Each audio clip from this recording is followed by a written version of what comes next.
try with you, I stand with you.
Hello, everybody.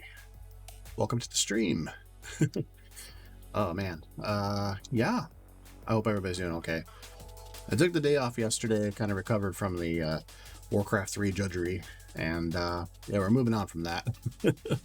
So, it's good to give it a shot, but yeah, we're kind of done with that. Games that slow, I don't think they're necessarily as fun to watch when the person streaming them is kind of just annoyed at how slow everything is, and yeah. Plot was kind of dry. I don't know. There really wasn't much to Warcraft 3 I actually enjoyed. The cutscenes were pretty cool, but that was about it. Yeah, it's an interesting thing. I'm gonna be making probably making a video about it. Just Blizzard storytelling and stuff, and just memories of Warcraft 3 and how that plays in modern Blizzard, all that kind of stuff. I got a Blizzard video kind of brewing in my brain here that'll be doing and uploading to YouTube here soon. We'll see how much mental juice I have after the stream. But yeah, we're definitely getting one. I even have a thumbnail made for it. I haven't done the video, but I made the thumbnail. Go figure. Anyways, all right. Well, it is now October 1st. And you know what that means? It's spooky month. Yeah. Spooky. All right. Anyways. All right. We're going to be doing some Resident Evil Remake.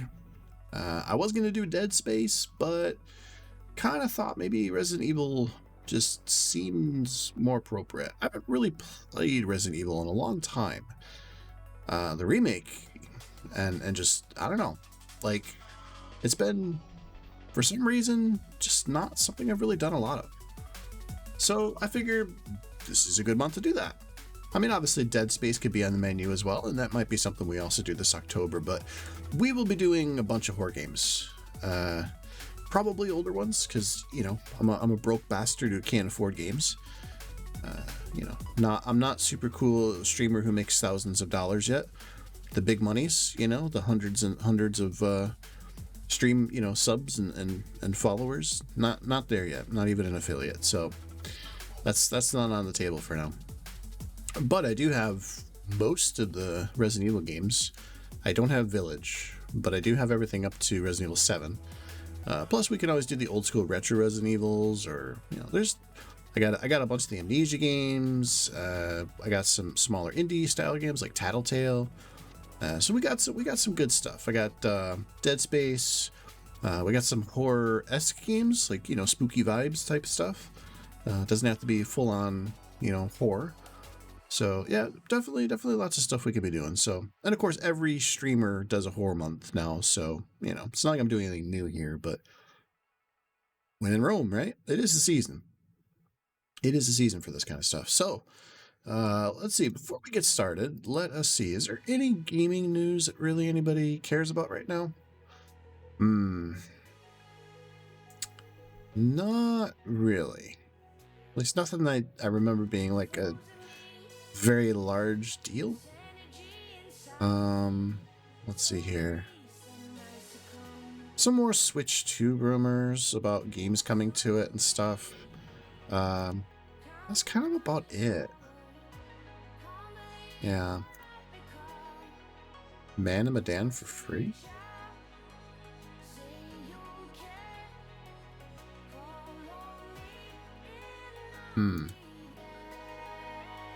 Well, that's a bummer.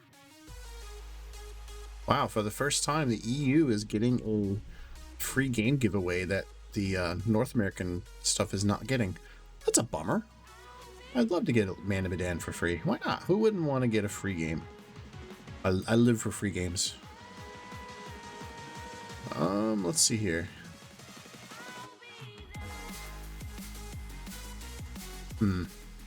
Yep, really not seeing anything else. So, kind of a bummer, but a remaster of Legend of Legacy? Oh, that's the 3DS one.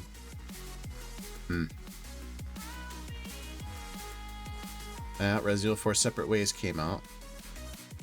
Okay. Yeah, nothing super exciting. So, alright, on that note, let's get the game going, huh? Let's see here.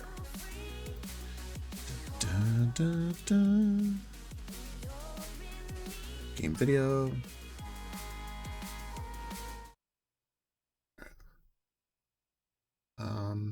Yes. I do accept the end user license agreement.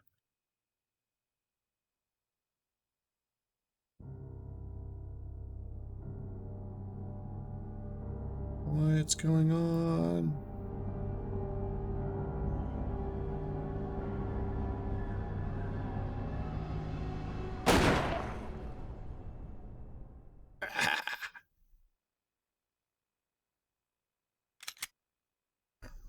Why isn't this full screen?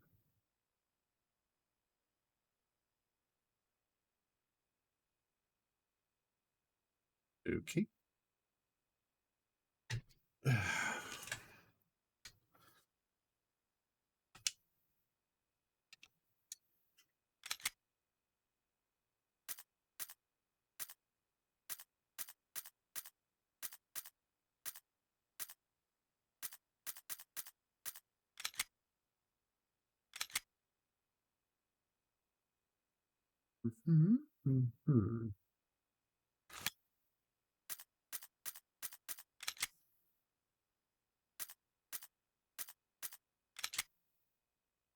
Oop, I think I crashed.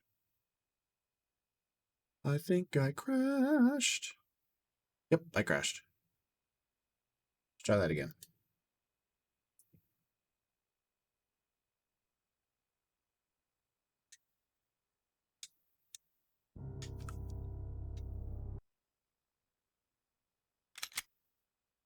Do we not want to do full screen?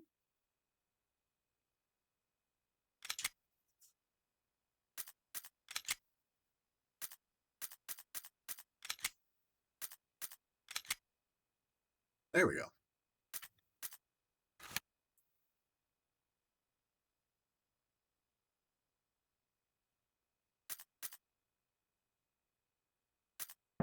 Resident Evil.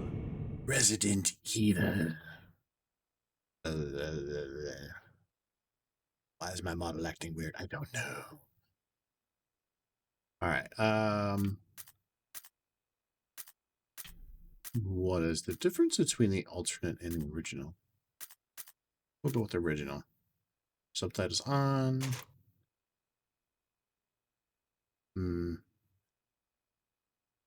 How do you like your games? Like climbing a mountain, fulfilling but takes a lot of work. Like going on a hike, good exercise but not too strenuous. Like taking a walk, you can relax and enjoy yourself. Let's go with normal mode. I'm not doing speed running, so we are picking. Let's see here. Oh, they have different costumes.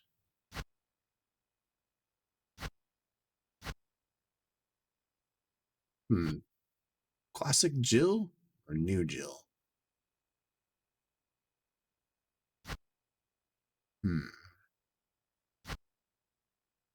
We gotta go with classic Jill, right? Gotta do classic Jill. But why it's been doing this? My model's been like doing this weird like loop-de-loop lately. Don't know why. Alpha Team is flying around the forest zone, situated in northwest Raccoon City, where we are searching for the helicopter of our compatriots, Bravo Team, who disappeared during the middle of their mission. Haven't found it yet? No, not yet, Brad. Bizarre murder cases have recently occurred in Raccoon City. There are outlandish reports of families being attacked by a group of about 10 people. Victims were apparently eaten. The Bravo Team was sent in to investigate, but we lost contact. Look, Chris. Bravo Team's helicopter was a derelict.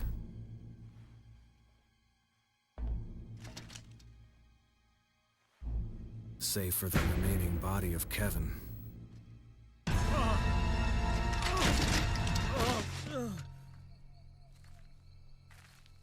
We continued our search for the other members, and it turned into a nightmare.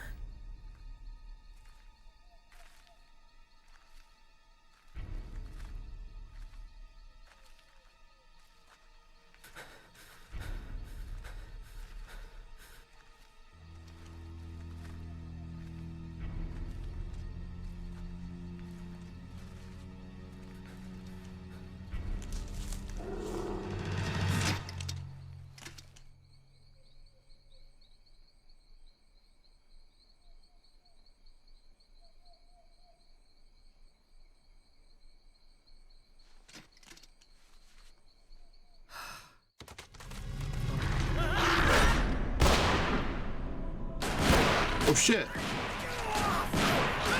He's getting murdered! Bad dogs! Bad dogs! Get off of him! Just ran out of bullets. Terrible shot.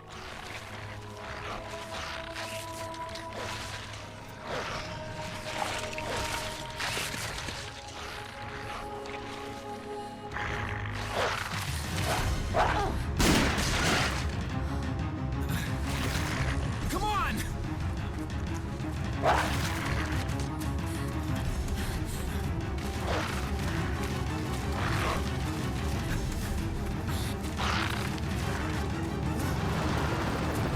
Hey! Brad!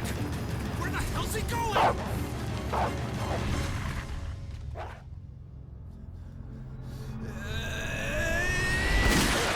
Chris, this way.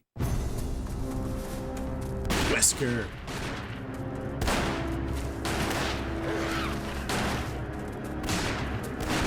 Damn it! Make for that mansion!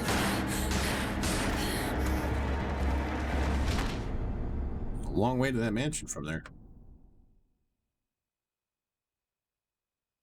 To the survival horror. There are only 3 STARS members left now. Captain Wesker, Barry, and myself. We don't know where Chris is. He was right there with you. What is this place? Not quite your ordinary house, that's for sure. Hey, Wesker, where's Chris? Jill, no! You don't want to go back out there. But we've got to find... What was that? Chris? No. Jill, go and investigate. I'm going with her. Chris and I go back a long way. All right. You two go. I'll secure this area. Stay sharp.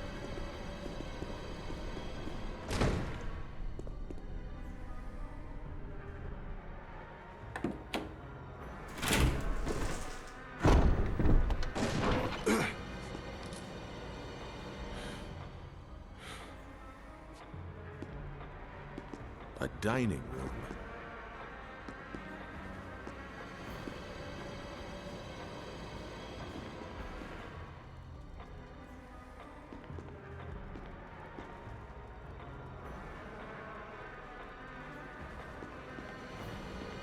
Oh my god, I have to change the controls.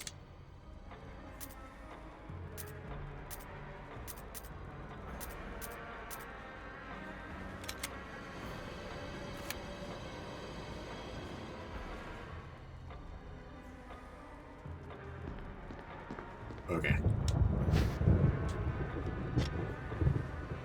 Yeah, I do want that. Give me that. Okay, there's a typewriter over there, but no, we can see. I think you'd better take a look at this. What is it? Blood. Jill, see if you can find any other clues. I'll be examining this. Let's just hope it's not Chris's.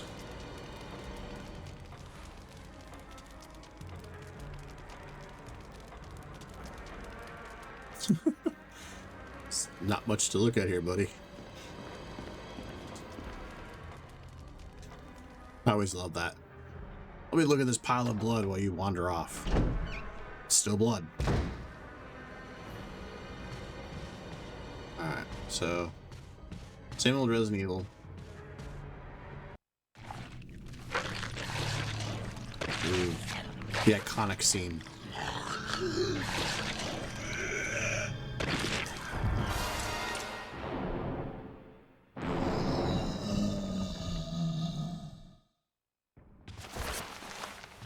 See ya. So it's not worth fighting that guy because honestly, he's gonna come back in the room anyway, and then Barry's gonna shoot him. So just have Barry shoot him either way. Barry! What is it? Look out! It's a monster! Let me take care of it!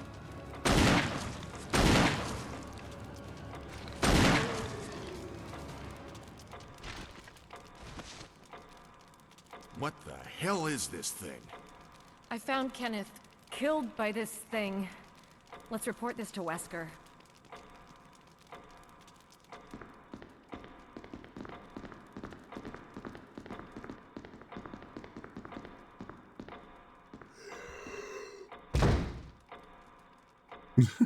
He got up and he closed the door behind himself. Well, okay then. All right, we're gonna do something real quick here. We're going to take my beautiful visage here. That's right. We're gonna swap it over. Boom. Look at us all. Oh. There we go. Now it's fixed. All right.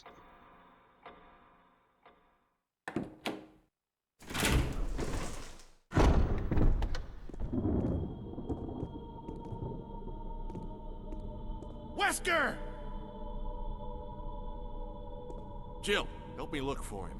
Let's not leave this hall. Good idea.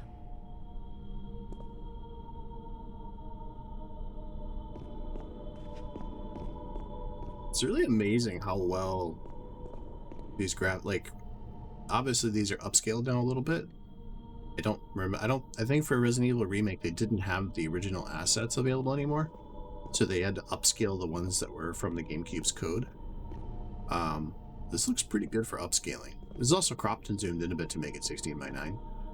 If you do 4:3, the old square aspect ratio, you see more of the top and bottom. This is more just zoomed in than anything else. But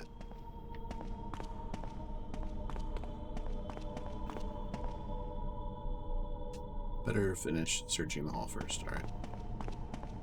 But yeah, pre-rendered graphics when done right hold up a lot better Barry. than they think. Any luck, Jill? No, nothing. What's going on around here? I can't figure it out. Same here. Chris and now Wesker. There's not much we can do. We can search for him separately. I'll investigate the dining room again. Okay then, I'll try the door on the other side. This mansion is gigantic. We could easily get lost. Let's start from the first floor. Okay. Oh, I almost forgot. It's a lockpick. You'd make better use of it. You got the lockpick. Hooray! Thanks. I may need it. Listen, if something happens, let's meet up in this hall. Got it? Okay.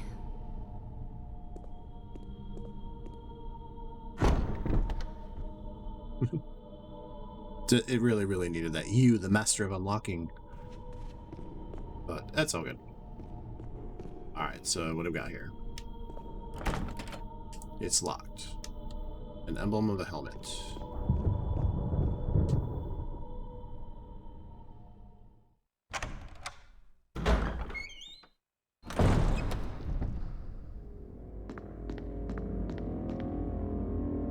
And we got that room. What's this one? It's locked. An emblem of a sword.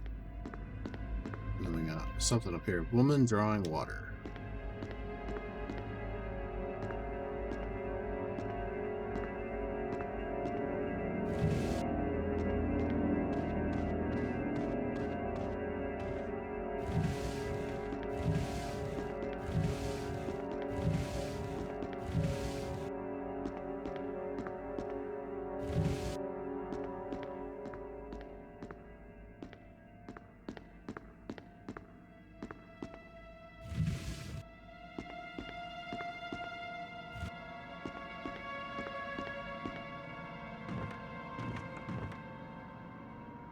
There's a map of Mansion 1F. Take it? Yes. Alright.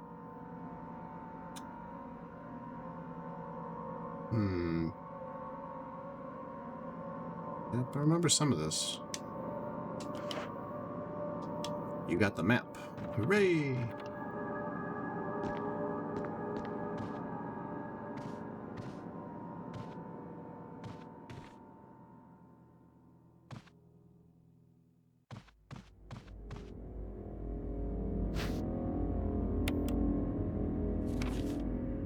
Defensive items such as daggers will allow you to escape momentarily when grabbed by an enemy.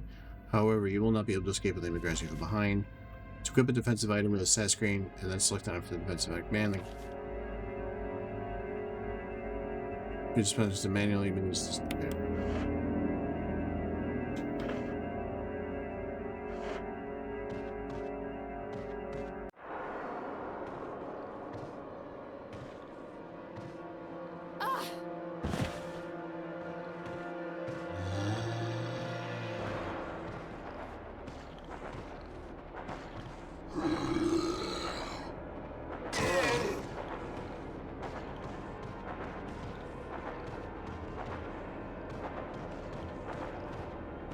God dang it.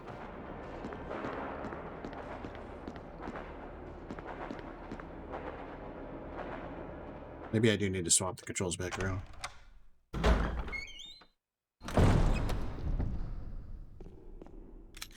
I'm gonna do that.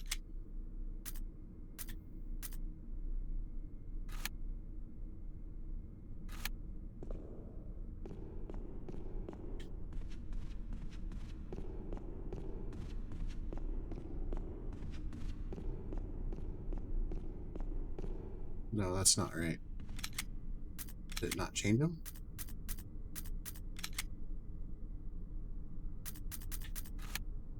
There we go.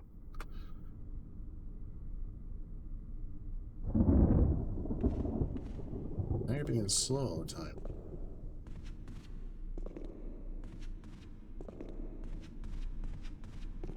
Why do I have to hold the button to make you run?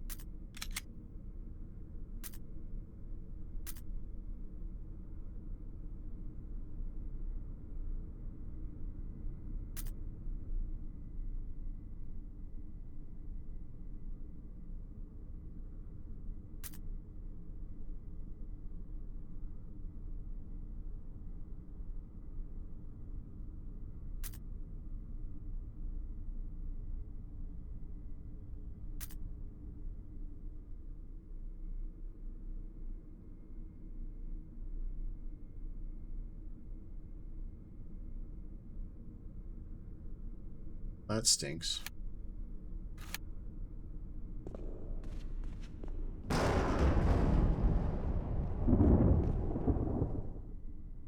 Let's go have a chat with Barry.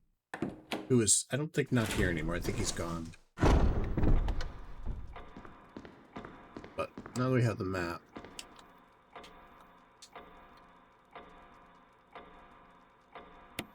let's save, since we got through all that intro and everything.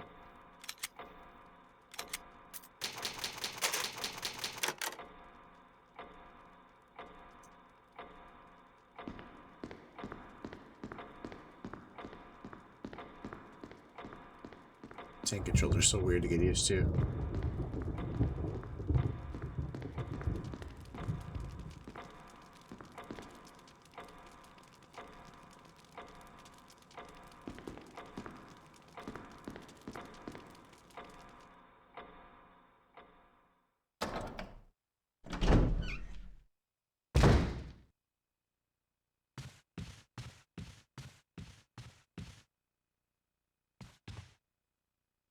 Corpse of your comrade, Kenneth. It looks like he's holding something. It's the film that belonged to Kenneth. I need a video player to see what's recorded on it.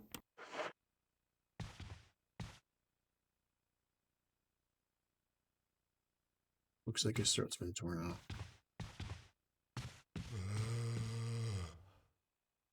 Oh god, that made me jump.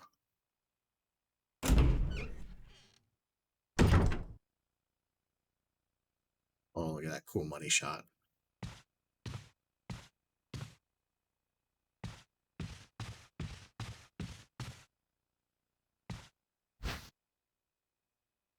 Yeah, why not? More bullets.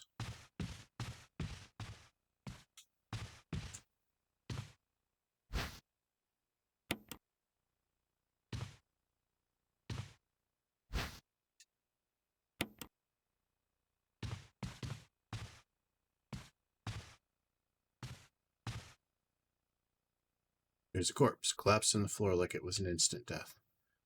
What the hell happened in this mansion?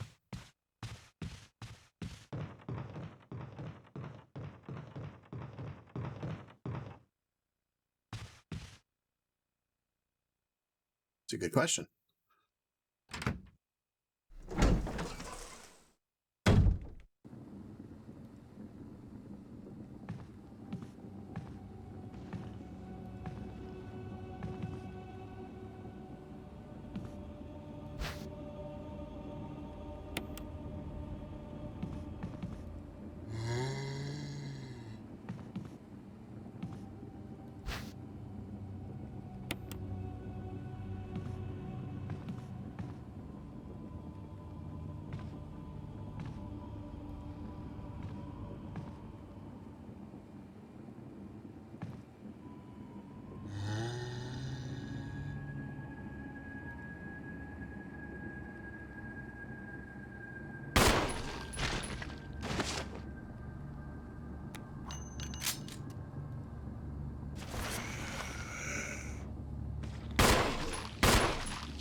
Locked from the other side.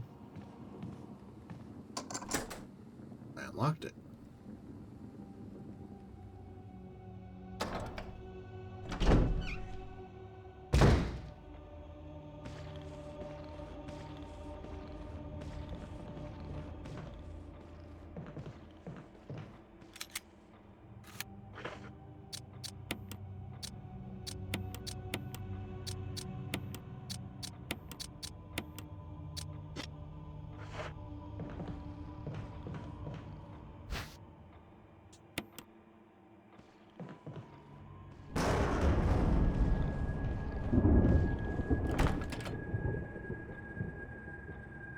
Sword.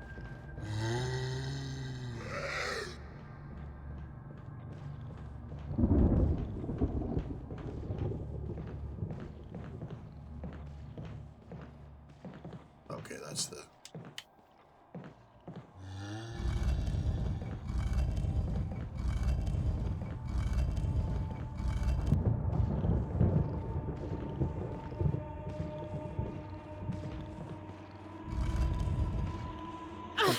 Get off me.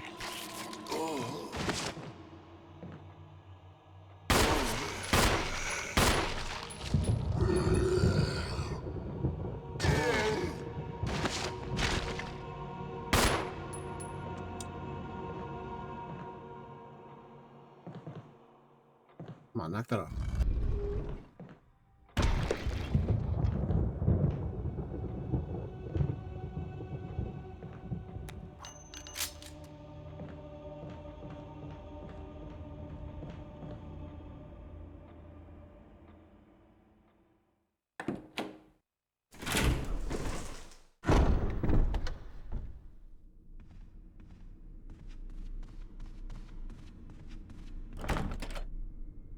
It's locked from the other side.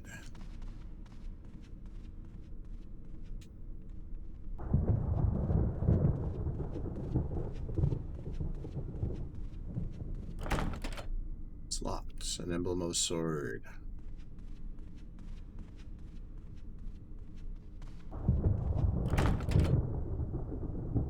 Emblem of armor.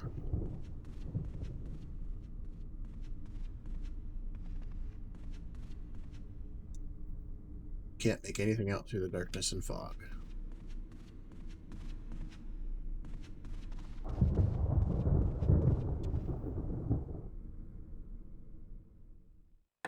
Okay.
Pretty.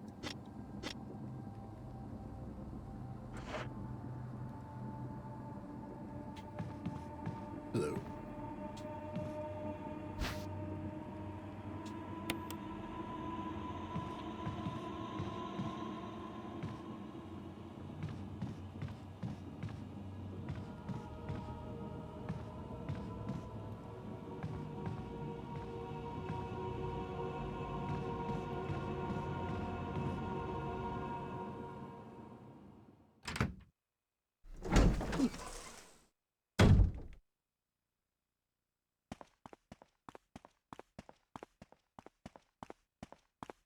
Oh, I think this is the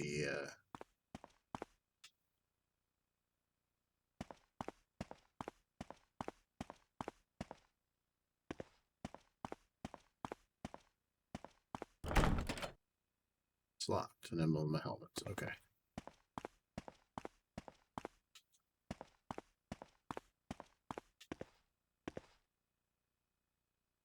May whoever takes this emblem find peace and death.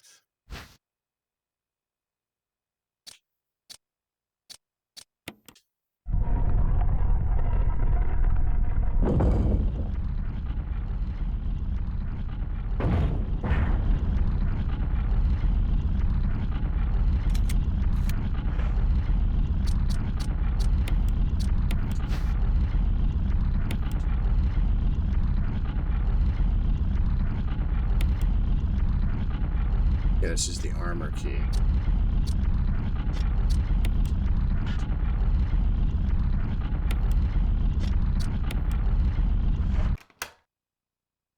So, I got nothing to put there, so I guess I'm done with this for now.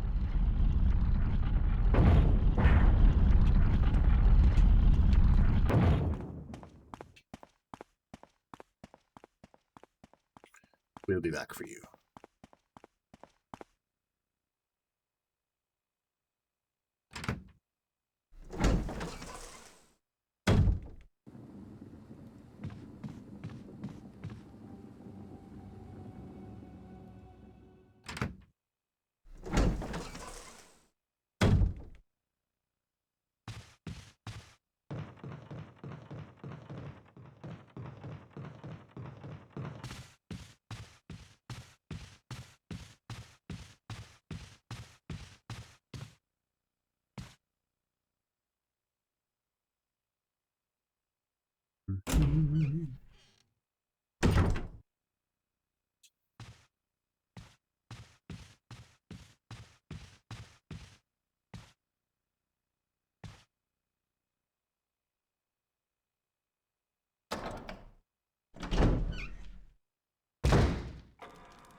Okay.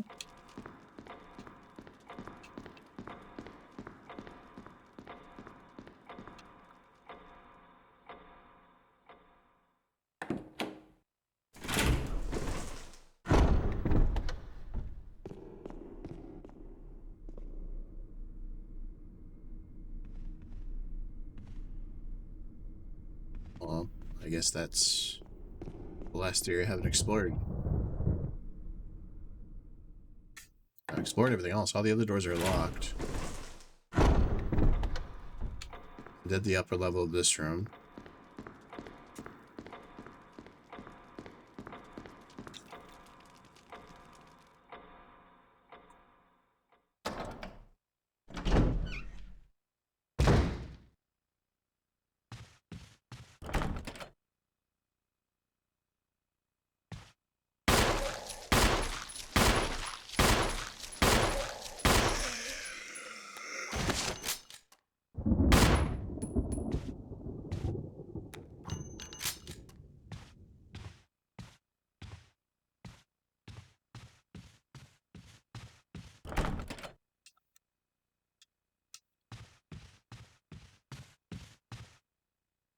We got that. Some steps to go down.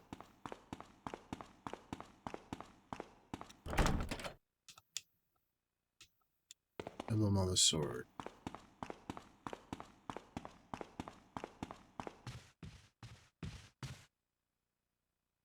There's an elevator here. It doesn't look like you can access it from this floor. Okay.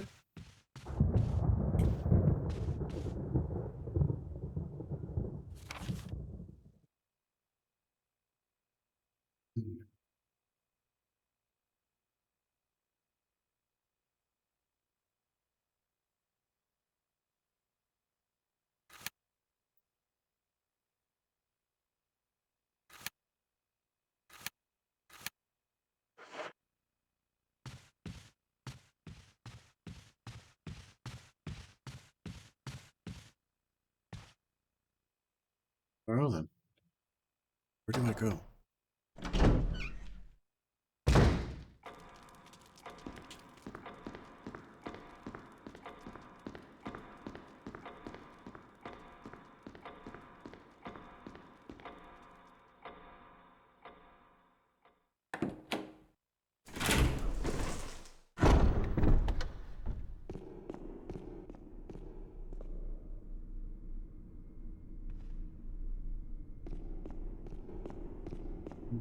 I guess I didn't check these steps again.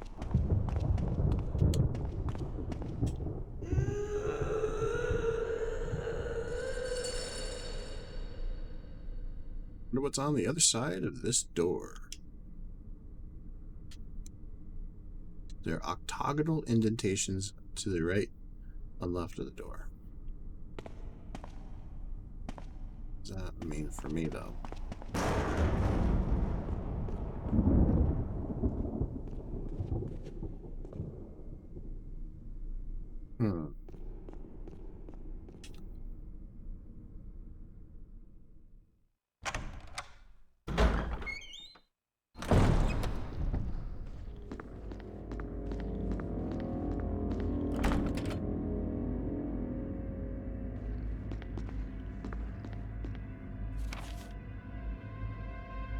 Yeah, so I checked everything.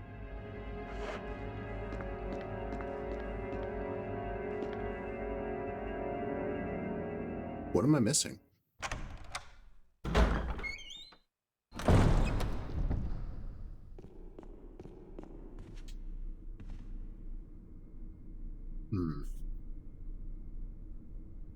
Let's consult the almighty source of information, the internet.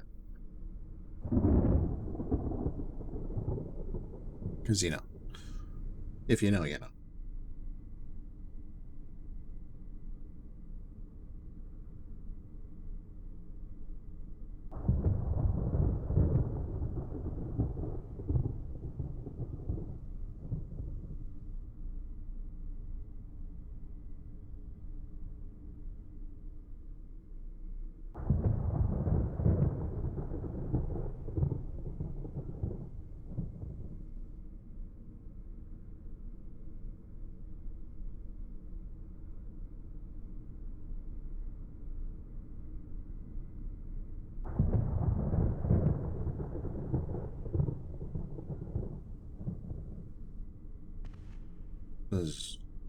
No, go through the other door.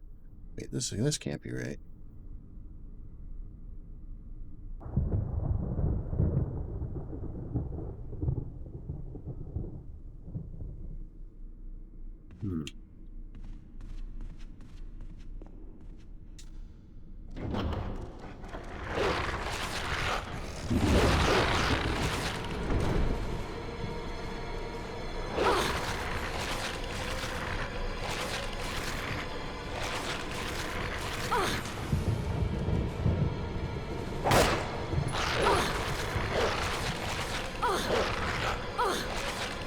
Get off of me!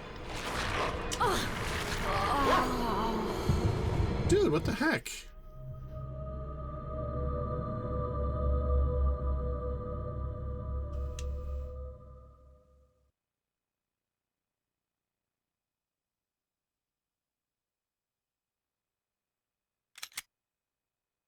Good thing I saved.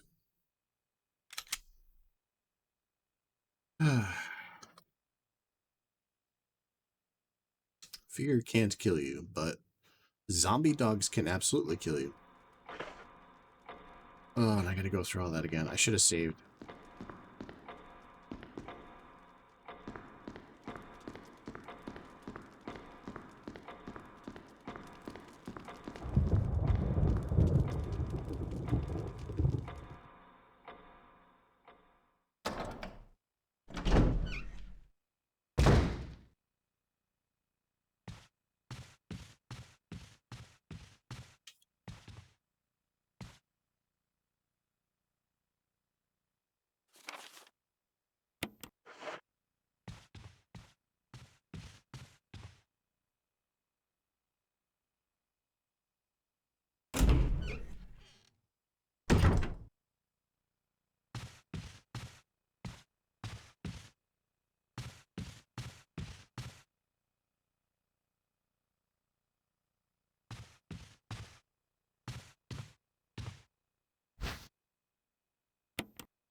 The magazine.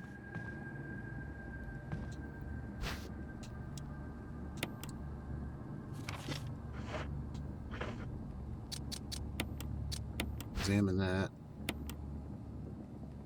Move the arrowhead.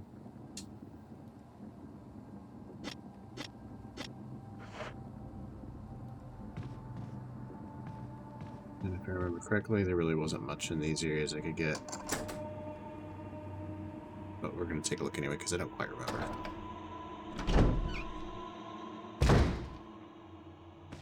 Oh, yeah, it was this up here.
Hey, what's up, man?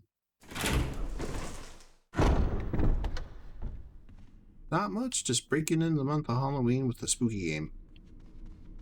So Resident Evil sounded pretty fun. I haven't played it in a long time. It's been getting a little weird with, you know, or like the tank controls and everything. It's a little different. Not quite used to it.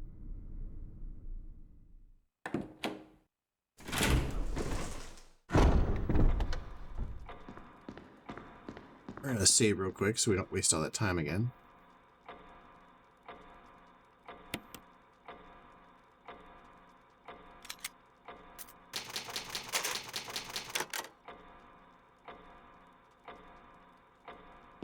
Alright.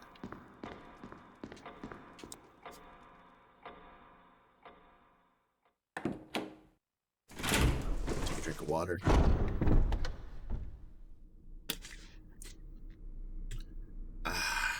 All right.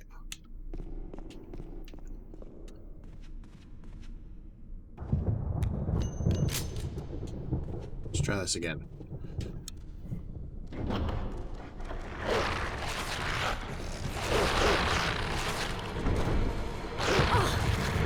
Dude, I didn't even have time to get the...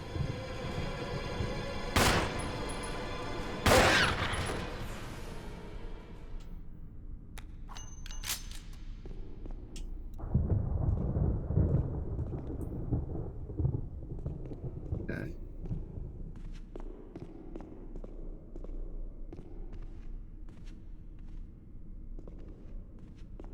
That didn't do me any good.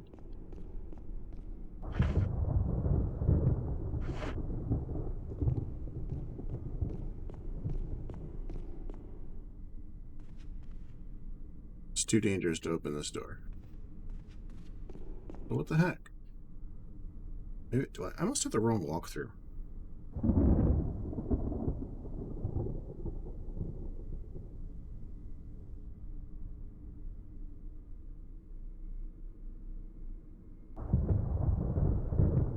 It's got to be what it is. Yeah.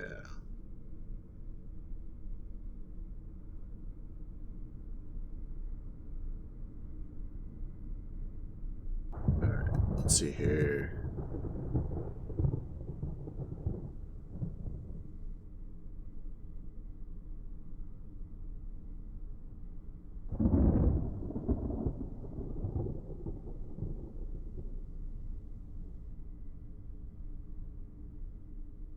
Got the golden arrow.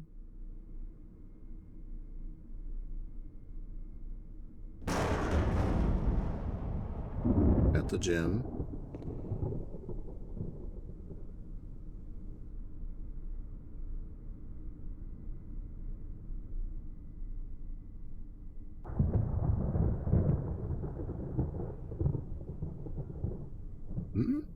Head through the double doors to the main lobby. Head up the short flight of steps, and when the camera angle changes, Head through the door in front of you to access the graveyard. Okay.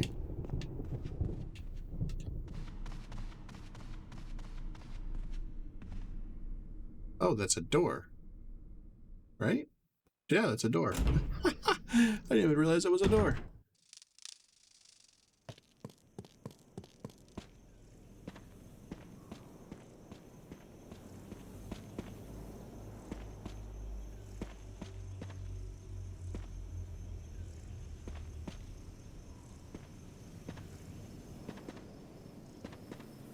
Let's see here. What's this? Shotgun shells. Sure.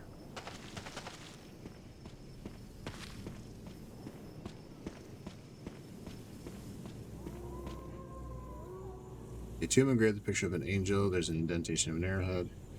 Well, gee golly, look at that.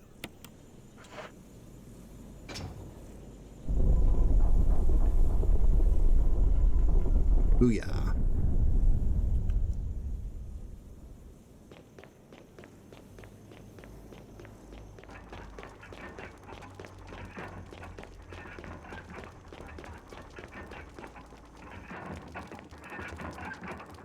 Well, that's cool looking.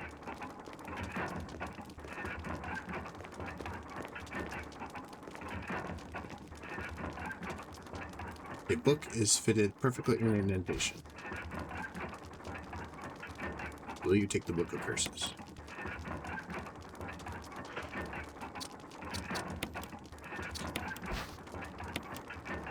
Inside a Book of Curses. Aha.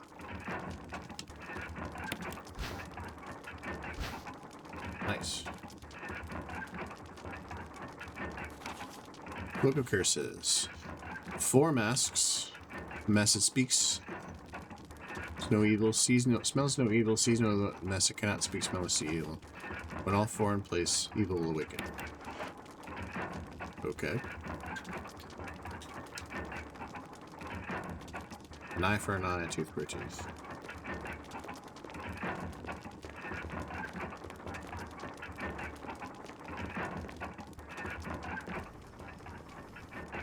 Is there anything over here? Nope. Oh, these are the masks.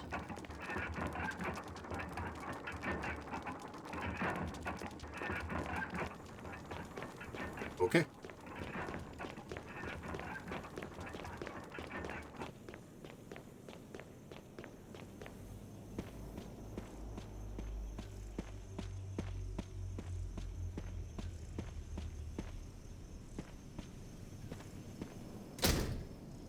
It's locked from the other side.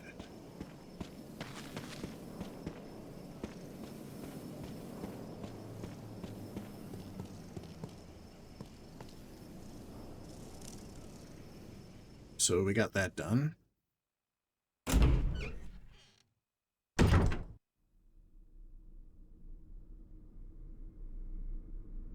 Okay, return to the main hall on the east side of the room. There are double doors. Proceed through them.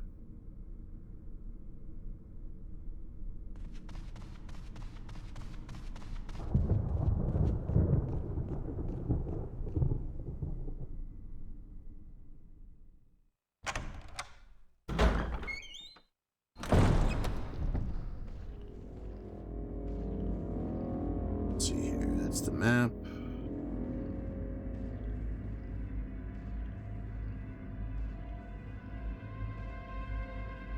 After you obtain the map, proceed to the right-hand side door. Yep.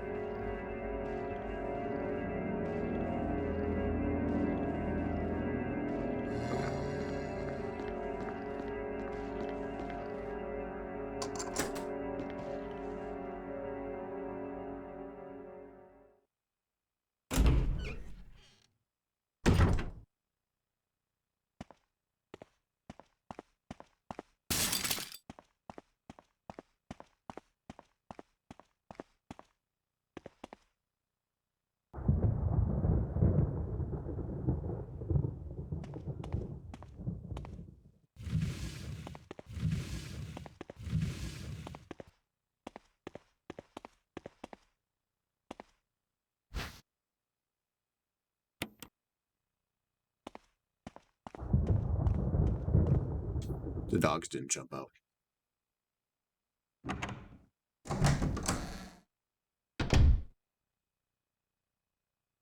All right, continue on through the door.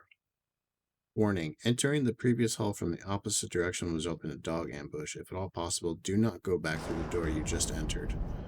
Once you step into this hall, take the metal door you see on the left.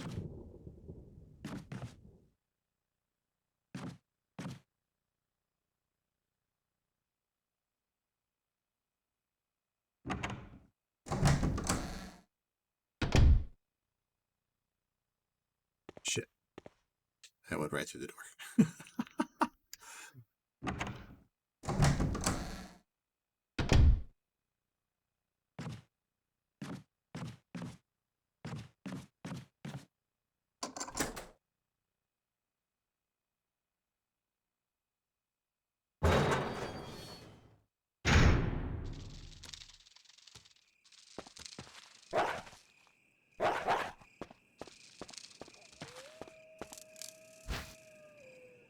And take the chemical. Can't take those.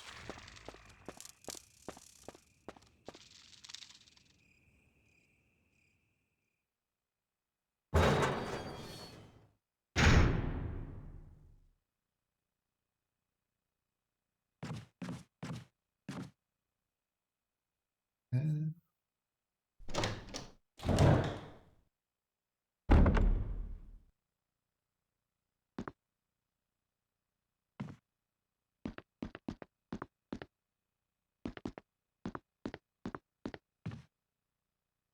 it's full of dirty water. Remove the plug.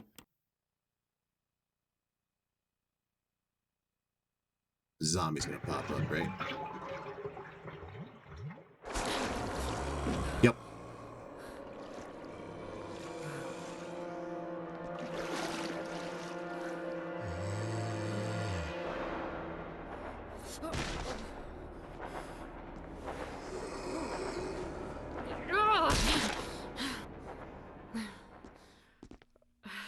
Lovely.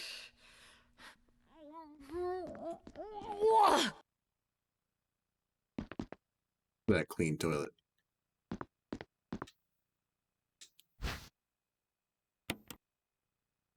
Alright, I'll take the dagger.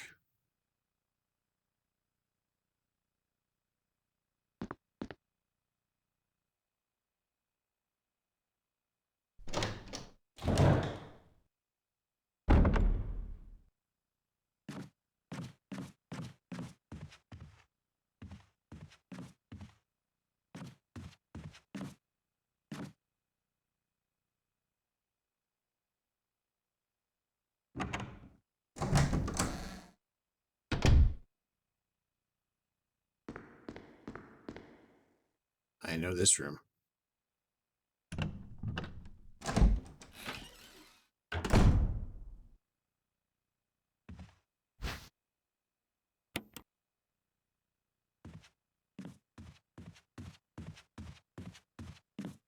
We need that puppy.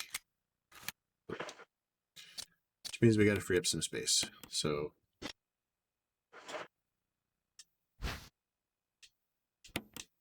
hell yeah, we're taking that shotgun.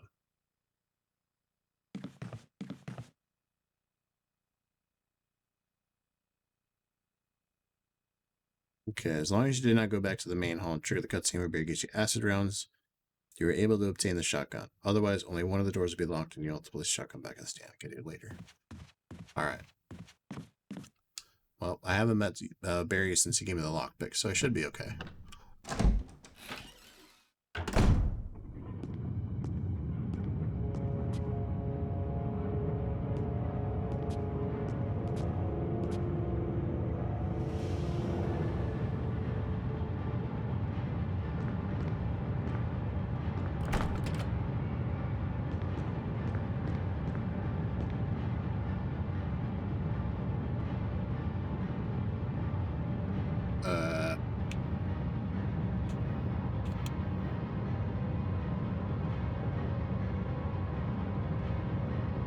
I think I died.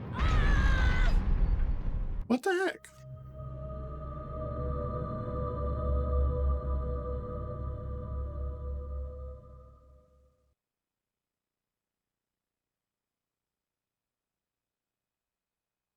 That makes no sense.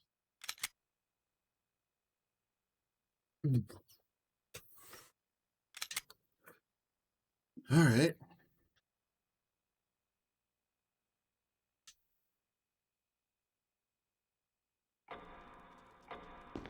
Let's try this again. Let's not bother with the doorway there, the main door this time, because that's just a waste of time and ammo.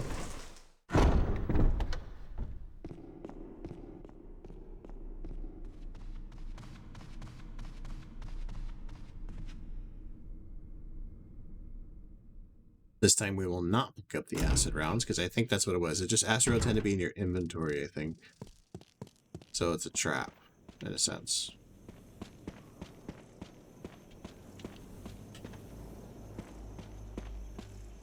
So we will go... just put the thing in here and call it good.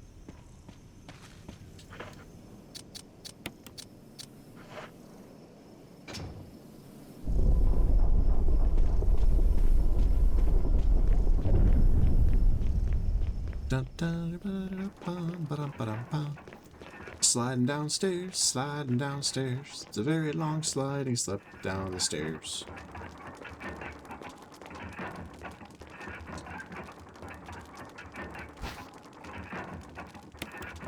Yes, I will take the Book of Curses. Yes, I'll take the key.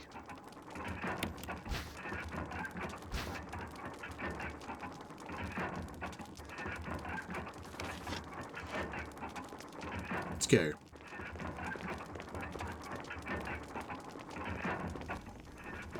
Going up the steps, sliding up the steps, slippity slide. Slip, slip, slippity slip, slip, slide.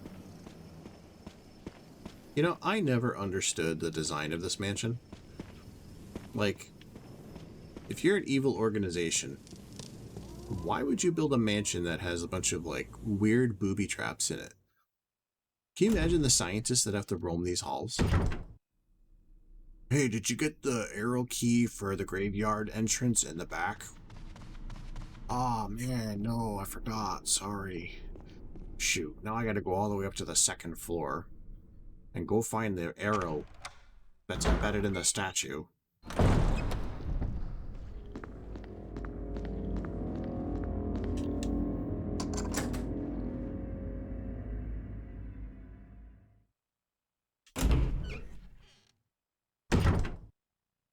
And imagine if, like, more than one of you needed to do that at once. Was there another one of these? Hey, yo.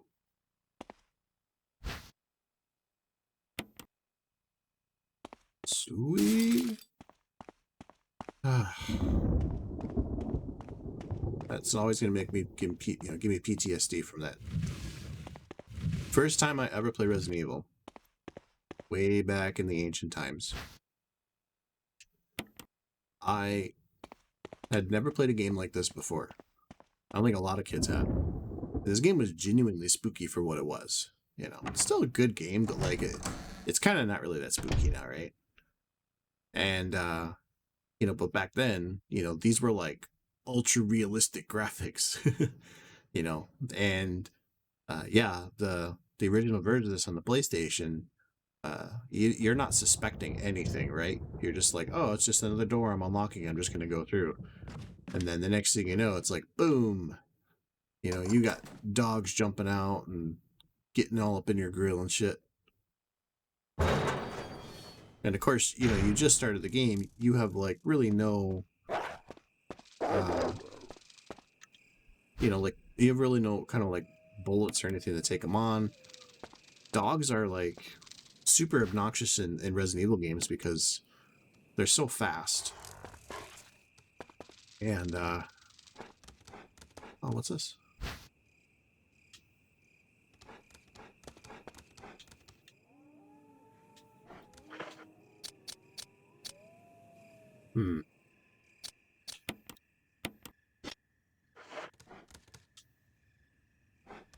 Kerosene for something.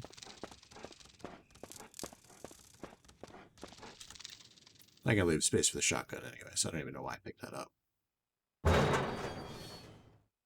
Yeah. Yeah, it was a heck of a jump scare, man. You're just like, oh shit, oh shit, oh shit. Next thing you know, it's like... I think I've died a couple times doing that dumb thing.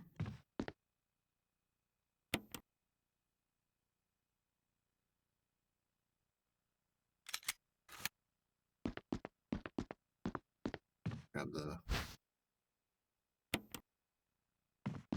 More daggers the bed.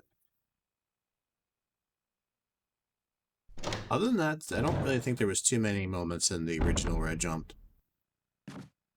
I think the biggest one outside of that was probably the,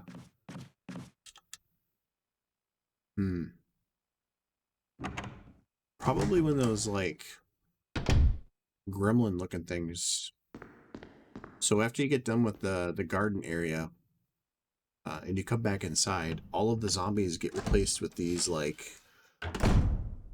I can't remember what they called them, but they're super, like, fast. Hunters, I think they were called. But they're super fast, and they, since I'm never coming back in here, I need the ink ribbon. Take the dagger. You know, way more aggressive than the normal zombies.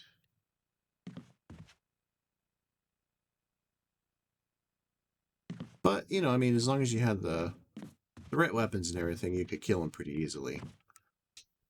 But it was just a surprise because you weren't expecting them to follow you back into their mansion and then suddenly replace all the zombies that were there and all that kind of stuff.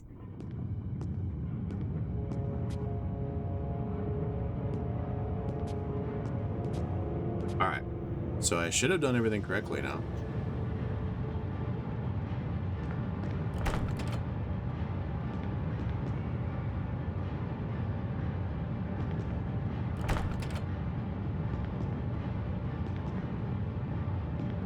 No?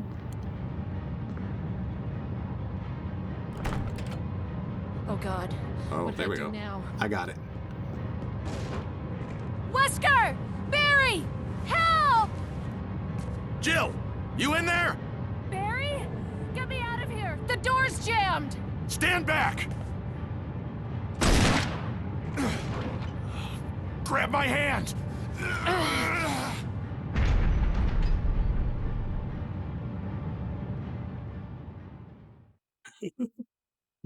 The way he uses that magnum.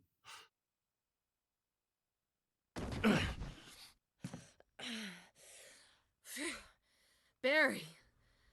That was a close one. A second late, you would have fit nicely into a sandwich. Oh! Really? Thanks. But Barry, didn't you say you were going back to the dining room to find other clues? I'm glad and all, but why are you here? I just had something I wanted to check. Anyway, we should get back to searching for Wesker and Chris. Thanks, Barry. I owe you one. Don't mention it. Ah, so suspicious.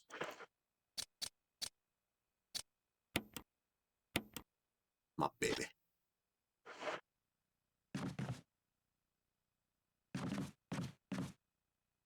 Alright. So where's the next step after we got the shotgun? Alright, continue on the hallway to the double doors. Once through these, you'll see another door on the left side of the screen.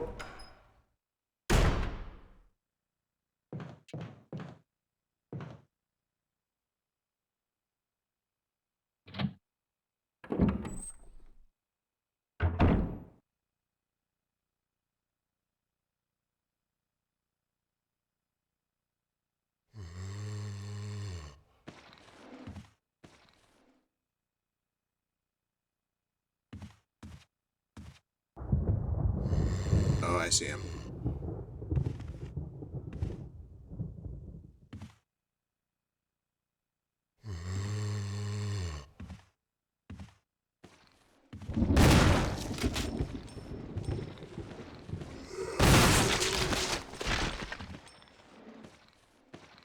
Yeah, baby.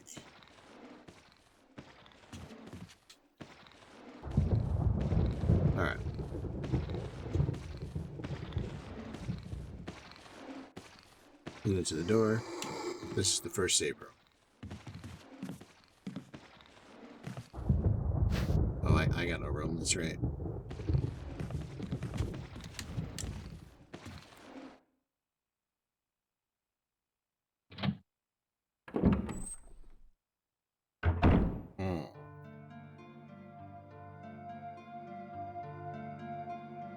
Oh, yeah.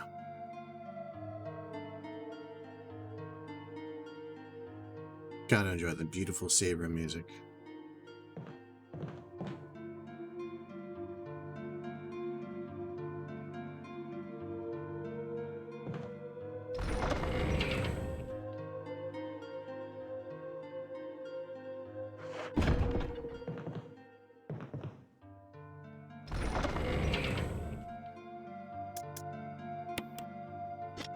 Oh, I need that.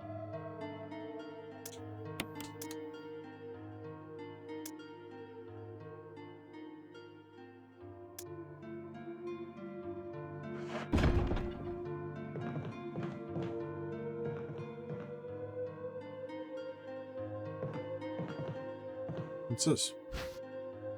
Will you take the fuel canteen?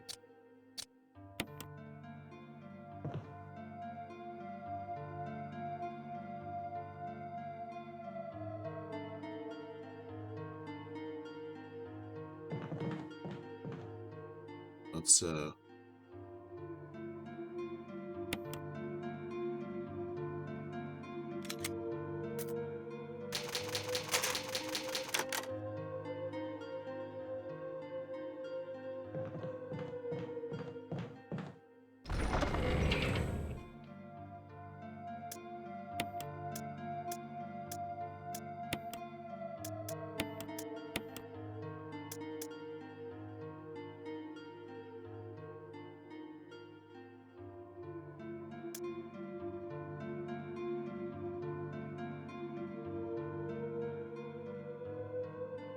at least 3 empty item slots, huh? To be honest, I haven't been needing the knife much. I'm sure I'll regret this decision, but for now.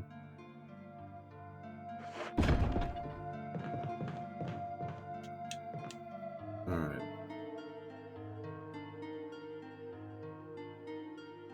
Up the stairs and try to avoid as many zombies as possible, and then east or towards the right into the backward C-shaped hallway.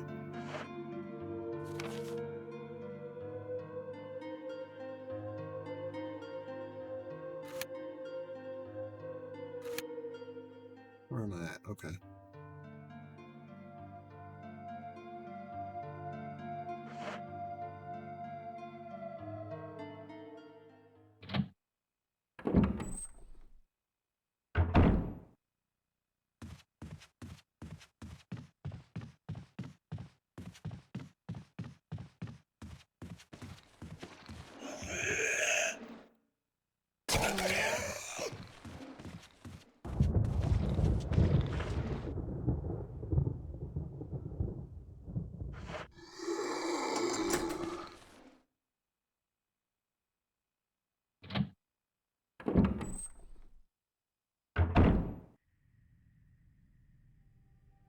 You notice that table with the wooden mount on it.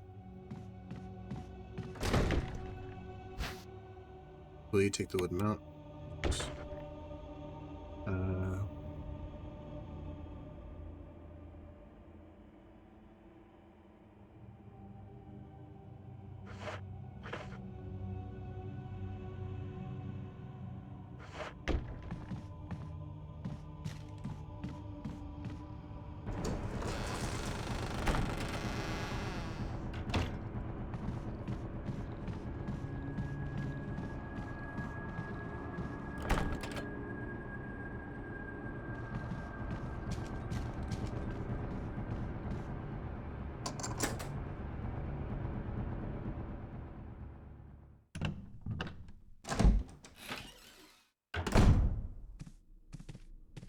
Barry, Jill, got any good news? other than I'm still alive in this madhouse, no. Can't say it's much safer here either. We'd better secure our escape route first. There's gotta be a back door somewhere. All right then, let's split up again. Hey, hold on a sec. Look what I've found. What? A can of fizz.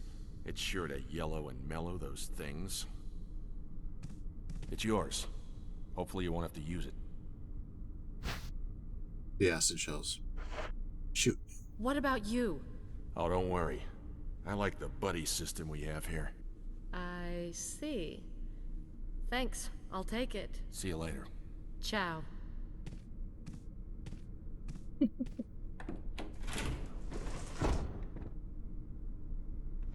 Darn it. I was supposed to head the other way.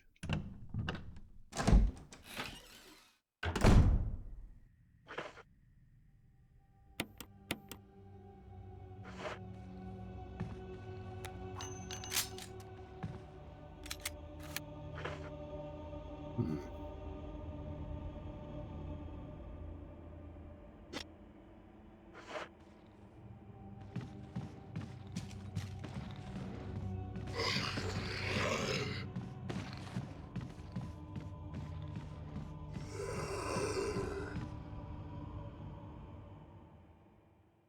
As long as he's in that hallway, I don't have to care.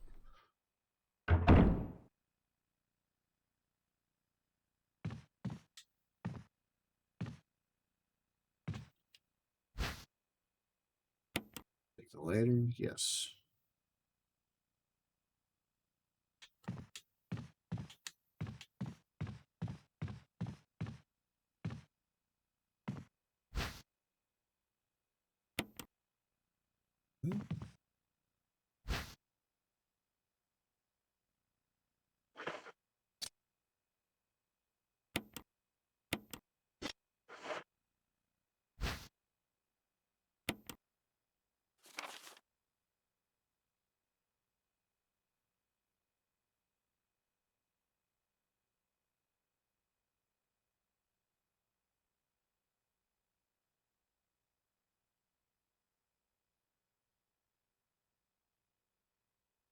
Crumpled memo. Today, Sir Spencer told me to hide something where no one could find it. Well, I had this idea. I figured I could have it protected by dangerous animals like the vicious canine that lives here. No one would be able to get near it. As far as I could tell, the mud is always hanging on the second floor balcony on the west side of the terrace, and he ought to come running at the sound of a dog whistle. This is where you come in. The thing is, I reckon that you're the only person that can get near the damn dog without making a serious mauling, or without risking a serious mauling. Which means only you can put this collar on him.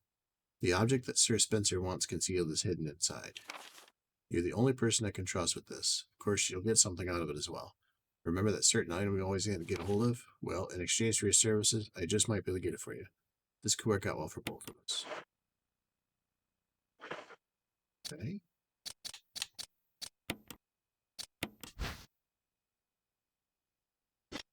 Just wooden plank.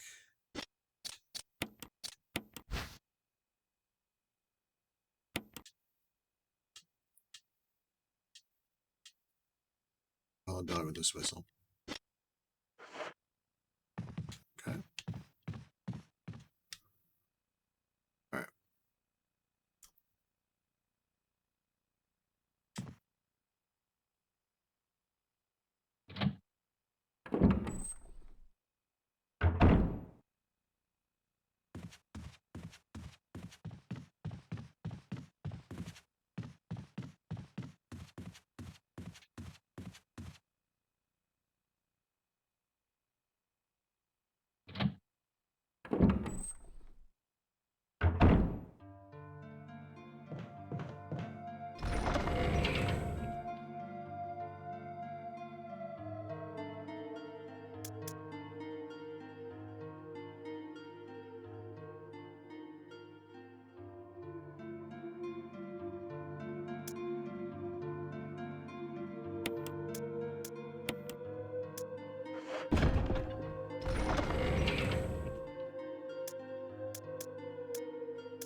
And I have no room now for anything.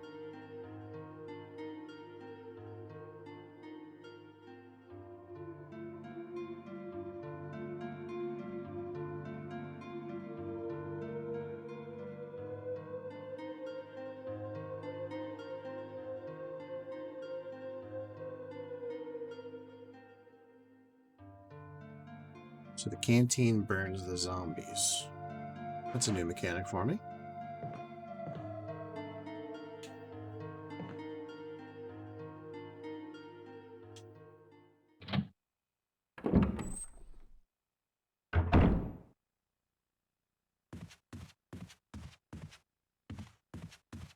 The zombie's not there anymore, so that's awkward.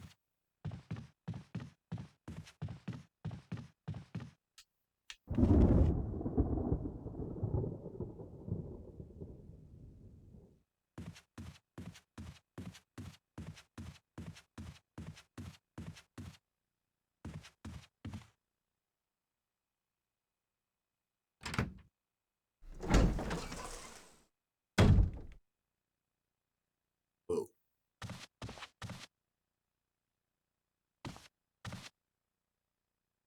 An unlit fireplace.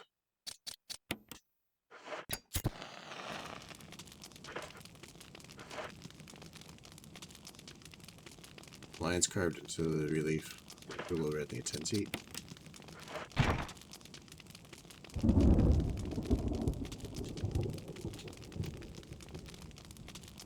There's a map of Mansion 2F. Take it. Okay.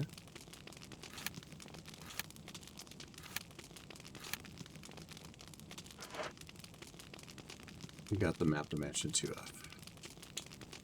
Great.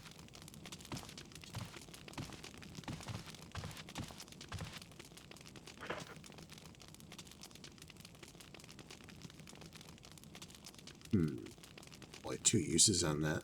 Wow. Alright. Back to the dim hall where Josh a zombie.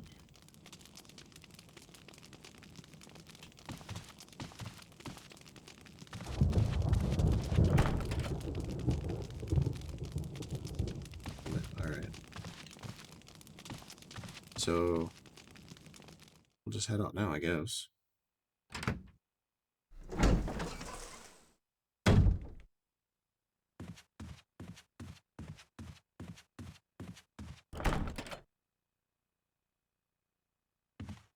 Armor key again. There's no knob on that door.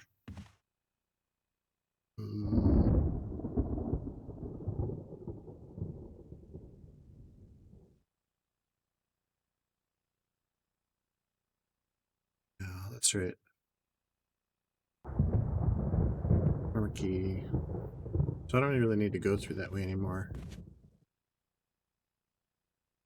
Across the balcony to the double doors on the second floor west side.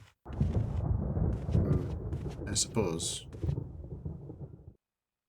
that would be the faster way to get there anyway.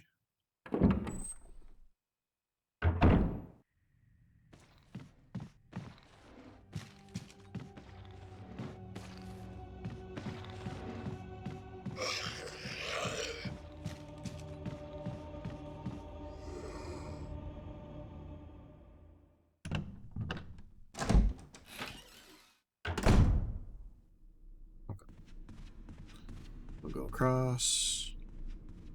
It's double door time.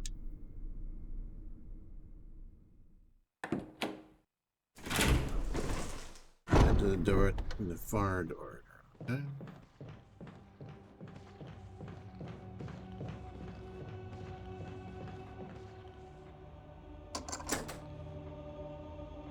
You use the mansion key.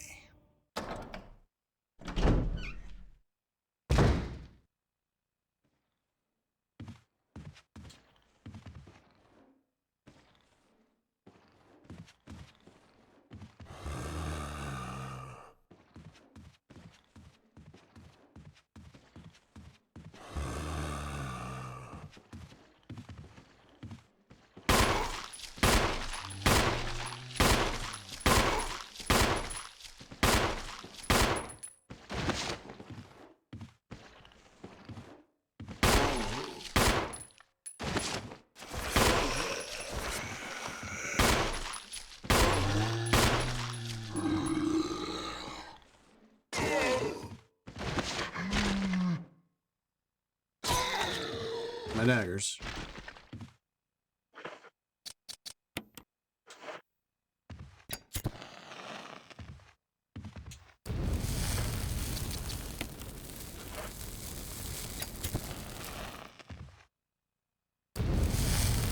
Alright.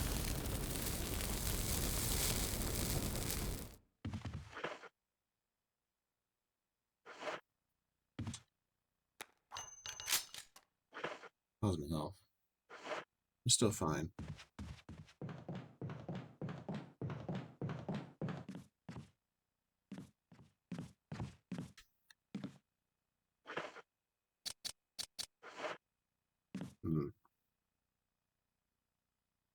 There's a door to the bottom of the stairs, medical supply room. Yes, I'm reading off a walkthrough. Just easier this way.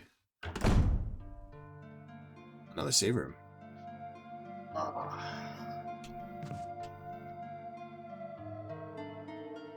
Alright. There's an item box and a typewriter.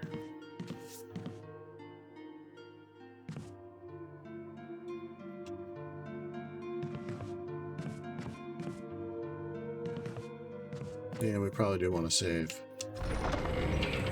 This is the room that I think we use for, like, Rebecca? Or is it Rebecca gets the antidote? I don't remember if that's Chris or Jill campaign.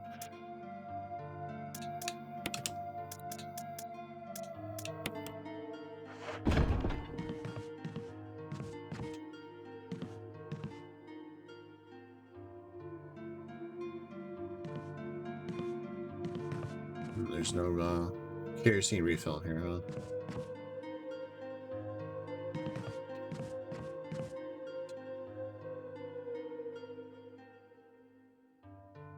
Let's save our progress. We've gotten quite a bit done right now, so...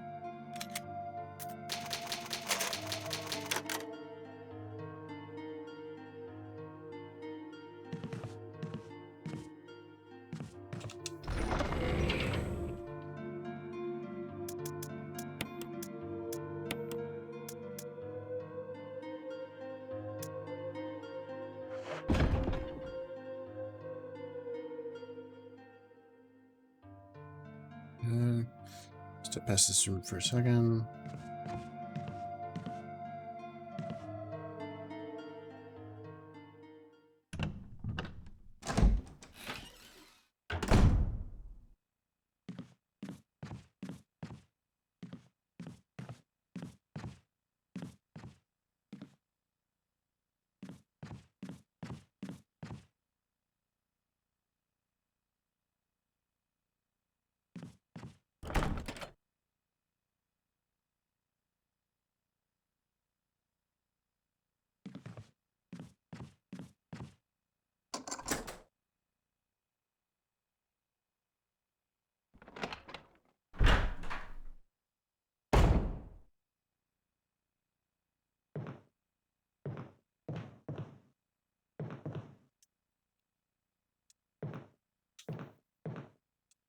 What's this? It's a battery pack.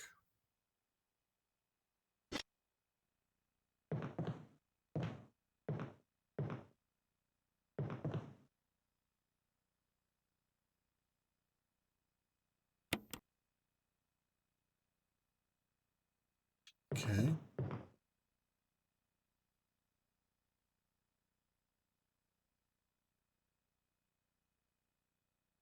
Hmm.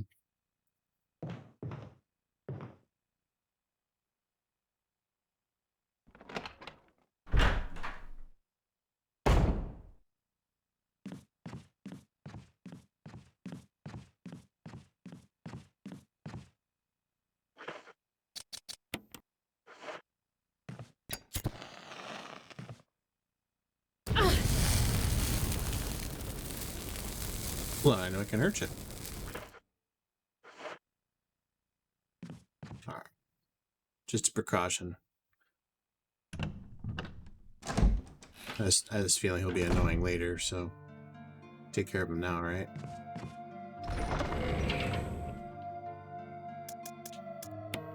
Run it.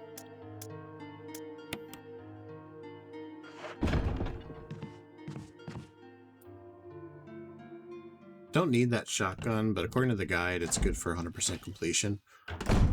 So, may as well just grab it. So I'm right here. I can put it into the safe deposit box and not have to think about it again. Plus, when I look at the map, it won't be like, how come that's still red? I thought I explored that.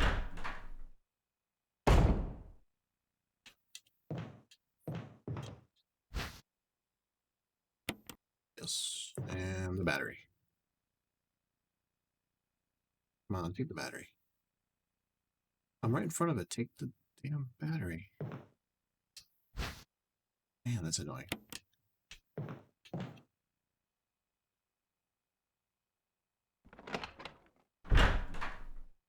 Alright. And back we go. We'll go put the broken shotgun into the deposit box. The broken shotgun is if you trigger the cutscene with Barry before you grab the shotgun the first time. Because then he never comes and rescues you when you grab the shotgun. So if I had triggered that, I would have had to have gone and gotten this broken shotgun, and then when I went to get the shotgun, we basically swapped the two, and it would prevent the ceiling from coming down on you and Barry rescuing you. That whole cutscene never happens.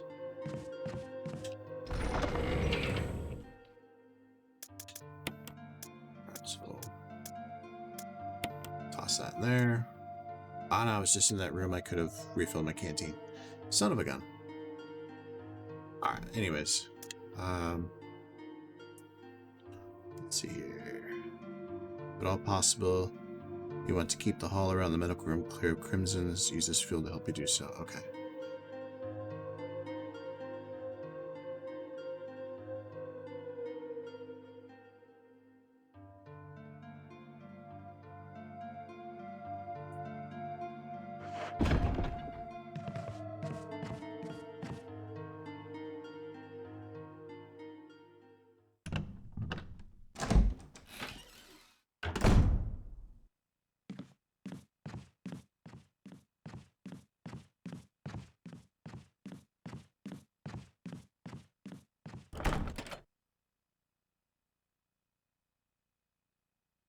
Wait, I need to go back up.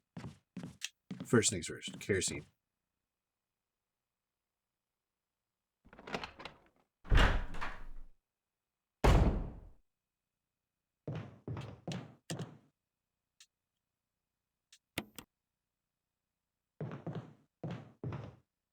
Wow.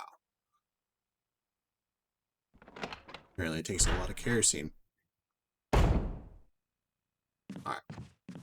Let's go back upstairs and go through that one door. The one door to rule them all.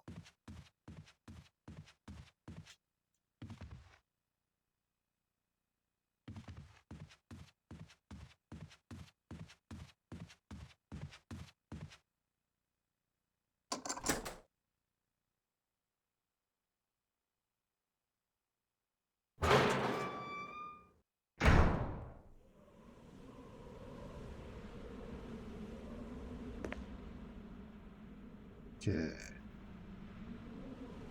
Back yourself up to the far corner, hugging the wall near the door.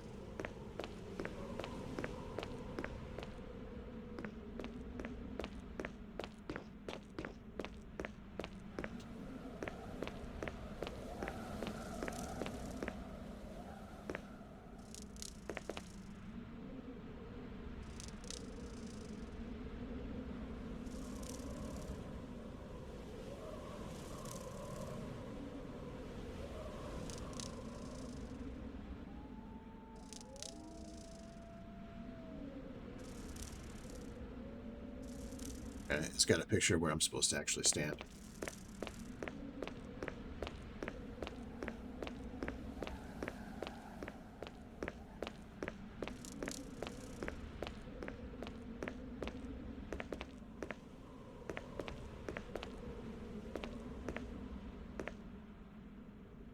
Okay.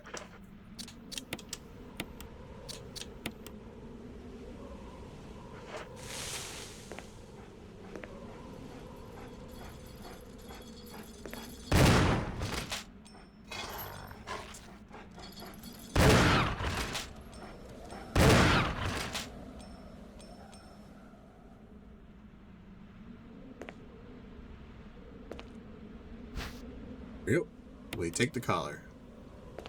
Why, yes. Yes, I will. Alright.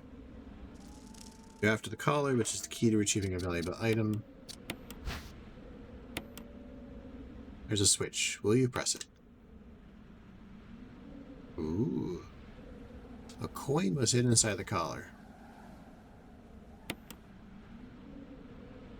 Ha ha! Okay, that's cool. It changed into the shape of the key. Shaped like a key, but you're like, oh, this is okay. Okay.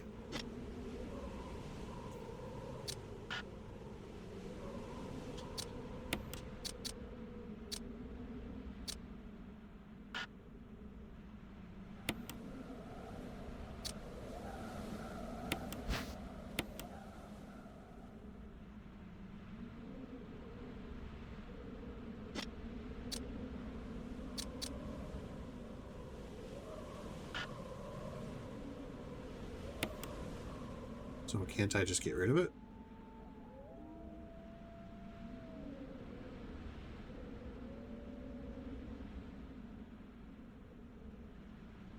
You may discard it after use. Melee switch to direct control. Okay.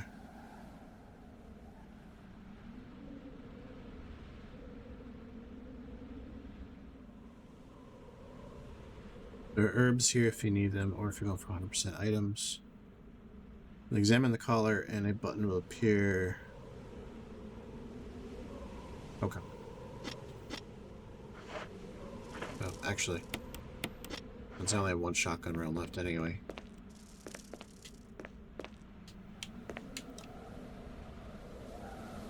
Well, there we go. Problem solved.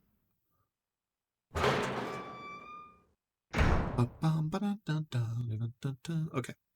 So, backtrack to the balcony above the dining room.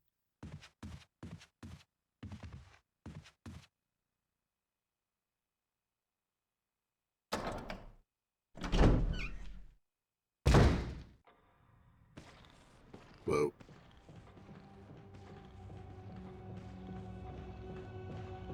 Wasn't expecting it to be like right there.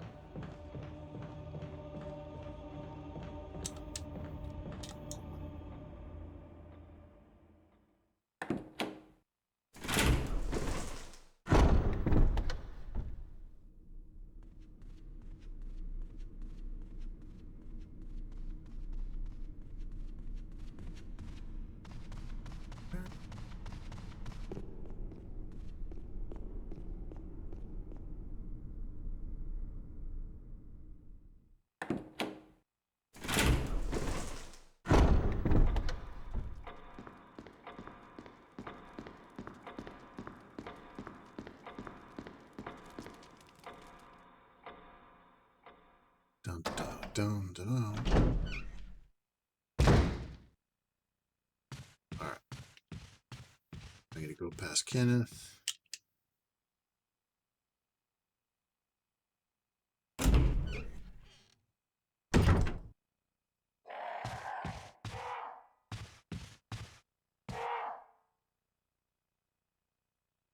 Head upstairs near the Ravens.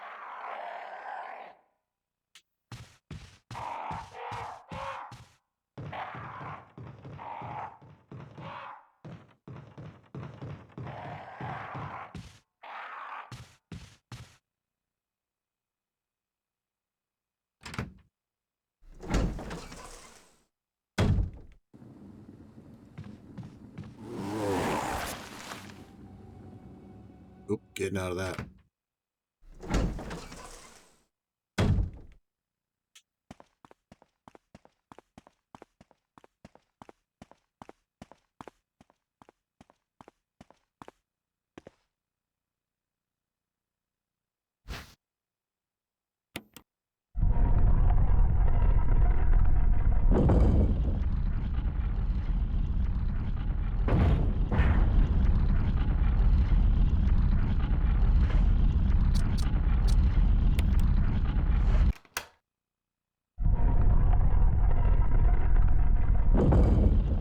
Alright, now we got the armor key.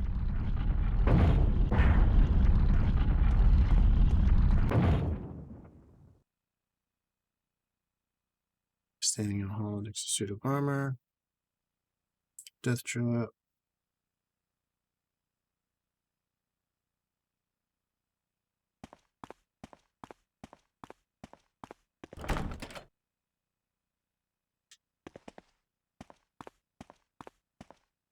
Yeah, but that zombie was alive and not happy.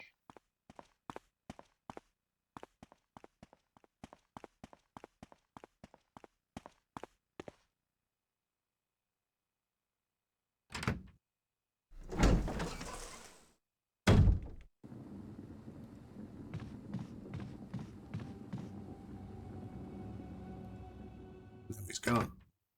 Where did he go? It's a good question, right?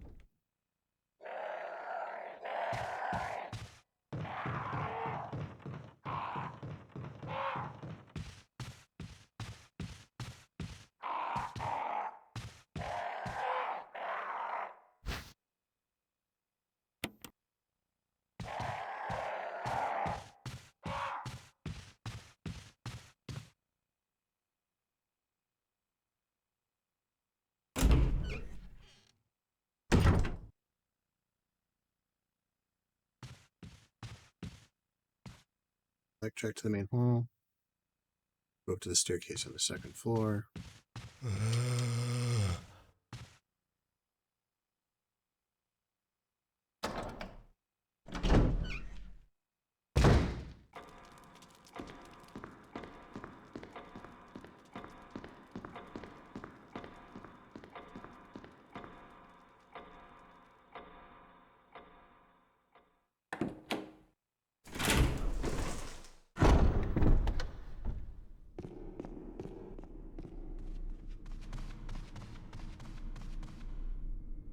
Okay.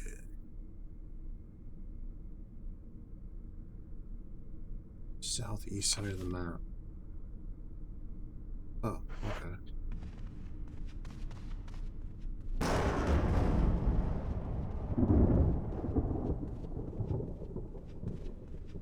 Wait, no, this is southwest, isn't it? Yeah. I need to go the other way. I'm good at directions. I went that way.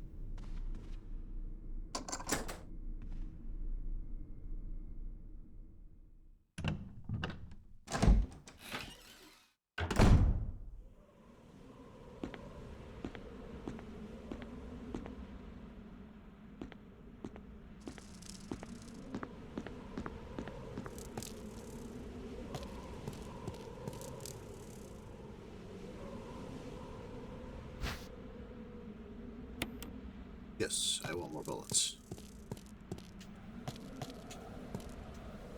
Okay. Before walking to the body, check to the bench to the left for hidden dagger.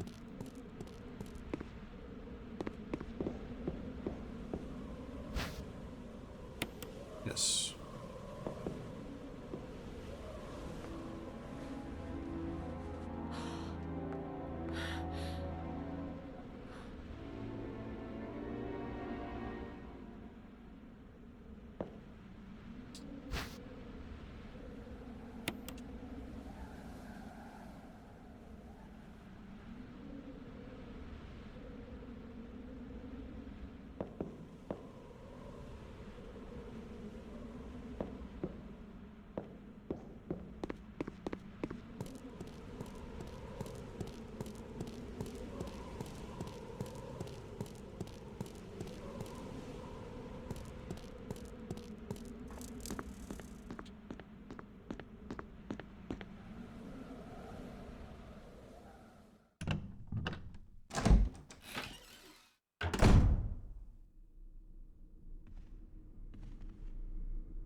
Okay.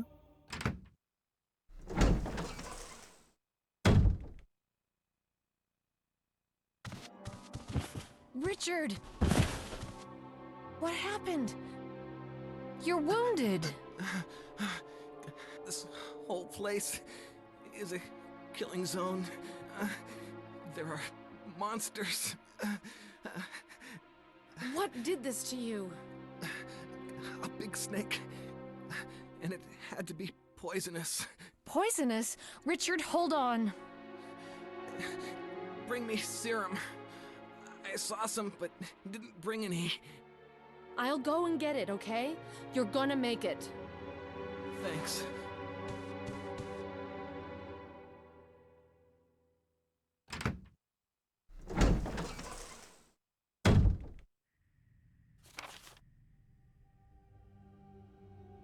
So, where am I at? Oh, okay, I'm there.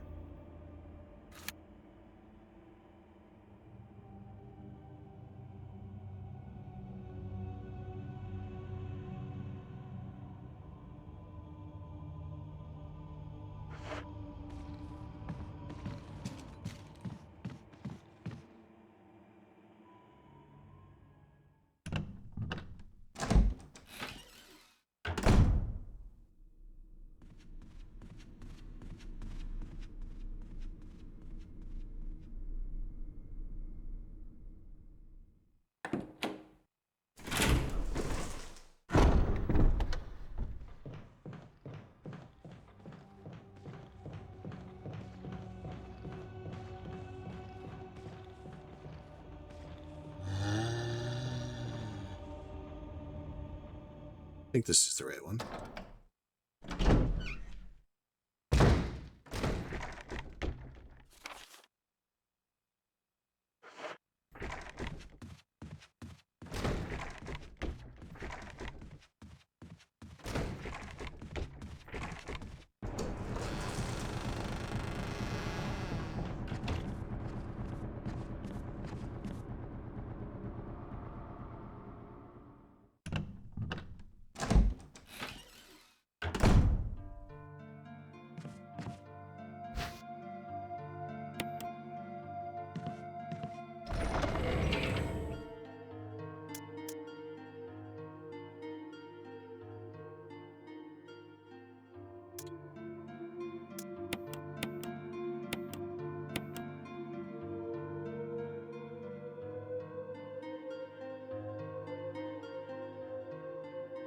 Don't have enough space for everything.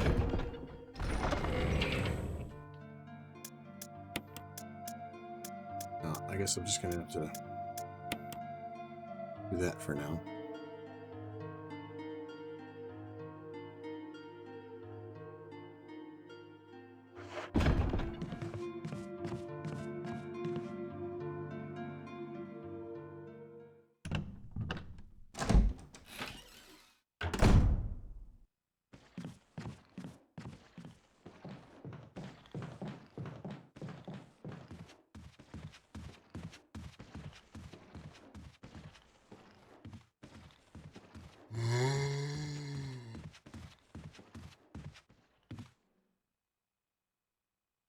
Would have been fine if he just stayed on that balcony.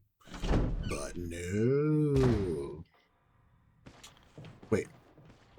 That's still a different zombie. Where'd the other guy come from then?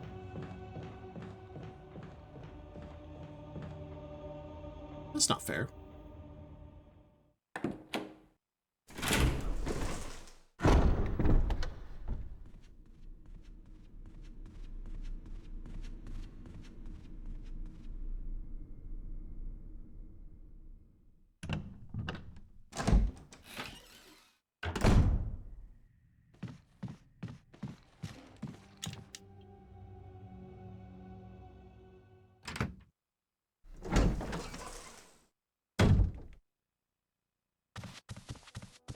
Here, Richard.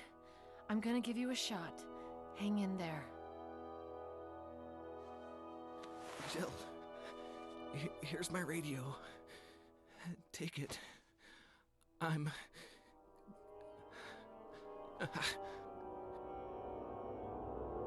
Does it ever not hurt?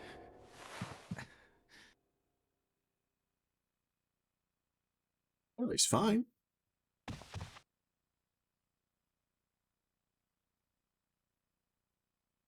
Okay, after you give him the serum, go through the next room. There's another room. There is.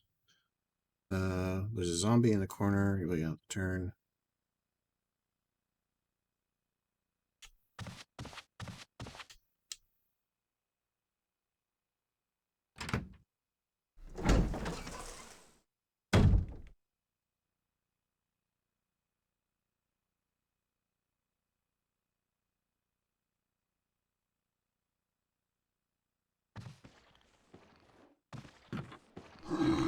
Ah, shoot. Oh, come on.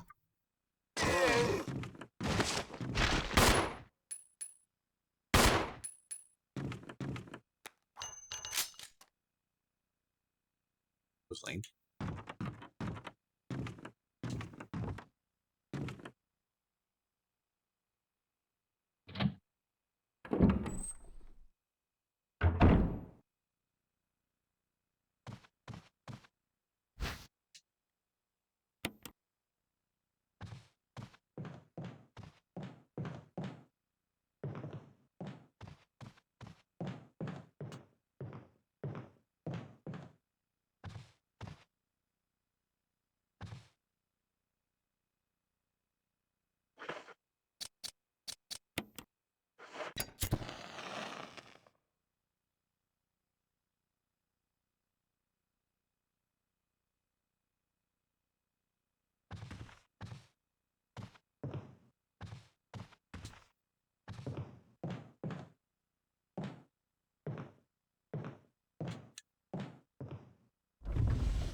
Come on.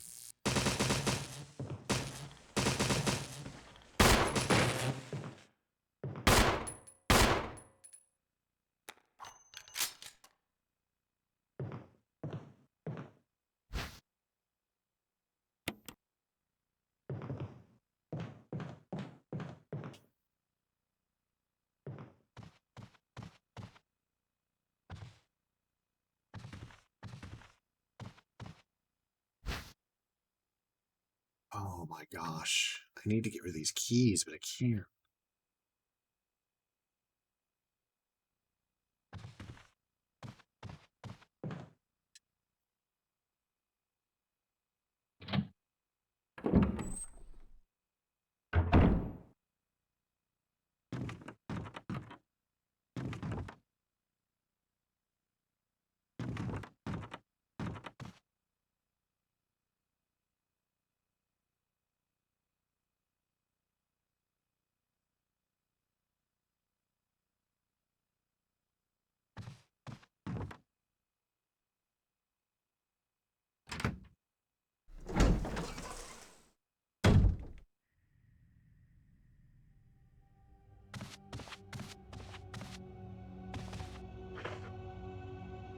I can't even heal.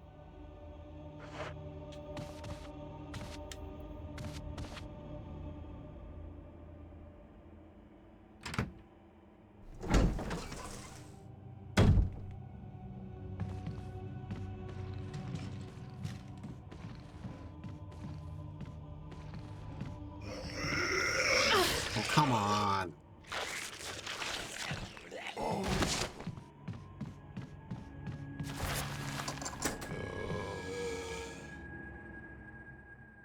I'm gonna have to get over to the serum.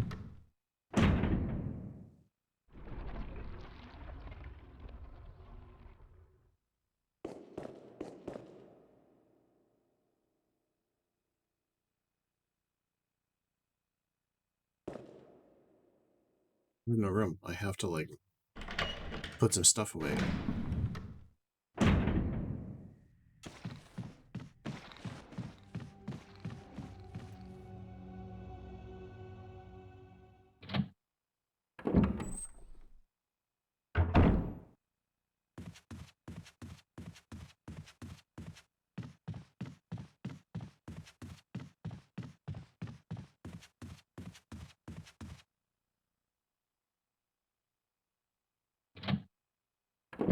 Very annoying. Plus, I should save it anyway. It's been a while.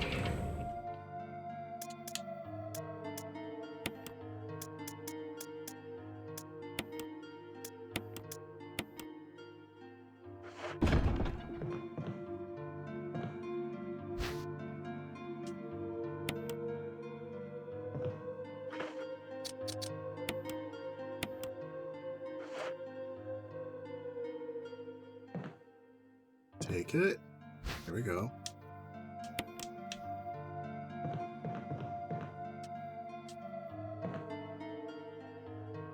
Come on. Grab the rounds.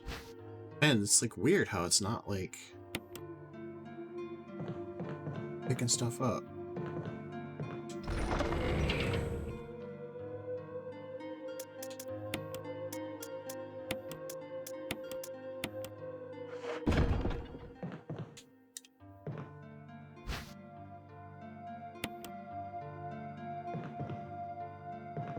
I need to save it.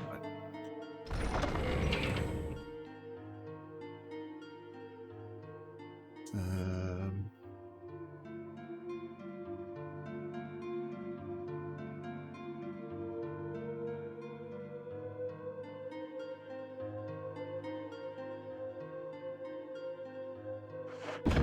well, actually, before I do all that, let's follow the guide here and get the item that it's saying I'm supposed to get in that one room.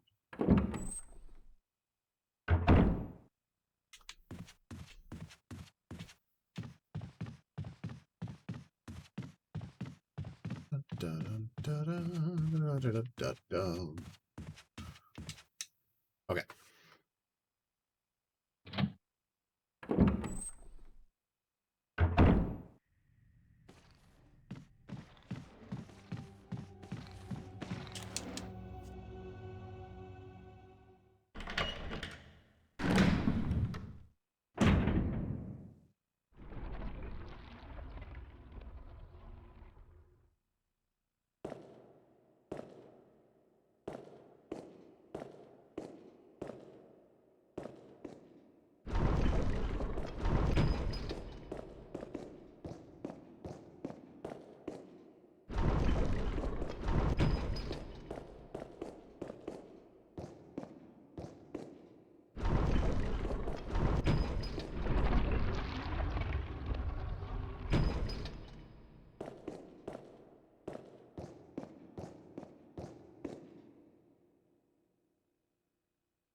Woe to those who disturb my sleep.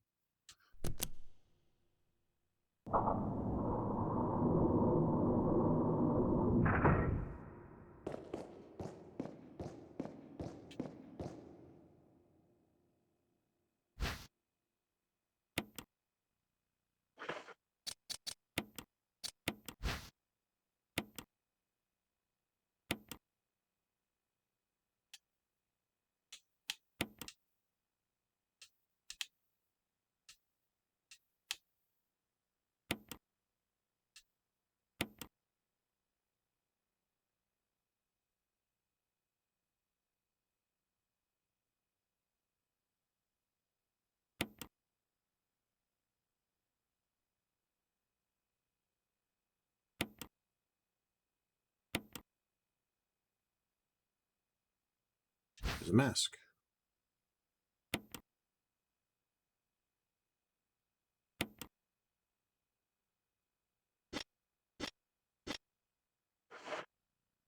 Okay.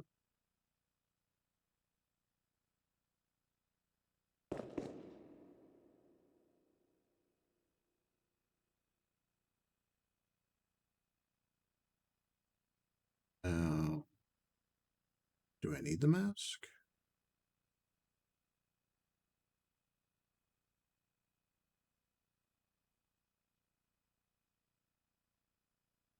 No, I don't yet. Okay. So we can go ahead and we can put the mask back.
Upstairs, follow the camera upward, and then unlock the first door to the right.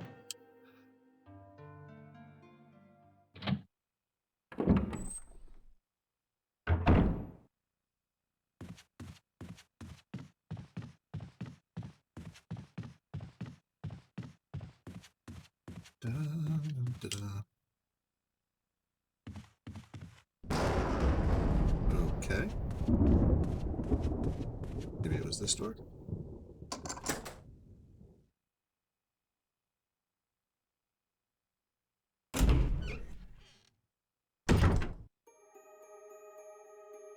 Ooh, creepy. Ugh.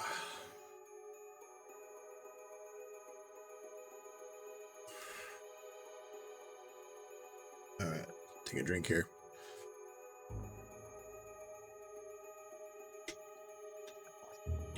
So we're on like what, 2 hours of streaming so far?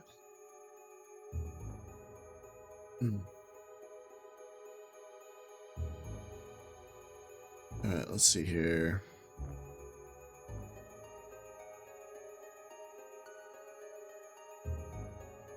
Go to Jill's left and open the door. Wrong one. All right.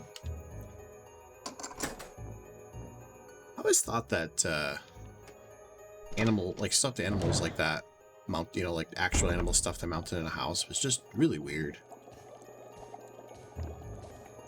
Ah! Jill. Barry, I didn't mean to get you that excited. Right. Anyway, you should read this. Researcher's will. A letter is slipped inside. The top part is torn off. The rest of the letter is legible. Alma, I have tried to survive only to see you again, but my efforts only delayed the inevitable. I am infected, and there is no cure for what will follow, except to end my life before I lose the only thing that separates me from them. My love for you.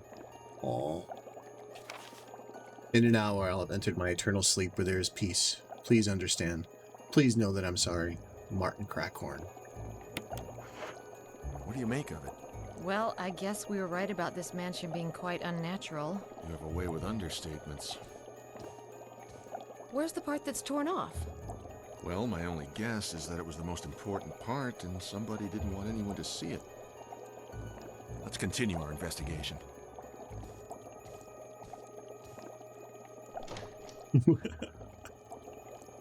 So, the door was locked, though. How did he get in if he didn't have the key? I mean, besides blasting with his magnum. There's no logic to that. Like, how is he getting around this mansion at all? Everything I've tried to access has been locked. Makes no sense. Barry has the skeleton key, doesn't he? Alright.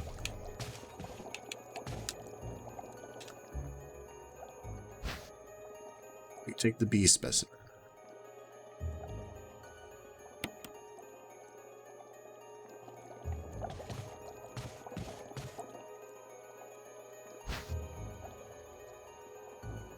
The lure of a bee.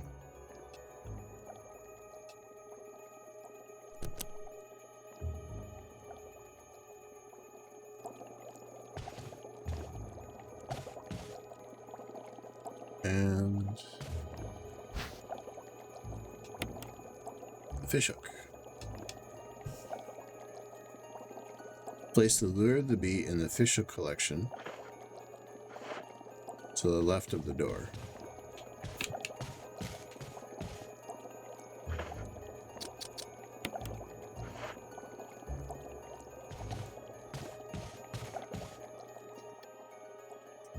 Then go to the small blood collection and place the B specimen.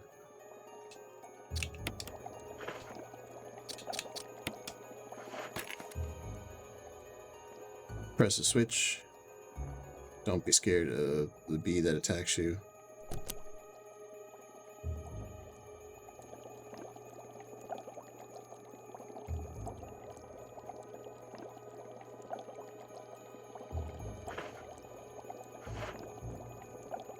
Hmm?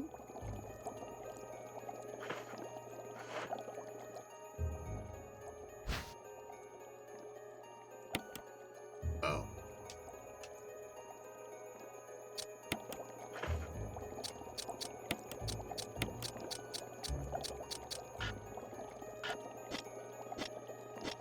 Oh, I messed this up, I think.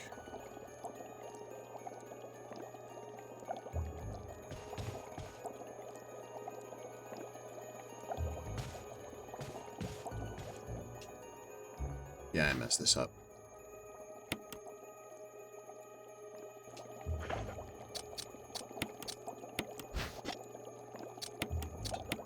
There we go.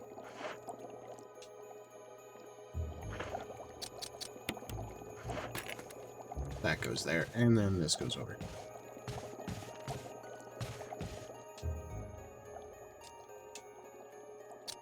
No, I keep hitting the button.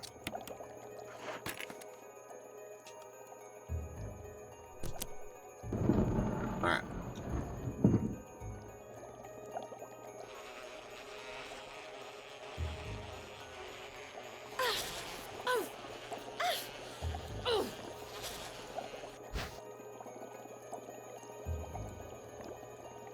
Once cutscene is finished, grab the wind's crest and exit the room.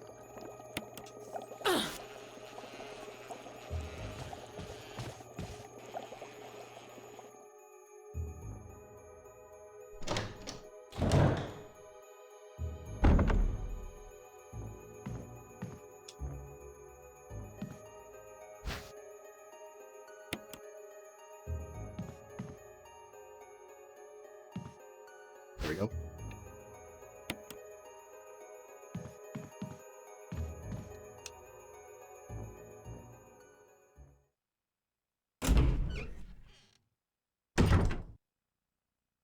Alright. Deposit them in the save room downstairs. And do.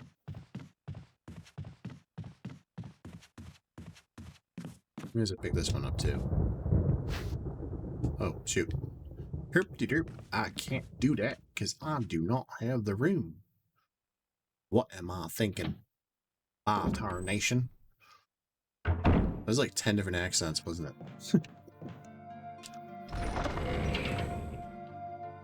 Alright.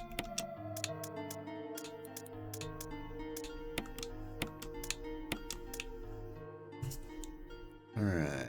It makes you return to the medical supplies room or serum of store for Richard.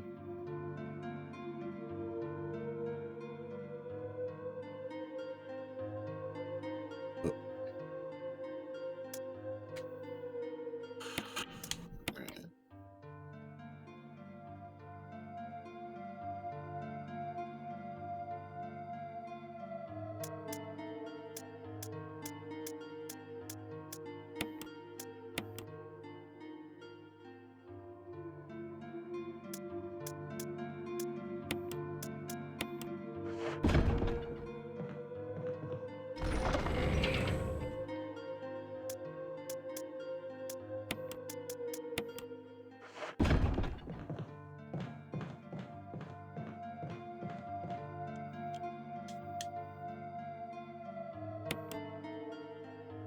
Always save. Always be saving.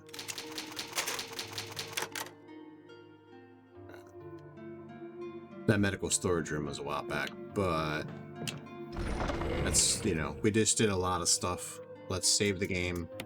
I'm sure the guide will be like, you should have totally saved the game after this, but I'm gonna do it my way because I'm paranoid. So I'm sure we'll have enough saves. Jill's campaign is always on the easier side, just because she has the extra inventory and she gets, you know, help from Barry more often and stuff. So not really that big a deal. All right.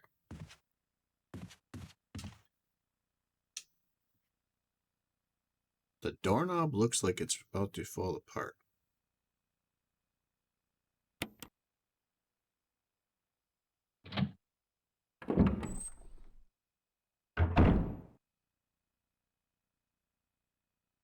Where is this?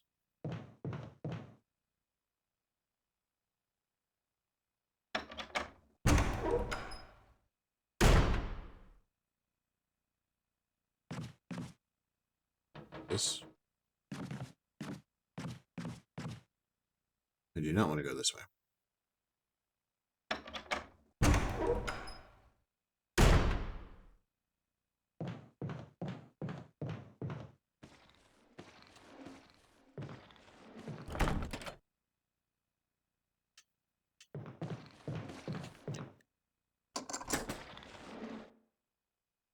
Whew.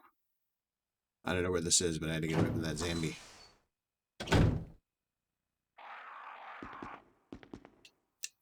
Oh, I know that one.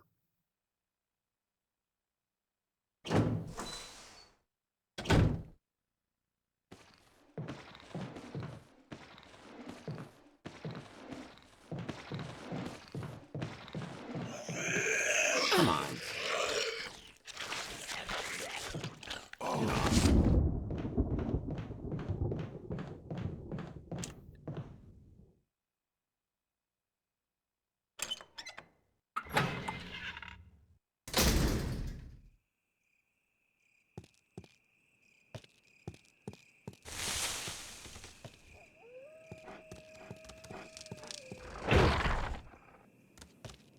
I'm fucked.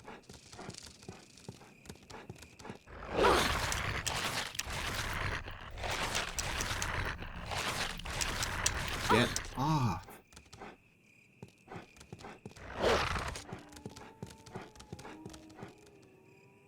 Well, this was a bad idea.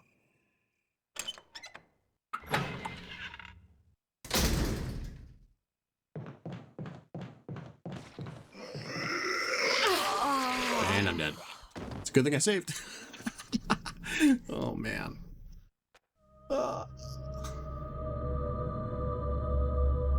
You are dead. You are so dead. Ah, man. See, I had a hunch. I was like, man, I know I'm going to do something dumb. Ah. All right. Well, you know what? This is actually a good time to take a break. So I'm going to do just that. So we're going to tab over here. And we're going to get some music going. Let's see here. Yeah. Yeah, we'll get going. So, all right. I'm going to take a break for a minute here and stretch, blood clot break. All that kind of fun stuff. And I'll be back in about 5 minutes. So put on a fresh song for you and we'll get going. See you in a minute.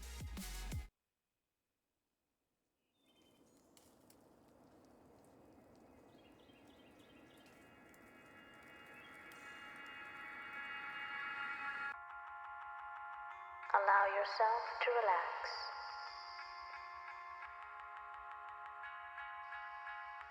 Let go of any concerns that may be in your mind about what you have just been doing, about what you will be doing later. Simply be in this moment.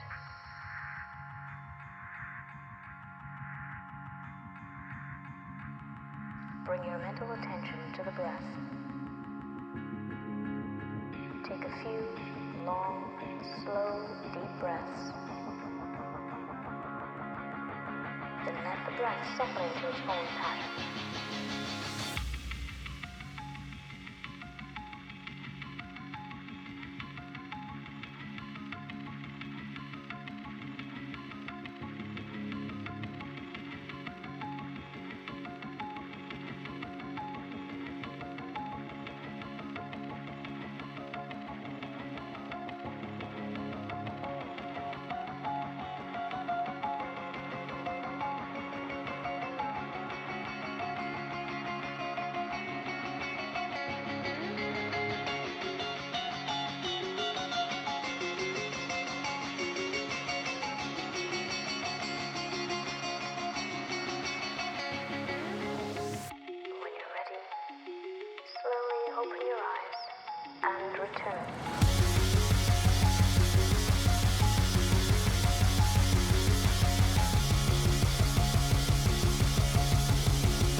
Lyrics, huh? Is there a ton? I'm not really a big fan of like too many lyrics in these types of songs either. I just found a I just looked up DMC free music, and this was an interesting looking playlist, so I figured why not. Try not to get in trouble, with the man. I suppose I could do the little trick with swapping the tracks in OBS, but it just seems like a hassle sometimes, because I just get the temptation to play music that I really want to hear. It doesn't really matter. I mean, it's just for breaks, I guess. If you got any good playlist recommendations, though, let me know. And just send me on my Twitter or whatever. Send me a message here.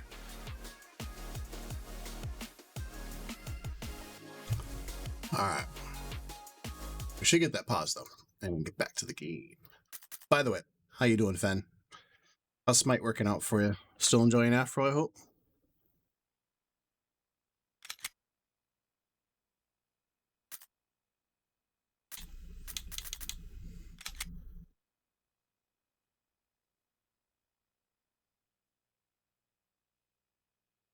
In the darkness lies your fears.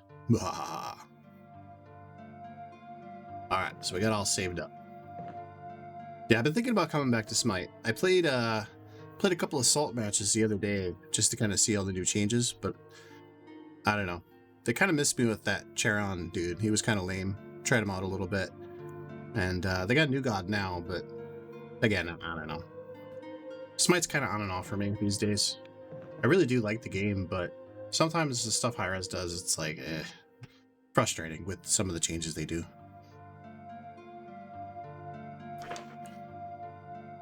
Oh, I gotta put the ribbon back.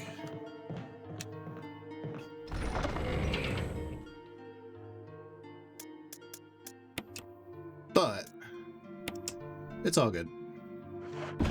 It's all good. The fun thing about Smite is that you can kind of pick it up and play and drop it whenever you want. You're not really pressured to like always play. Like their FOMO isn't really that bad compared to a lot of free-to-play games. I mean, they do run some pretty cool promotions sometimes, but I never feel like if I except for some of the like really cool skins, like sometimes the Odyssey will have like a tier 5 or whatever. But like, yeah, I mean, for the most part, they've been pretty good about FOMO. There was a point kind of like 5 years ago, I think, where they were really bad with it. The community got pissed enough that like they started kind of backing off on it. But nowadays, I mean, even if you don't really play a lot, you can still feel like you're getting some progress, like getting some skins and stuff. So that's pretty cool. And they run some okay events now that reward you with, I mean, at least they're like recolors or something, so you don't feel like you're too left out. So I really can't complain. And their battle passes really, I kind of complained a bit when they added the extra track, but like, it's still not too bad when you see other battle passes like Overwatch and stuff. So yeah, Smite's all right in my book. It would be kind of cool to see them move away from like I don't know. Like, I don't know how many more gods you can really add to the game before you start running out of, oh my god. Blizzard's monetization, period, has been a war crime for like a fucking decade. Fuck that company when it comes to trying to make money off of people. It's stupid. Like, I've ranted about this before, but man, it is absolutely disgusting how bad the monetization is. And I'm glad that they're not doing like StarCraft or any of the other fucking franchises right now, because it's just so bad. It's like, what? It wasn't good enough for you to have a cash shop, then you had to like charge people for it. Just like I could go on and on. It just, yeah, it's as somebody who really liked playing Overwatch in my downtime, it was kind of my go-to chill game for a long time. I love Mr. Heroes because I'm a big fan of like the random hero picks like type modes. Those are always really fun because that way you unless you're like hardcore about a particular main for a day or two, which is fine. Like I love getting into the mix of that kind of stuff because one, like the matches, you can't predict who's going to be who. But two, it also prevents the people who are like, but I only main this character, It's usually not too big of an issue, which is kind of nice. And Overwatch was great for that because they had all sorts of other modes too you could try out. But I like the I mean, loot boxes sucked, but at least they had introduced like ways that you could play the game and get rewarded for it with, loot boxes. So I would play whenever they'd have a new update or something like that, grind out the 9-10 matches, all that kind of stuff. It was fun. you know, and once I had my fill, I was done, and I'd come back periodically. But then they did the free-to-play bullshit, and I'm like, okay, so all Overwatch 2 is just you removed a character from each team, which cut down on some of the tank meta, nerfed some of the shields, which you never should have fucking added to begin with, and then, what? You changed the time of day on the maps? You know, that was your Overwatch 2? Oh, it's free to play with a battle pass, and all the shit that you could have bought in Overwatch is now 10 times the fucking price. It's horrible. It's horrible. And like they haven't really, I've heard they've made some changes, but like, I haven't heard anybody say anything positive about Overwatch 2 in a while. And I know people play it because it's free to play. It's like Blizzard makes games that are still fun to play. But like, holy shit, man. You know, like everything else about their games is just terrible. I just don't understand it. How that even happens. And people give them a pass in a lot of, like, they bitch about it. It's like gas prices. Like everybody bitches, but they still pay. That's what Blizzard's like. Everybody bitches about Overwatch and Diablo, but people still play. Well, maybe not Diablo. I guess that one's tanking pretty bad on the things. But yeah, it's just, it's so mind-boggling how we even got to this point, considering how awesome Blizzard used to be as a company. But I don't know. I do not know. Anyways, that was my rant. Oh man. Yeah, you just kind of reach a point with certain companies where it's just like Electronic Arts was like that for a long time with me. I'm still really hesitant about playing any kind of Electronic Arts game, and I never touch Ubisoft games. Like maybe Rayman or something, but other than that, all the Ubisoft games I've ever seen or played these days are like boring open world, just nonsense. You know, just designed to waste your time and make you feel like you actually did something, but you really didn't.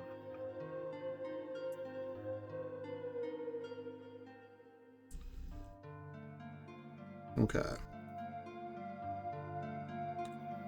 So I'm supposed to go down to the medical supply room. All right. Let's try that. Yeah, I really wish that companies would be getting better about live service. And the funny thing is that Valve is moving away from it with Dota. They're basically kind of done with battle passes and stuff. They said that they're going to start introducing like alternative monetizations and stuff, which is really good because like it's thoroughly needed.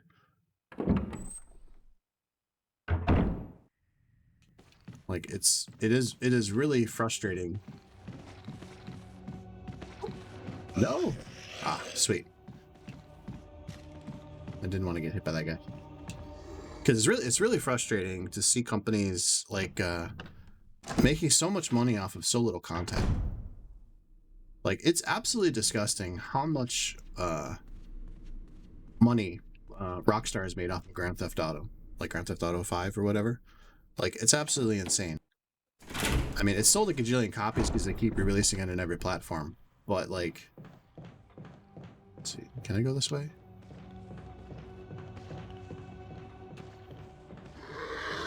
Yes. But like the fact that they have not really been making any games for like years. Like what? Grand Theft Auto 6 was GameCube, or not GameCube.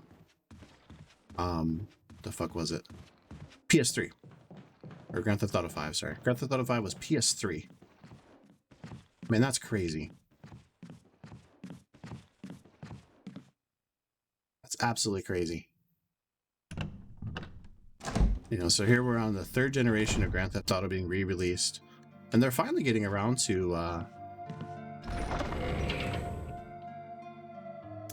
let's make sure we got everything here. And they're finally getting around to Grand Theft Auto 6. So I'm sure they'll be releasing that next year.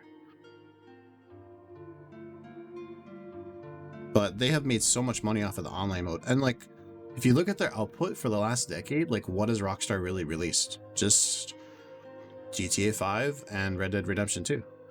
They tried to do that very, very awful Grand Theft Auto like collection, which was absolutely terrible.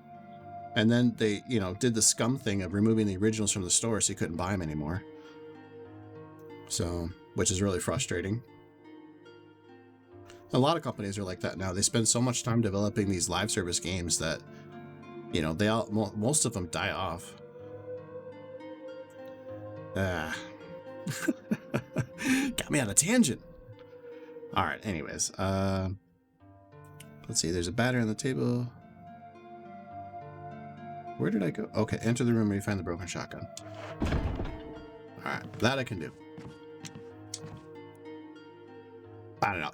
It's just funny to me because then you'll see a company like Capcom, which isn't, or Nintendo. I mean, they do DLC and their business practices aren't always amazing, but like when you see that they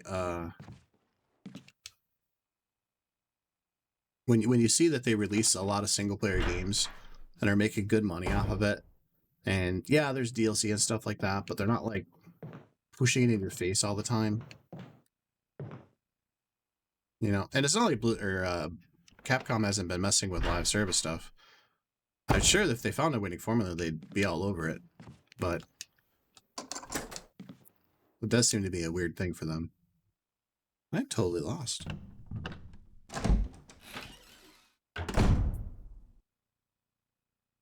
Oh, no, I'm not. Pick it up. I'll run straight past the windows. Zombie ending.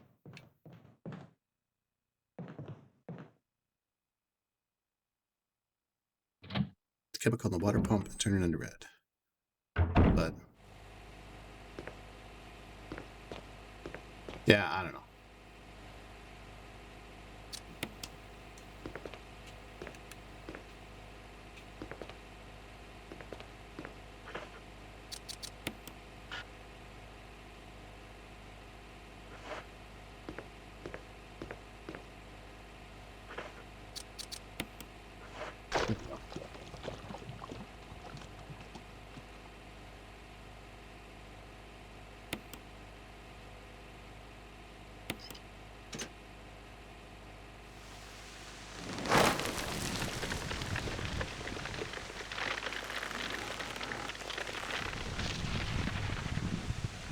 Boom. Got that done.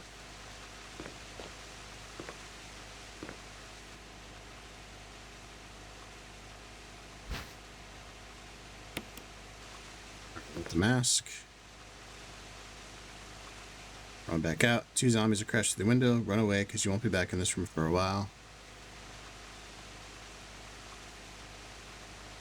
Oh, hey, no, it's fine. It's fine. I totally understand.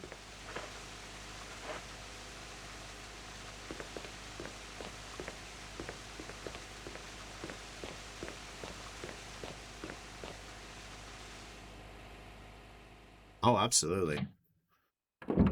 Absolutely. I mean, I saw some complaining when it first came out, but yeah, content creators these days have been pretty chill about it.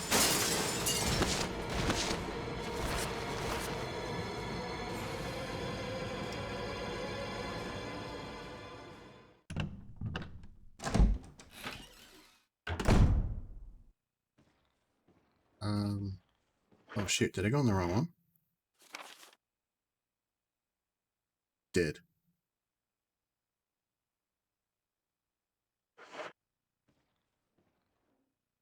Let's see here. Head toward the bottom part of the F shape of the room. There are 2 doors. Crap. Yeah, I think the more interesting one from a complaining standpoint is actually Diablo 4. Oh, you jerk. Get off me.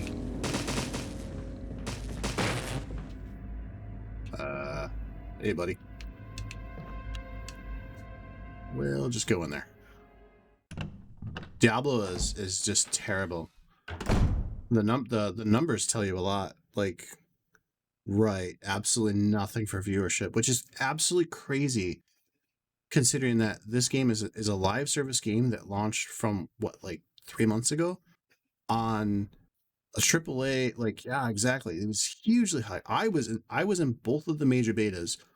I even bought the stupid piece of chicken to get into one of them, and like, yeah, I mean, it was everybody wanted to be on board for Diablo 4, and yeah, it's like they learned absolutely nothing. They made this game that had $100 entry if you wanted to play it early, but otherwise, like, they had all these high-end editions for it. They milked the shit out of that. They milked the shit out of the cash shop. You know, that battle pass, like, it's a full price game, right? And then they're talking about how they're going to do these seasons, and then they introduce all these MMO aspects because they want you to be able to, like, play the game with other people because it's supposed to help engagement. Okay, fine. They got these raids that there's, you know, these big raid months, all this other kind of crap they're supposed to be doing. And throughout all of the promo stuff with all of the like all the videos they were putting out, all the devs were like, oh yeah, we got so much content, it's crazy, you know. And it's like, once you actually get through the campaign of the game, there's like nothing. There's nothing. You have some dungeons you can run over and over again, which aren't really that amazing because Diablo dungeon design is honestly kind of shit. And then what? Some PvP, right? They had the season of blood or whatever. It was terrible. Nobody liked it. You know, the whole creepy thing with the tree. Nobody cares about that. The Bloodfields thing. Nobody cares about that. Like none of the stuff. And there's no actual new content, right? Like there's no new story missions. There's nothing. There's nothing to keep people coming back to a game that is supposed to be trying to get you to buy all of these things that Blizzard wants you to buy.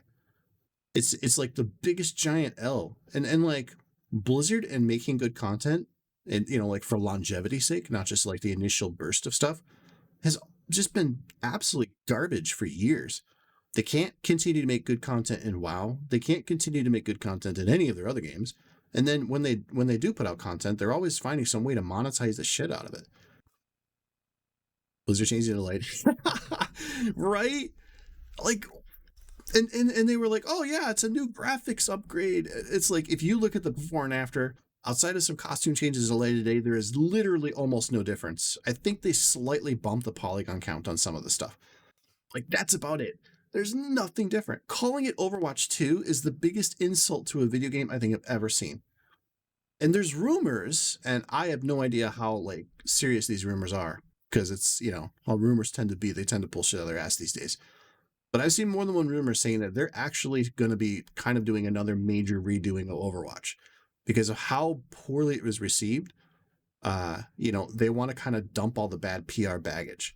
And I'm just like, no, that's not how it works, guys. Like, if that rumor has any truth to it, Blizzard is going to do the dumbest thing they could have ever done. Like, they've already dumped the PvE mode that was supposed to be the reason they were moving to Overwatch 2 to begin with. It's just, no. And what really pisses me off is I paid fucking $50 for Overwatch 1. You know, I paid for that fucking game. And that version of the game is gone completely because even though they said they were going to keep supporting it, they were like, nah, well, I guess not. You're going to have to play Overwatch 2. Fuck that shit, man. Fuck that shit. That is not cool. That is not cool at all. Blizzard makes so many L's, it's not even funny.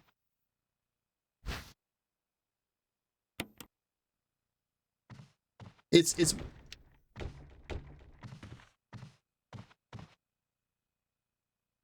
this Itchy Tasty? I think this is Itchy Tasty.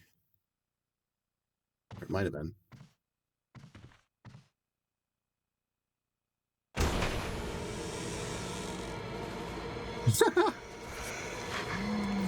No! Get off me.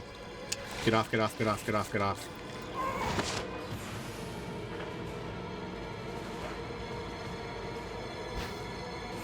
I'm gonna need this.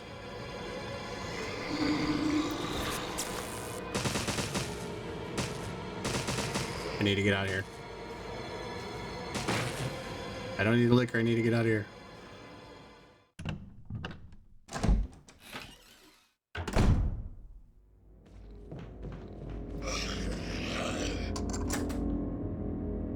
I don't know where this takes me, but I gotta get out of this area. There's too many zombies.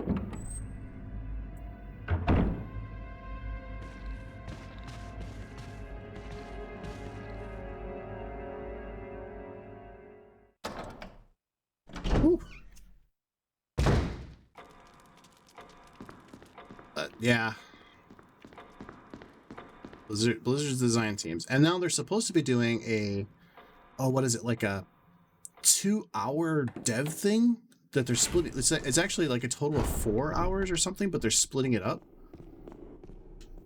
to, like, you know, because no fucking way are people gonna watch that much of the dev stuff. But apparently they're announcing like some major stuff, which is obviously damage control. I gotta get back to that room. Like, you know you're fucked up with your game when you're trying to get people to come back with, you know, by telling them there's a 2-hour stream of you trying to change everything.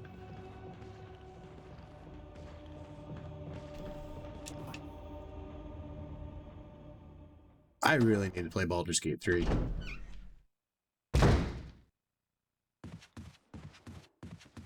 Wish my budget would let me.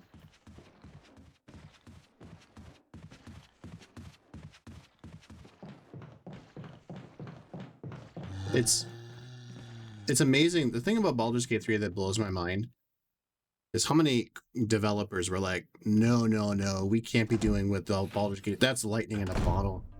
Don't get your expectations up because of Baldur's Gate 3. It's like, what are you guys talking about? Like, games that do awesome things that people want to, you know, like, you should be, like, encouraging those kind of things. Oh, man.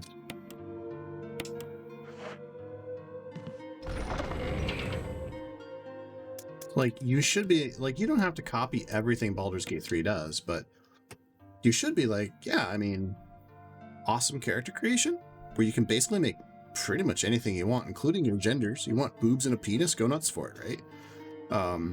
You know, characters that are well written. I don't think that's a hard thing to do in a video game. Apparently it is, but, like, it shouldn't be. Let's see, what else was cool about Baldur's Gate 3? I mean, well, God, there's an endless list. All right, man. Enjoy your game.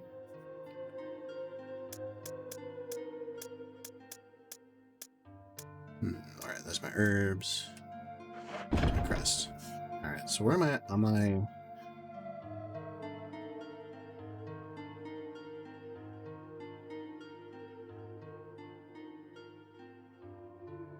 Simply run away next to the stream if you don't care about the battery. Go ahead and proceed through the other door now, and you'll be in the hall where Kenneth was killed in the corner. Alright. Yeah, let's see.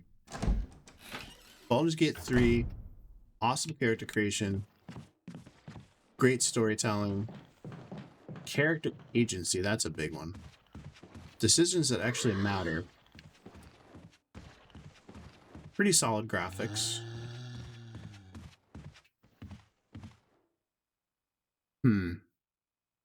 Music, obviously. Terrain you can climb. It's an endless list of good stuff that game had.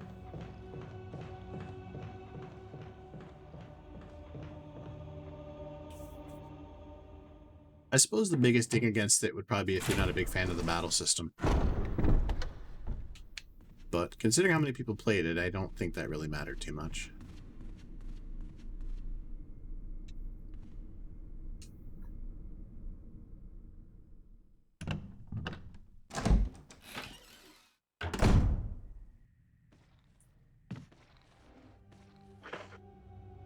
Okay.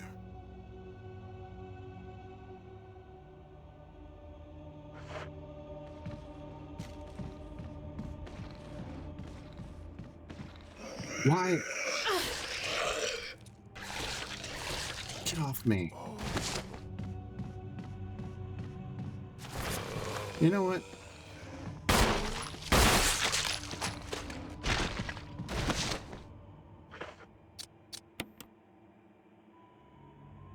Oh my god, I need a lighter for that.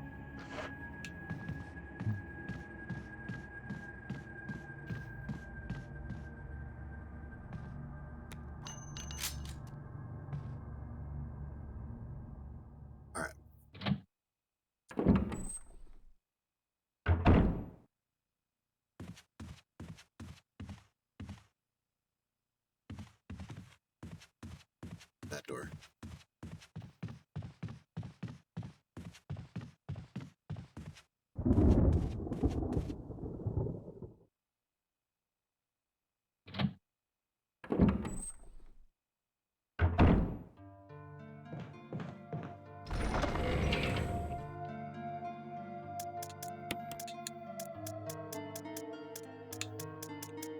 Sure, don't need that.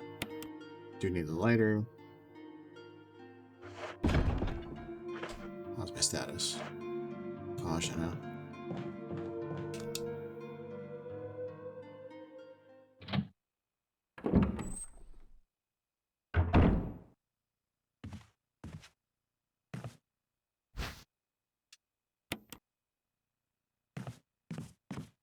Alright, let's go take care of that one zombie, because every single time I walk past, he's in my way.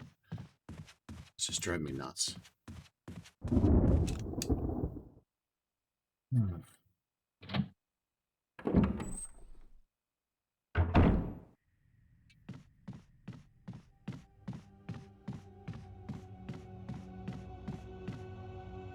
Are you kidding me?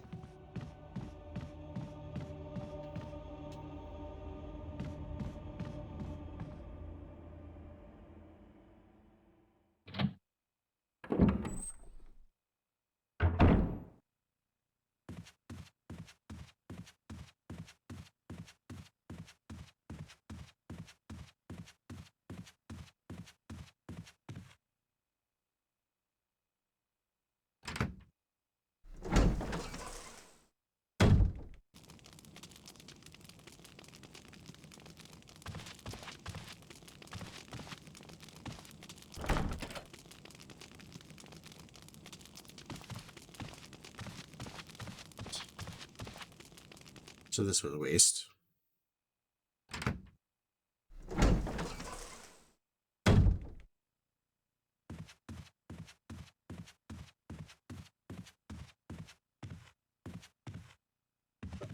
With Barry and the bee. Barry and the bee. Barry and the bee.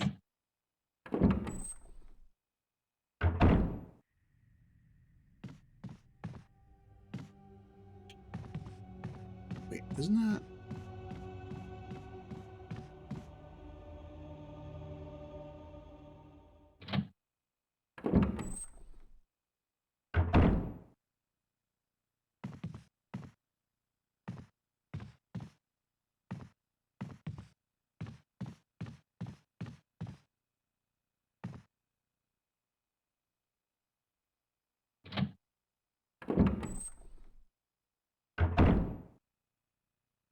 Oh, okay.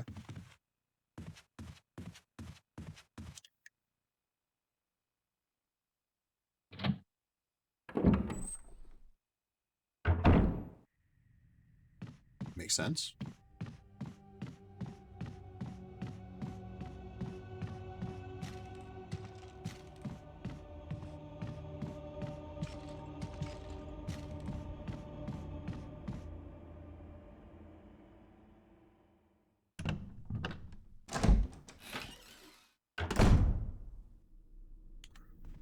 Alright. So... where do we go?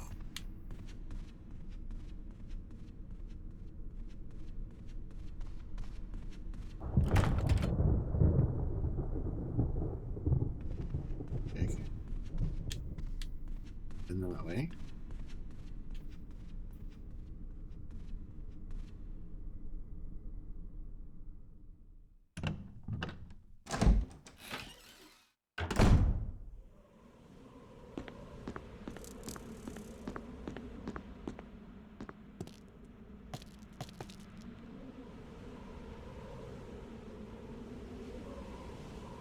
Oh, okay.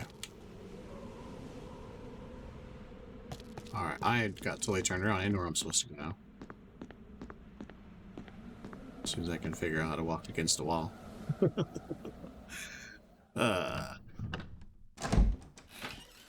there we go. Alright, so we go down.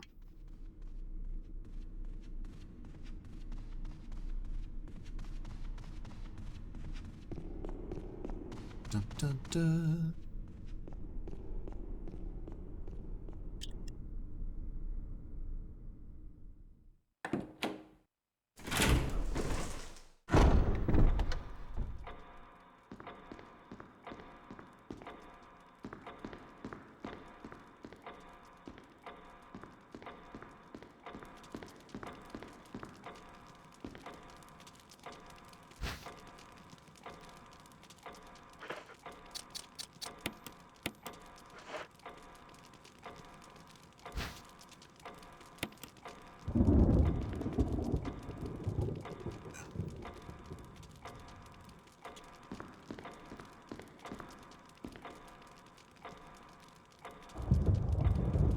Go back to the hall, unlock the door at the bottom of the stairs with the sword key.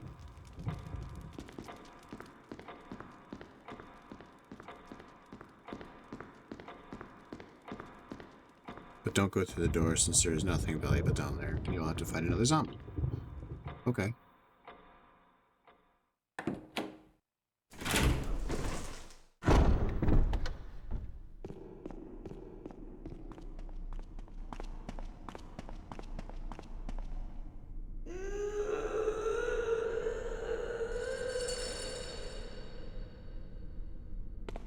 Oh, wrong one.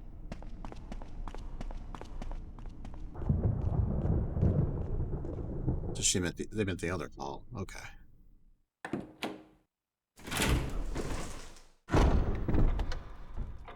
Dun, dun, dun, dun, dun, dun, dun.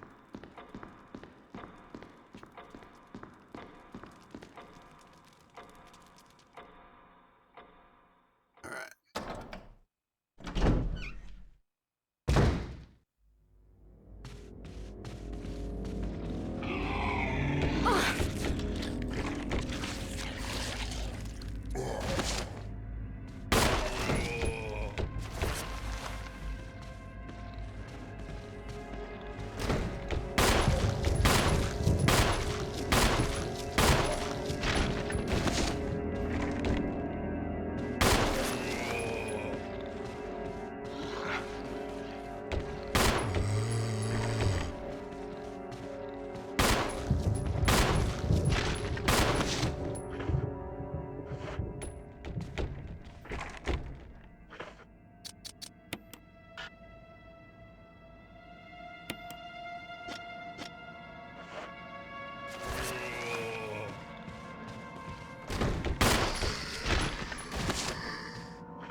Oh, I mean the wrong one.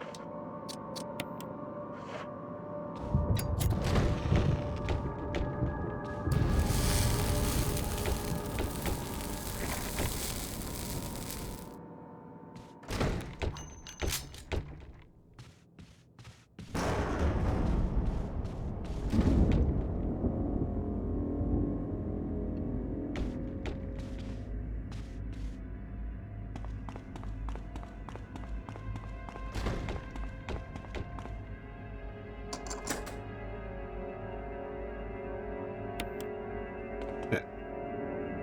So go back up and through the first door on your left.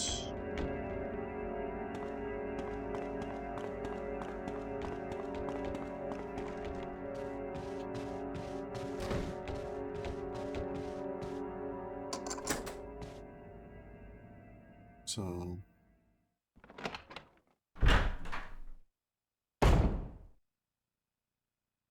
and it says inside that room is a piano. So piano time. Expensive looking grand piano.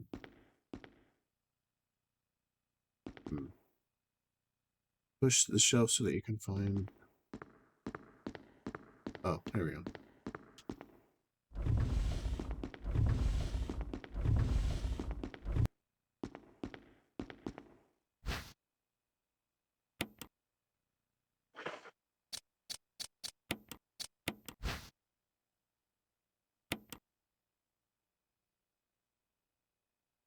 Section of the music is missing, leaving only the beginning and end of the music.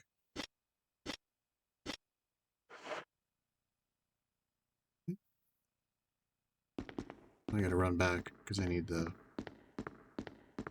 musical notes. Come on, go to the door.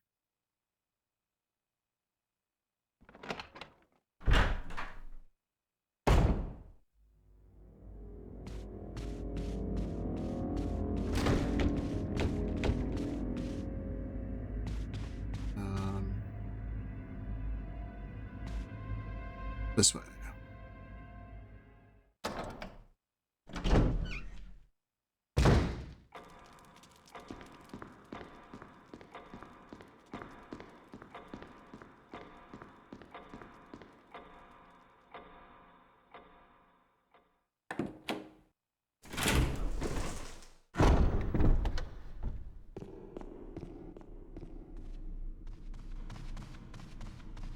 Oh.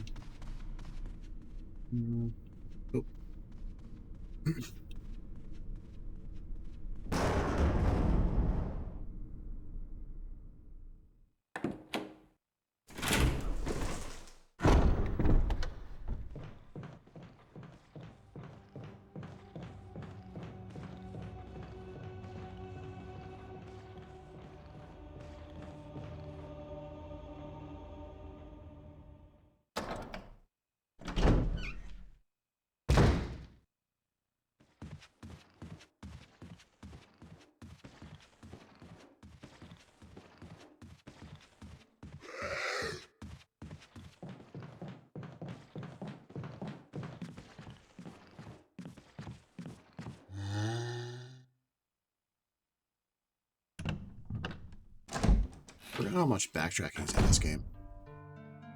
It's kind of crazy if you think about it.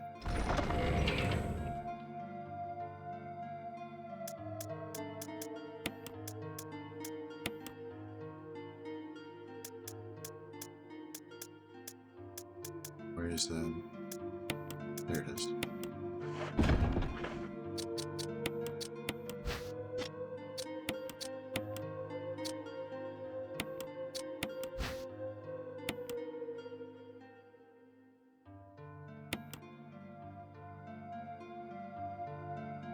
Complete musical score of the Moonlight Sonata. Okay.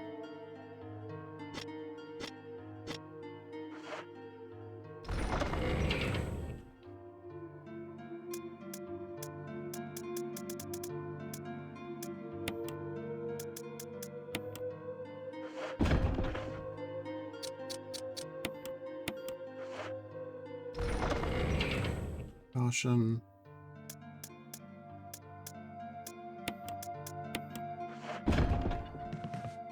Okay.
Of course, I'd be out of fuel now.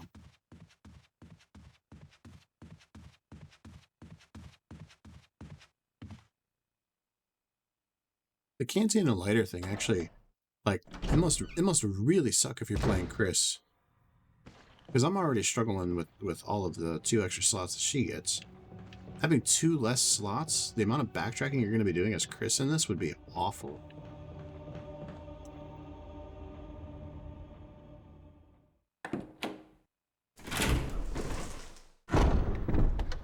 Like, I would probably say if there's one mod I would do to this game, it would be to get rid of that. Like, make it so that the mechanics for that are, like, super... or not, but, like... my brain's not working. Basically make it so that the amounts of times you could use the thing to burn zombies would be unlimited. See, and make it so you didn't have to use the lighter and the fluid all the time. But what do I know?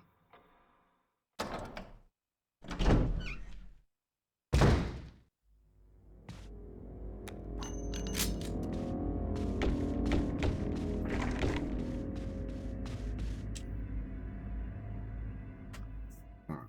Let's get playing the Moonlight Sonata.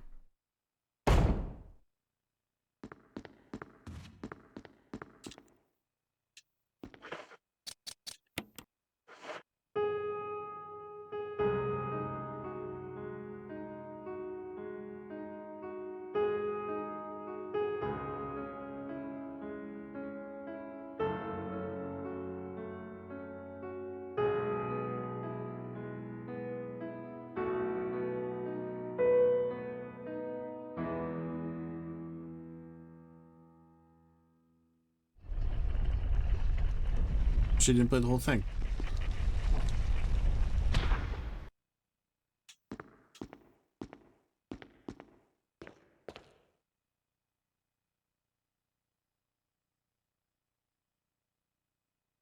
Let's go to Secret Passage. Oh, what is this? Trevor's Diary. 11 days have passed since arriving on this estate. How did it end up like this? A guy in a lab coat brought me a meager plate of food and said, "Sorry to put you through this, but it's for security reasons." That's been hit me. It all makes sense now. There are only two people that know the secret of this mansion, Sir Spencer and myself. If they kill me, Sir Spencer will be the only person who knows the secret. But for what purpose? It doesn't matter now. It's too dangerous here. My family, I hope they're alright. I've decided to escape. Jessica, Lisa, I pray you are safe. November 26, 1967. How could I be so careless? I lost my favorite lighter, the one Jessica gave to me for my birthday. Now it's going to be much harder to escape this dark place. November 13th, the date when my fate was sealed. My aunt was hospitalized just 3 days before that. Jessica and Lisa said they were going to visit her. I wish I could be there with them. But wait, even as I'm writing, my memory is coming back to me more vividly. Just before I passed out, I remember the man in the lab coat said something like, "Most likely your family is already." I pray for their safety. 1967. Somehow I managed to get out of the room, but getting out of the mansion won't be as easy. I have to get past all the booby traps, tiger eyes, gold emblem. I have to try and remember for my own sake. Exit. Huh.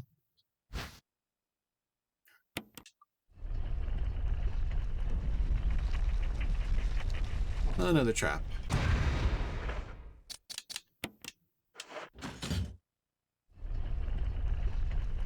Up with it.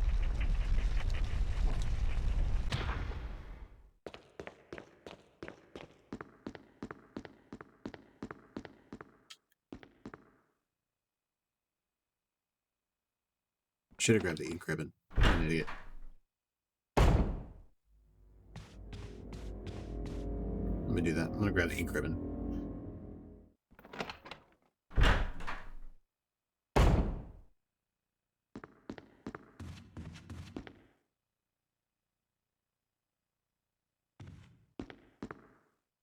There we go. Yes.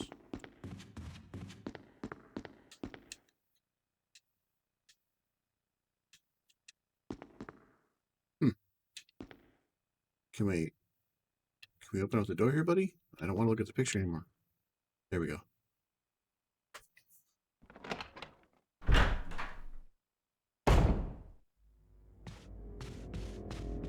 All right.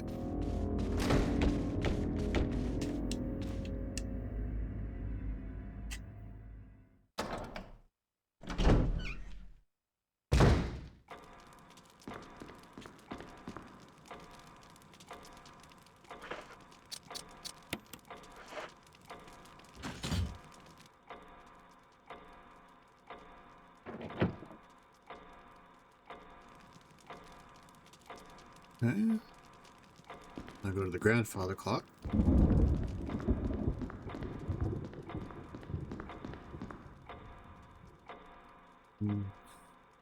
Make it read 6 o'clock.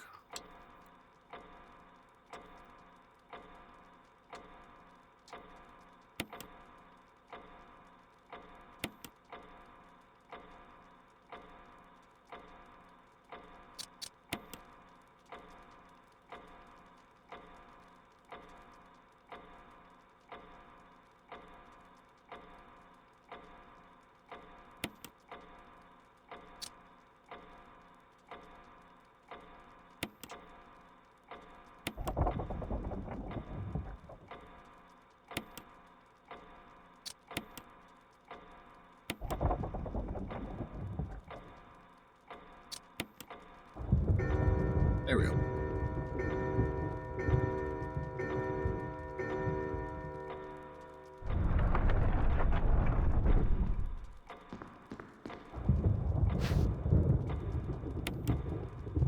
A dimension key, yay.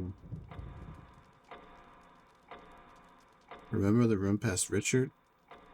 Go there and watch out for a crimson.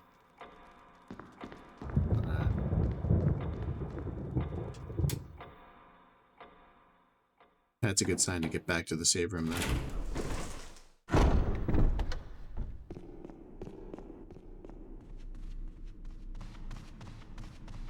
Dun, dun, dun, dun, dun, dun. Dun, dun, dun, dun, dun, dun.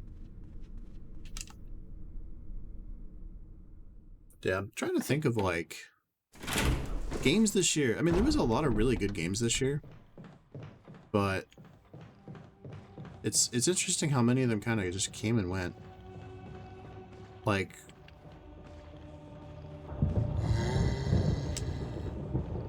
oh, there we go. Baldur's Gate 3 went so hard, still in Act 1, almost 200 hours. Damn.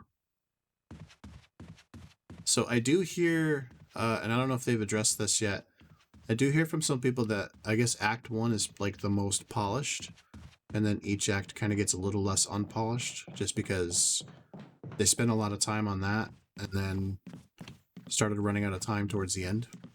But apparently there's a ton of cut content from Baldur's Gate 3 that they're still looking to put back in it. Yeah, kind of buggy for sure. That's not all bad.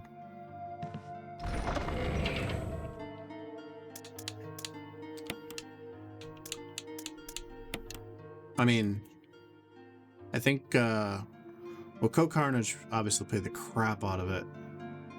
The game, oh, ouch. I mean, it's a good game, so it's not like that bad, but 90 hours. Wow. I would have been frustrated. Yeah. That's a hell of a lot of time to lose.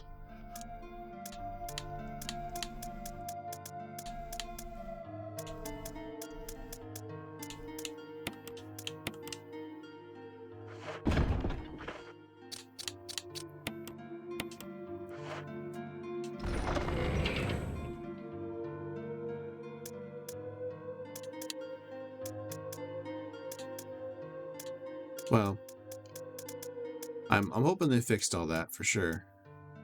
What was I doing? Oh, ink ribbon.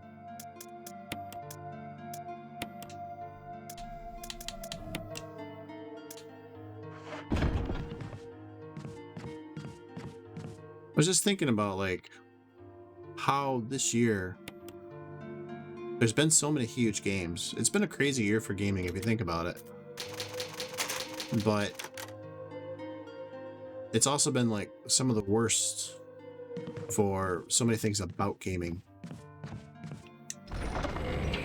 You know, you had lots of layoffs and, you know, Unity, the company being greedy as hell, screwing over developers. You know, a lot of crappy monetization, price increases.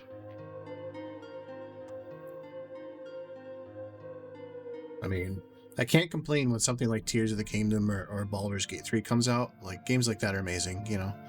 RE4 Remake looks pretty cool. But yeah, I mean, it's kind of frustrating. And I don't know. I mean, with all the layoffs and everything, and then all, you know, there's been some strikes for actors and unions and whatnot. Next year may not be so amazing, but I don't know. Next year, I think, is going to be Nintendo's big year, because they'll be doing the launch of the new console. But yeah, I really think that there should be more games like Baldur's Gate 3. They don't have to be exactly like Baldur's Gate, but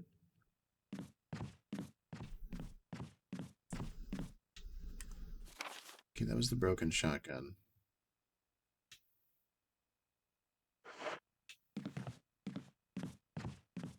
I need to go back to where...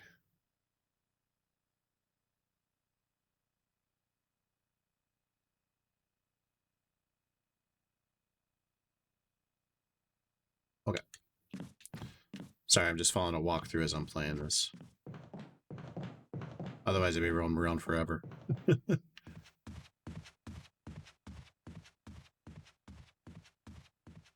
Oop.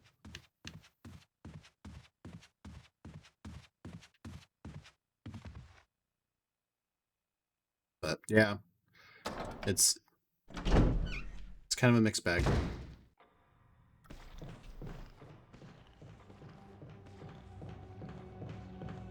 Starfield was kind of a disappointment, to be honest.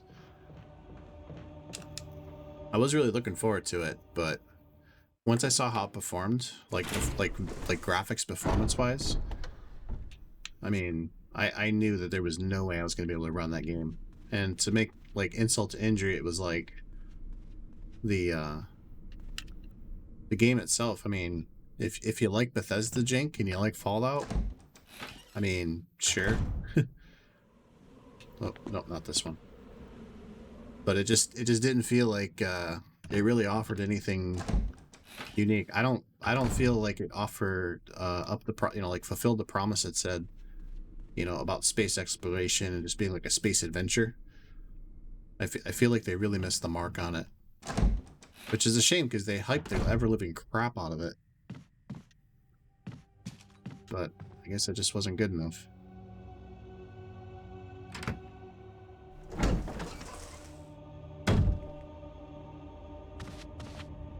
Oh, here we go.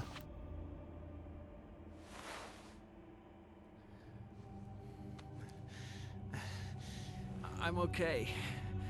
The others...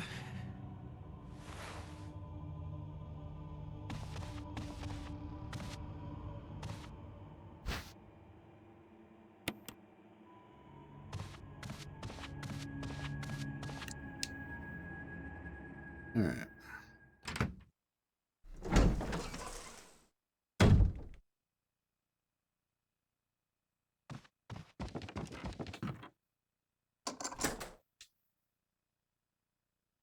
Whoop. Got rid of this key and have an extra spot now. So now I'm just down to one key again. Thank God. Alright, so...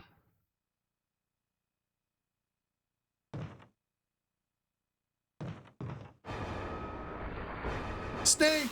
Snake!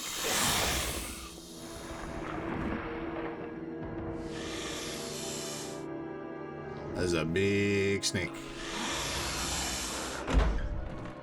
Payback time. Oh, come on, bro.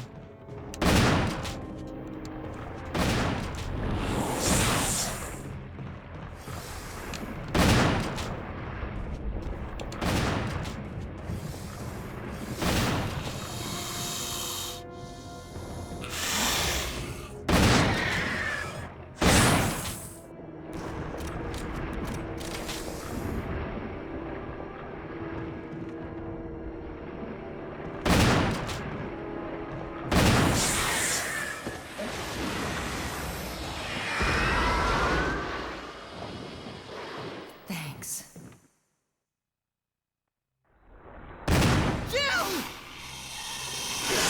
No!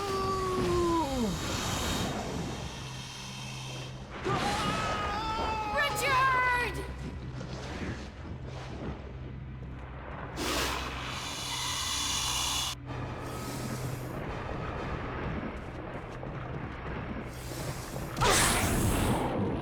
Really? I need that mask.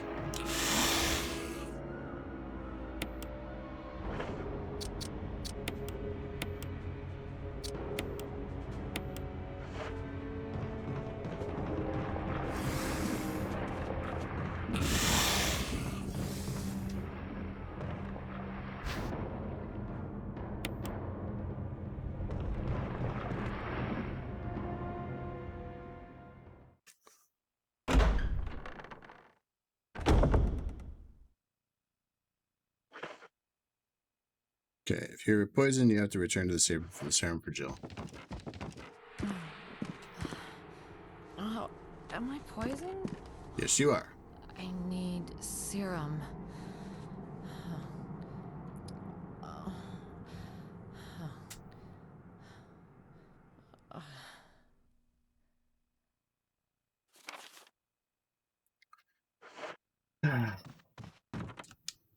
And I gotta go back.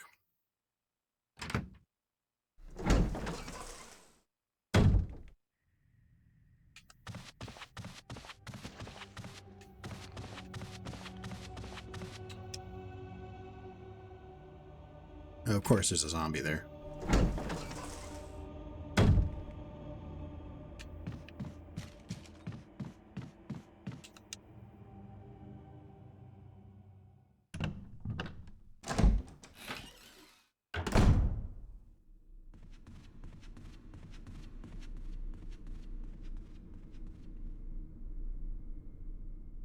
Dun, dun, dun, dun, dun, dun, dun, dun.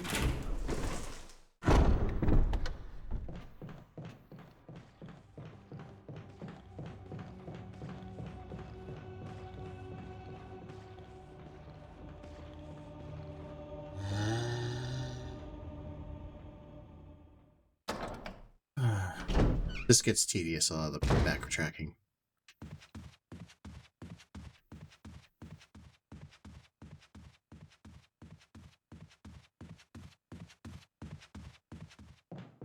Dun, dun, dun, dun, dun, dun.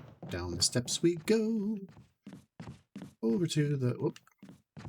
Over to the door. Alright, let's get that serum.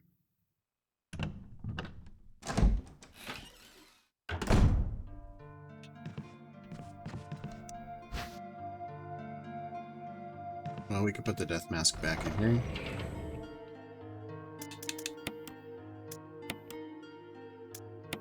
I guess, go there.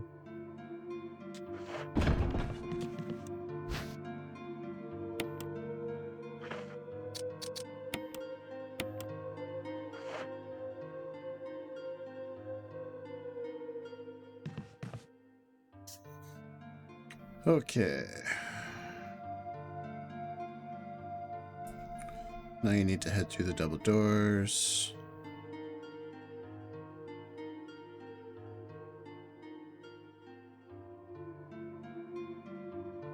Hmm?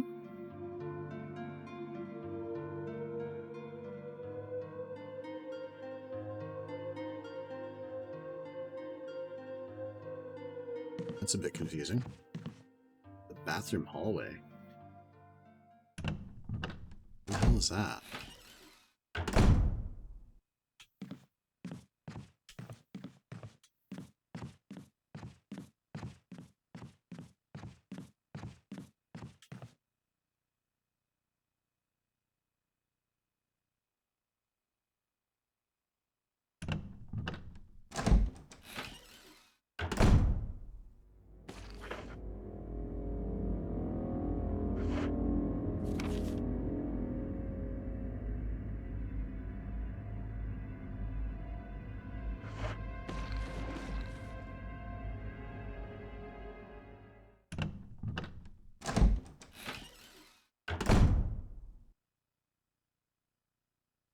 That's not it.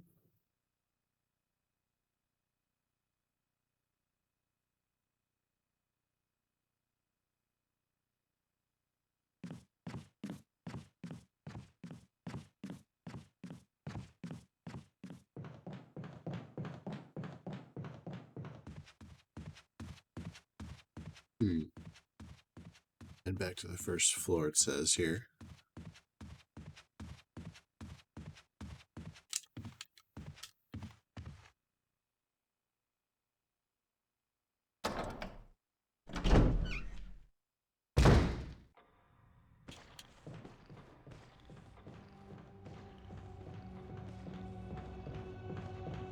This way.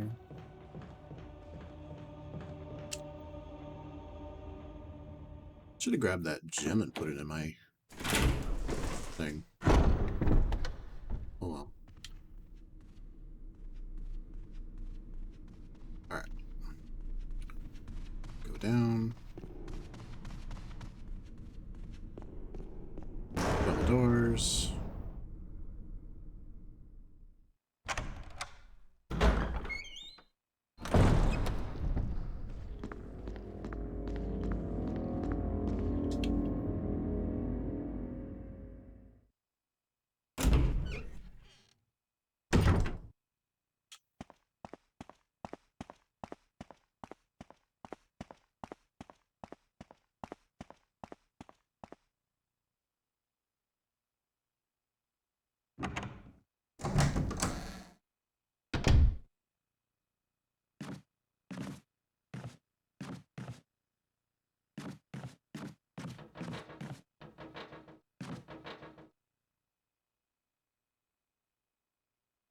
This was the shotgun room, wasn't it?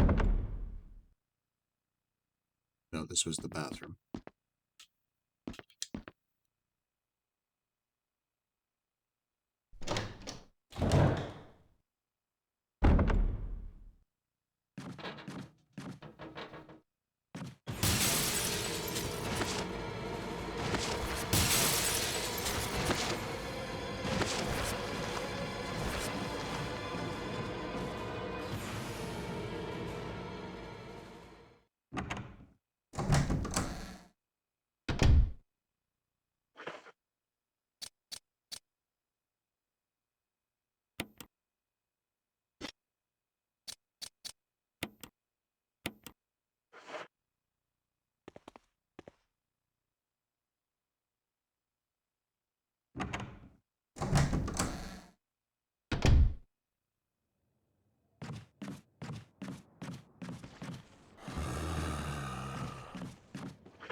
There's no way I'm getting past these guys without, like...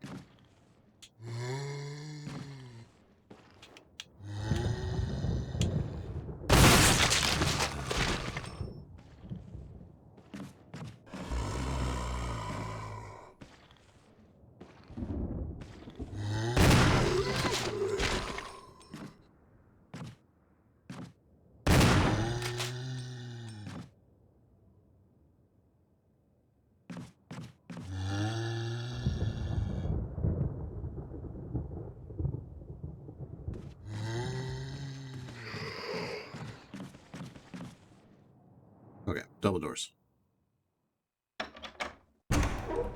I'm sure that'll come back to screw me in some way in the future, but for now, yeah. Alright, go through double doors across to the shotgun room. Now you're back in an L-shaped hallway.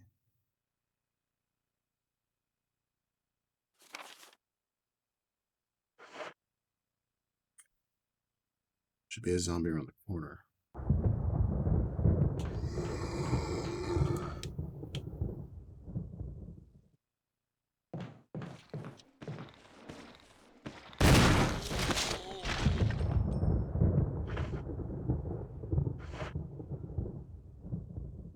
So, kill him, go to the left so you can unlock that door. Nice. Alright.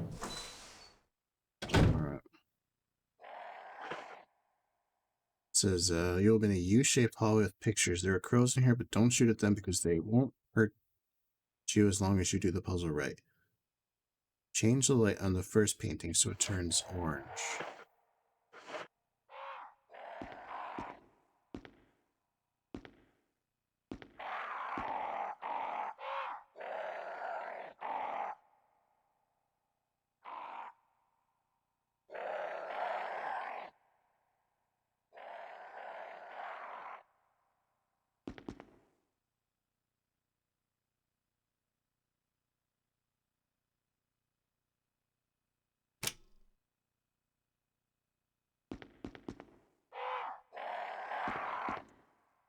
Run to the other side of the U.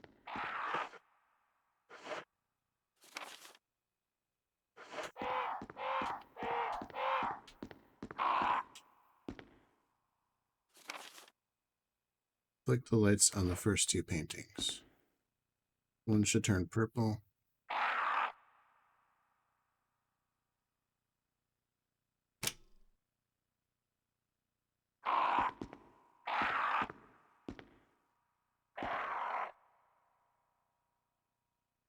The other should turn green.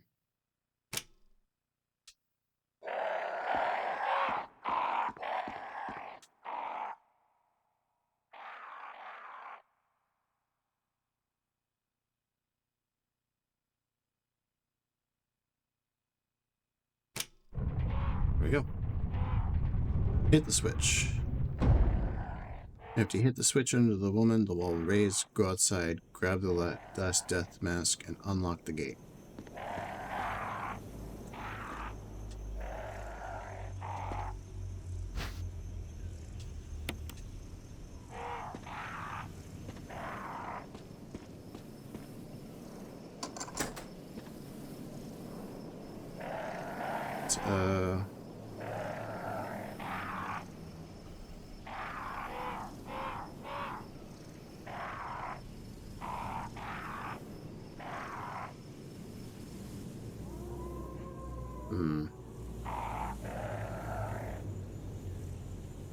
Okay.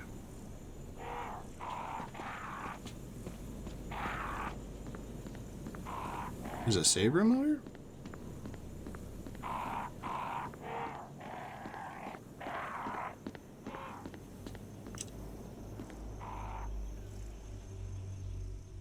Alright, we'll get the save room done.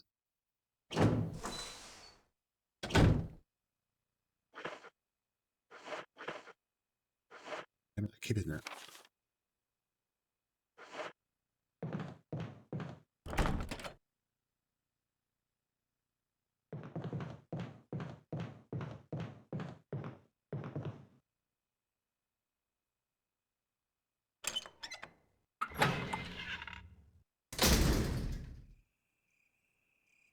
No.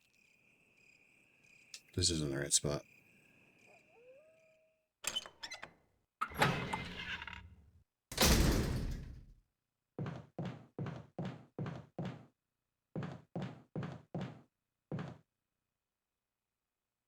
I think this is it.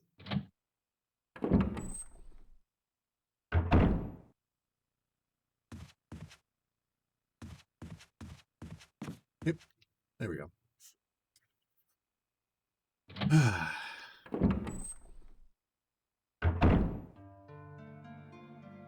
Oh, that music.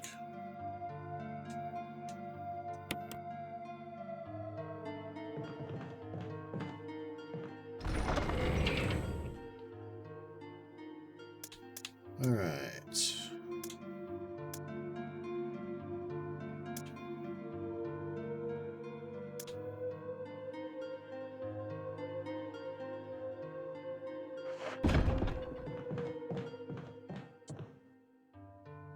We should actually just go burn that stupid zombie, because I had this feeling.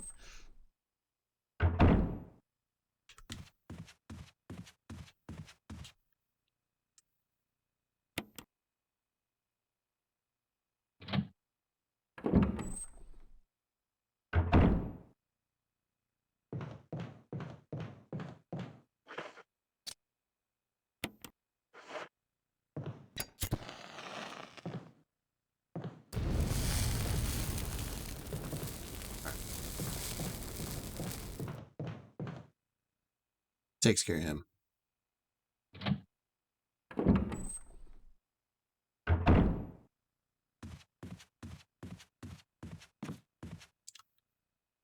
Just in case. I'm sure he doesn't need to be burned, but whatever.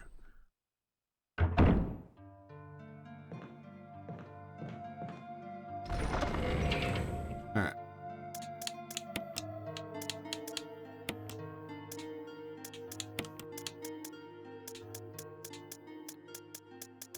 Where is the... Okay.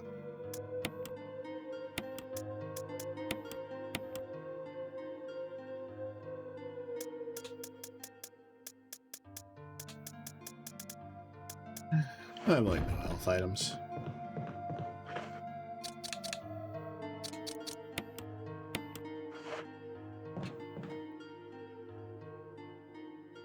Great. Oh, you know what I should do? I think I'll just save it.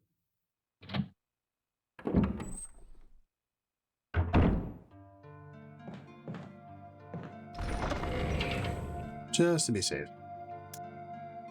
Hey, wait, what? Oh.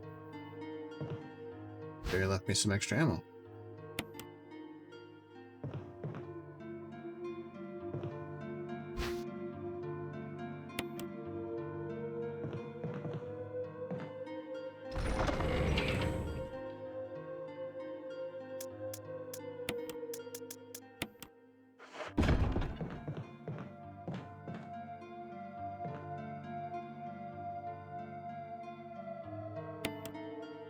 Alright.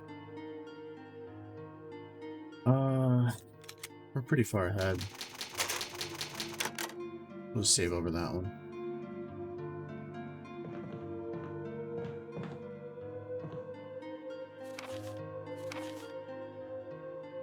Oh, this is the crimson guys. Alright.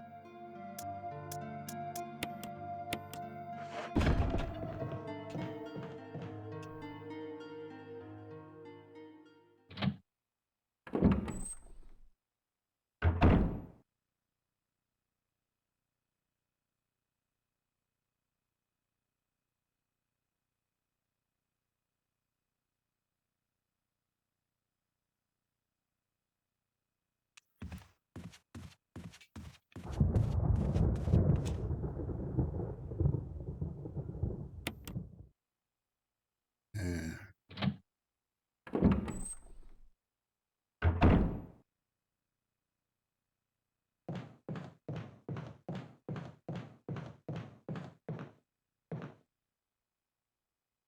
Alright, it's time for Counting Crows.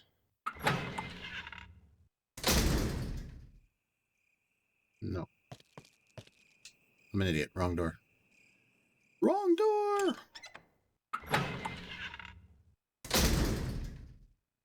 Ah, coffee. This is the door.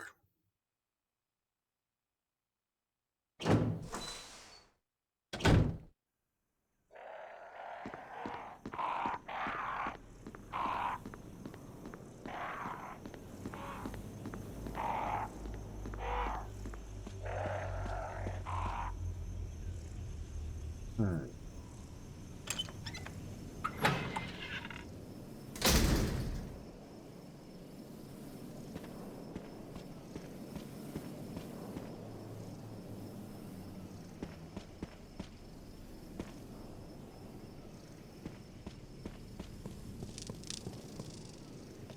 Yeah, I didn't grab all of that.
Okay.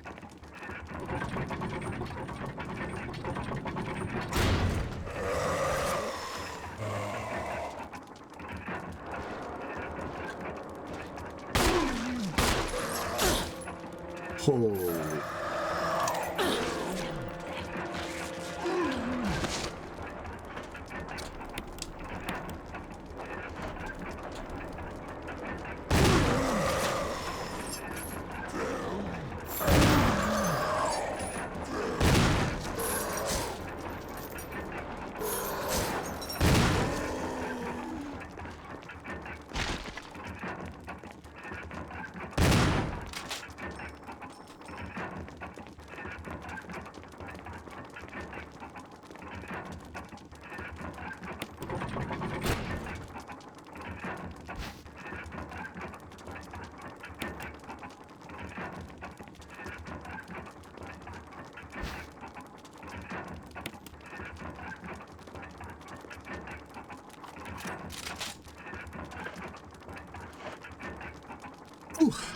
All right.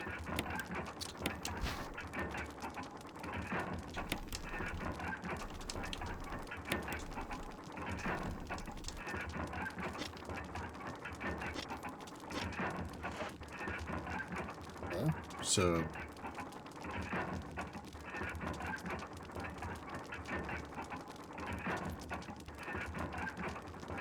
let's see.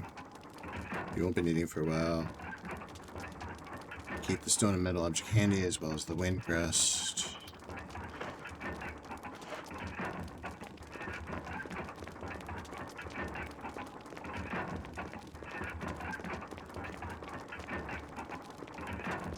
So, I need herbs or something bad.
To go all the way down.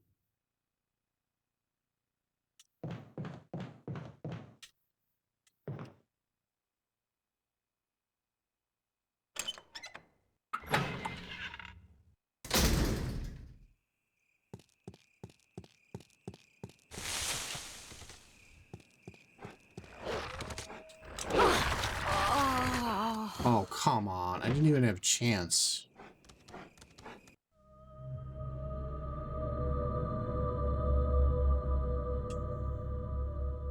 I'm gonna fight that stupid Crimson Head again.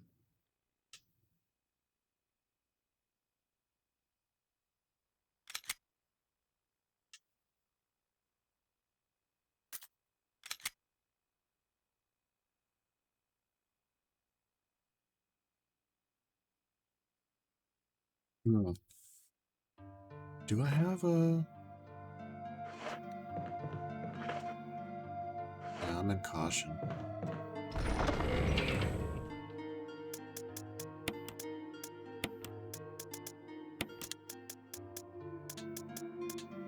We got a red herb, but red herbs don't...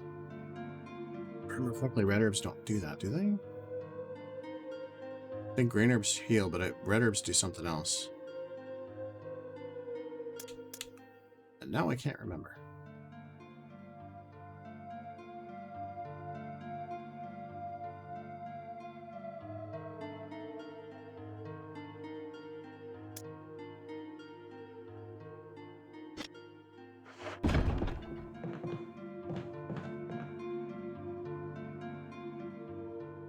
Hmm.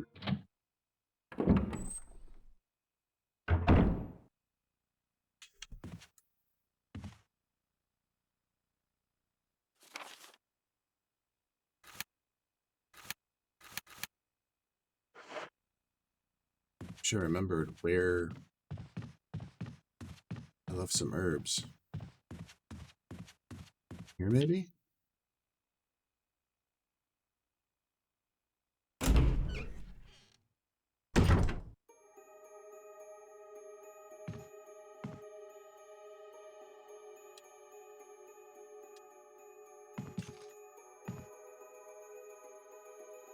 I've never been in here. I might regret this.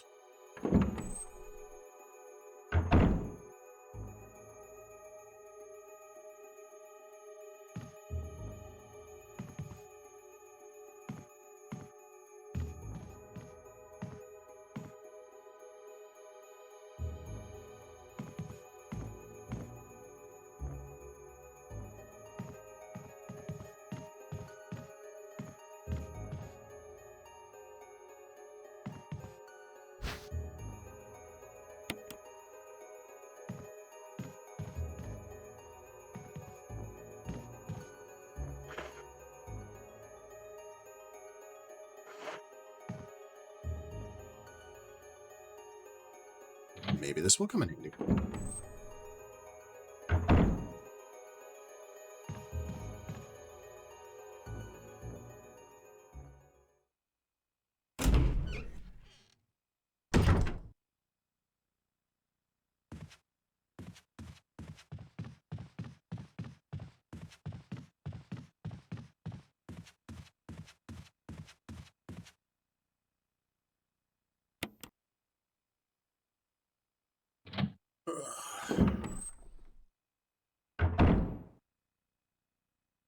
Hey, Abyss. Thanks for the raid, man. Appreciate it. Welcome aboard, everybody. Let's see. Gotta go this way. How you doing today, man?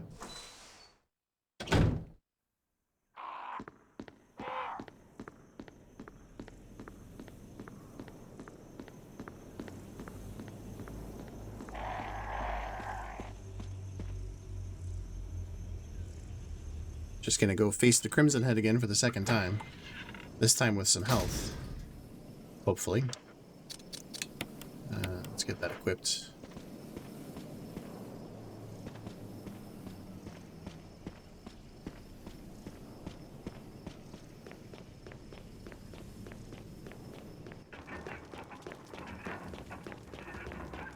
Been a long time since I played this, so I'm using a walkthrough. Kind of, you know, that way I'm not getting stuck too much.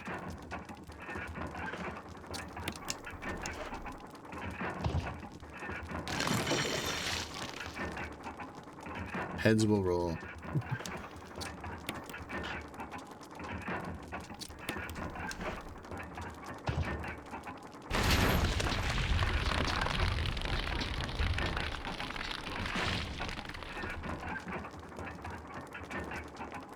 This guy here.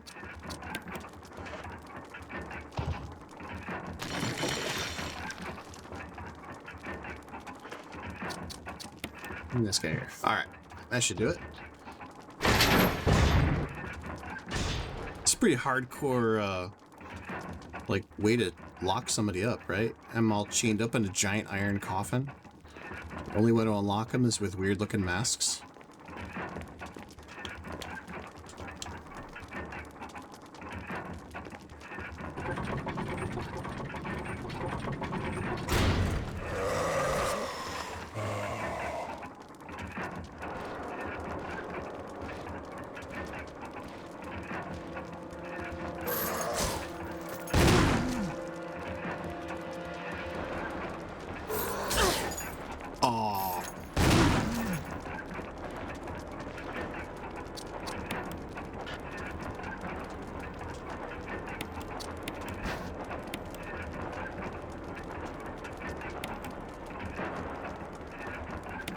No, it's not a healing item? Oh no, I'm dead.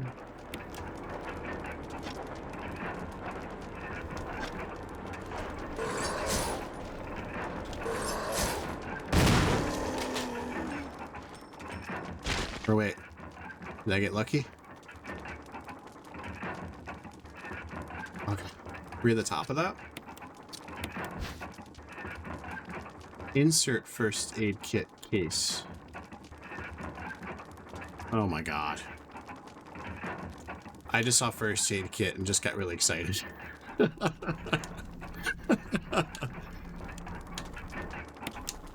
Oh, wait. Oh my gosh.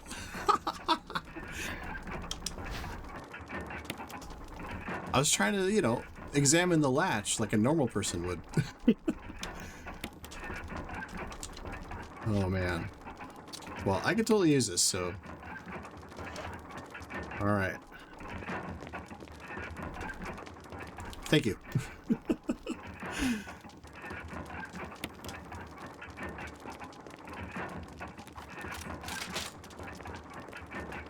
Yeah, it's kind of funny how sometimes there's some really obscure, like, you know, you should have known it, but it seemed obvious.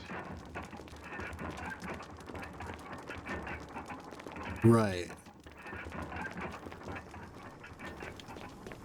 But the logic is there, right? That you would check the the latch on it before looking at the top and hitting the examine button. Because you can read it, so it, it doesn't look like it's anything special.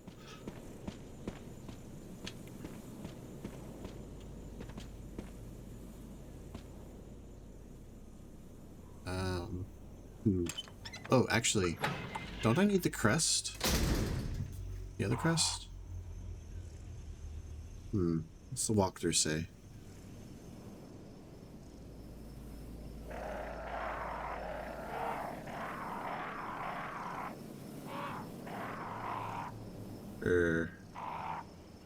That's the crank. No, no, no. Where am I? Oh, okay. Okay, so I have to go in the door after. The walkthrough is saying that I need to go this way, and then there's a door on the opposite side of when I get out of here. I go through there, take the crest I just got, and put it in the thing and avoid the dog. Oh, thank you, man. I appreciate that. Yeah, I'm supposed to go this way and then through the grate. Right here. Yeah, I used to be kind of more gray. Gray and black and white.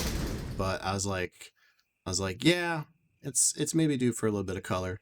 But I couldn't figure out what color I wanted. So I saw like this GIF of like RGB colors rotating. And I was like, that's perfect. So, yep. And then yeah, with the VTuber program I'm using, I was able to kind of apply it to different parts of the outfit. And then, yeah, added a little skull for a hairpin. You know, that kind of stuff. Well, thanks for the follow, man.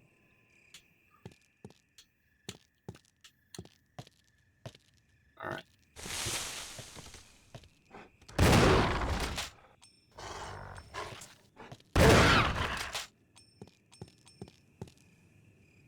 All right.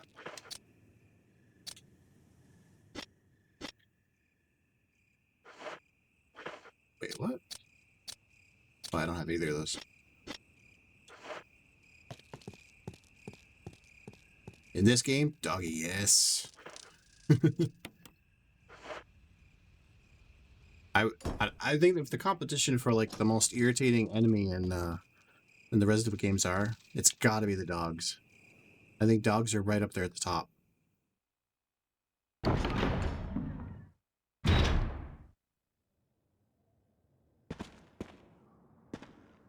Oh, I forgot to grab the shotgun shells from well,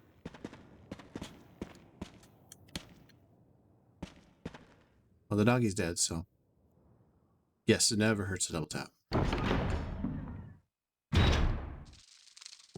Thankfully, the dogs don't come back as crimson dogs or whatever.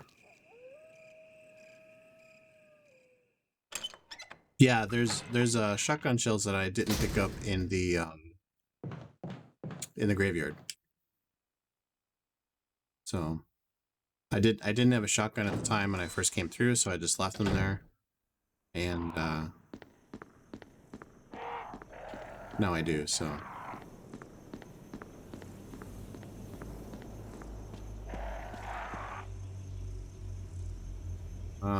I think it's to the left.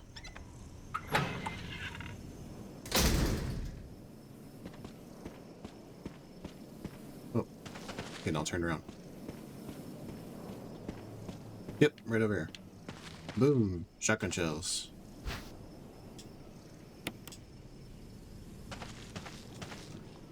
Reload. Alright. Now I can head back and do all that stuff.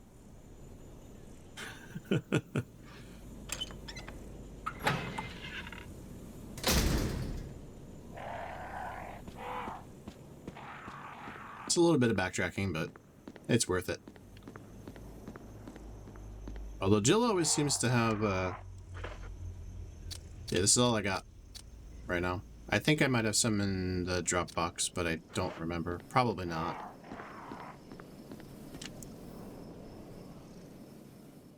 Yes, more shots is better. There is a spot that did have shotgun shells, and I can't remember where it is anymore. I didn't pick them up because I didn't have the inventory at the time.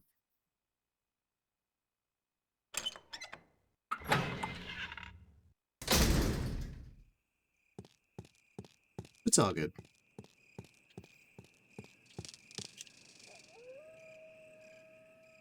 I did run out a lot of healing items early, though, because I was learning how to dodge the zombies a little better, and it didn't work out the greatest.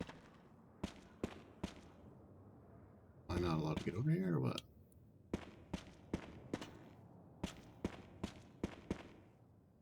Oh, there we go. What the? Why am I going in a door?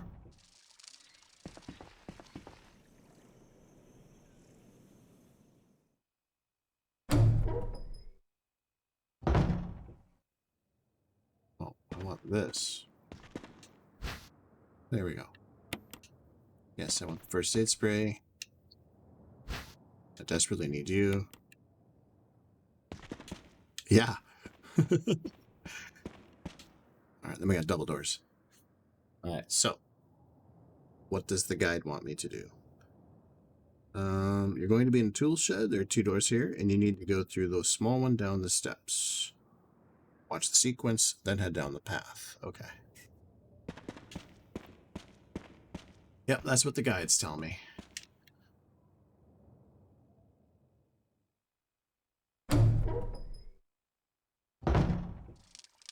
Alright.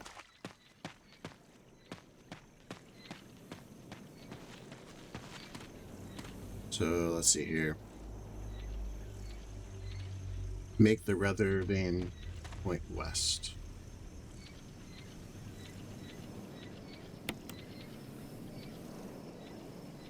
No.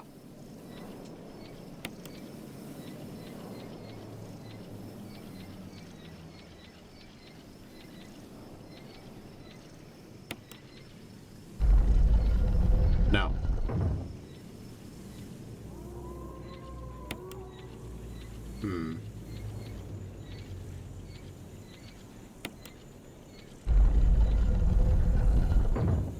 There we go.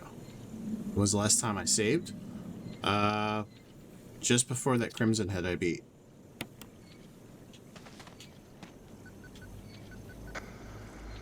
Somebody respond! Over! Barry? Monster! James! Gun! Ineffective! Instant! Stay away! Forest outside mansion! Stay! Hey! Oh. Yeah, I'm not opposed to backseating. Like, as long as people aren't obnoxious about it, I don't mind it too much. Spoilers is kind of one thing, because, you know, I don't want people coming in and getting all sorts of spoilers thrown at them. But I don't mind a little backseating. I know some streamers are really, like, irritated about that, but the only time I'm ever against backseating is if I'm, like, really focused on trying to do it myself, and then I'll just say it, but otherwise, yeah. So, because it's more interactive, you know, when chat's kind of helping out with the game, and also just because, yes, and actually, there's even one that came out before this. Well, not came out, but a prequel. There's a zero, if you will call it. But yeah, I'm not really against backseating. So most people are pretty good about it. You don't really have too many people that are really obnoxious about it. You know, where they're like, streamer, do this thing because I told you to. And then you know, that gets a little, but most people are pretty good about it. So, but spoilers is different because, like, nobody wants to be in a chat where all the people in the chat are blurting out all the spoilers, and it, you know, especially when you're playing like a story-based game, it's really not fun to, you know, be like, oh, you know. So yep, backseat away. See, it even says there, backseating is allowed. Just don't be obnoxious about it.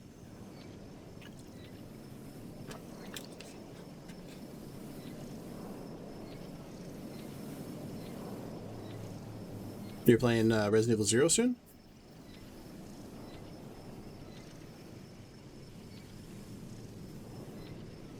I've been kind of wondering if I should.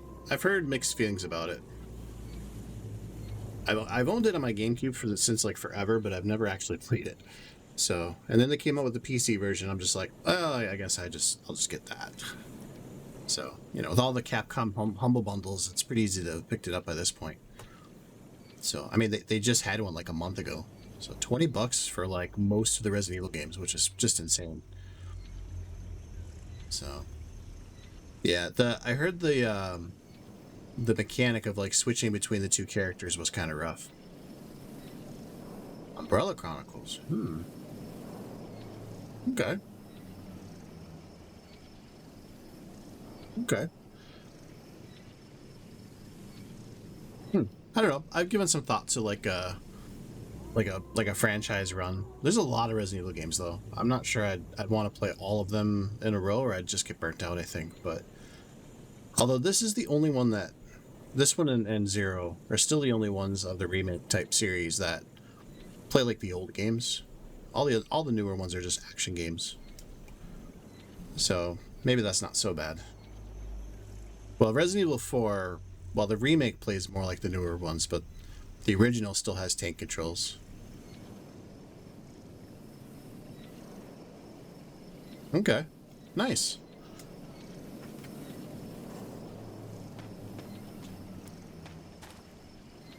So we'll see how I feel after this. I might swap over to like Dead Space or something. Yeah, turn around, look at that. And then playing with Metro and Dead Space. Is Metro really like a horror, like a spooky game? I know there's like monsters and stuff in it. Although I only have 1 and 2 though.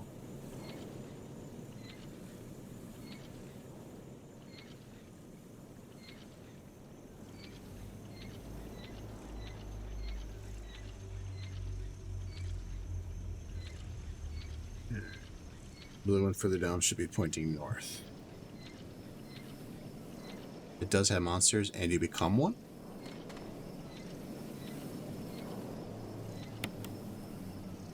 That's pretty cool.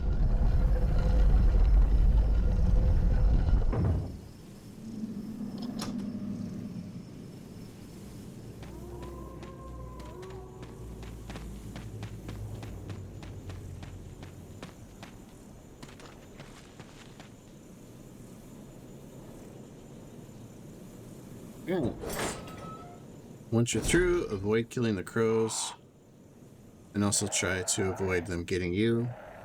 The area with the birds is 2 graves. Oh, I don't have... Never mind, I gotta like make a huge backtracking. I have to go back to the save room.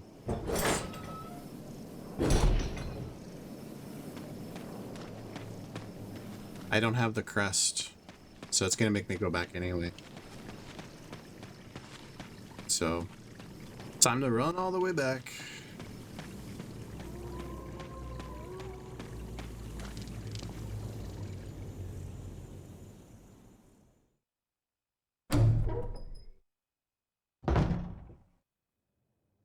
Oh, is there? Oh well, I've already committed to this. It's not that big a deal. Just 2 rooms. They're just long rooms to run through.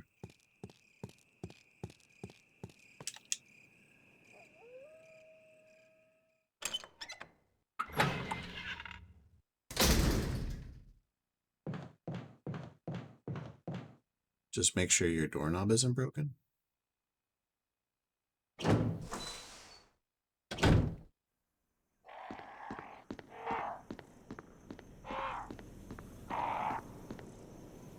I went the wrong way, didn't I? Oh yeah, no, the doorknob hasn't broken yet. Didn't I just go? Am I an idiot?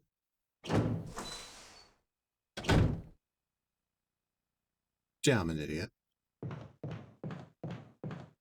Yeah, yet. There's this one, right?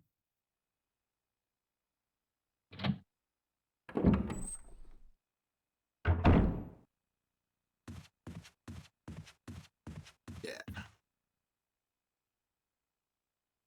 Well, if it breaks, then I just have to make the long way around, right? Wouldn't want you to have easy access to your stuff. Man, that would be terrible. Ah, this game sometimes. Alright. So I had the original shotgun with like 1 shell in it. I I got some incendiary shells, a handgun magazine. There we go, the Windcrest. That's all I got.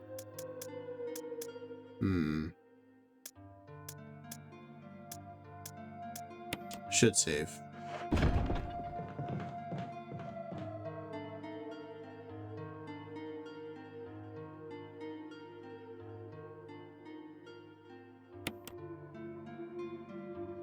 You can dupe them? Haha, that's funny.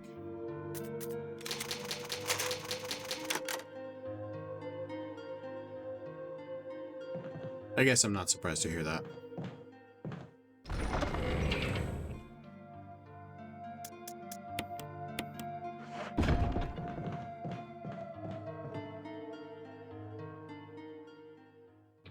Went through the whole game with incendiary, huh?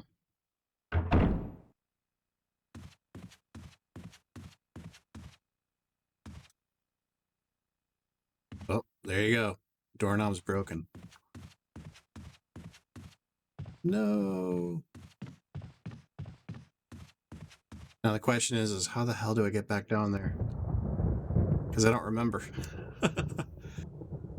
Also, that sucks because I only cleared out the one zombie by the door. There's like 2 zombies that I would have to dodge to get back there. Which means lighter fluid and...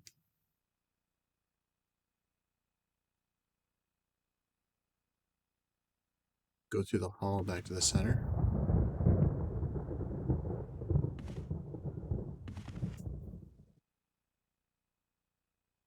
You mean go through here? Like you may go to the main hall, you mean?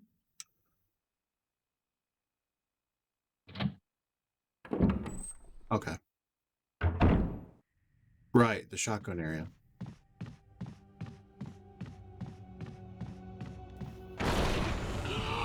Aw, you son of a...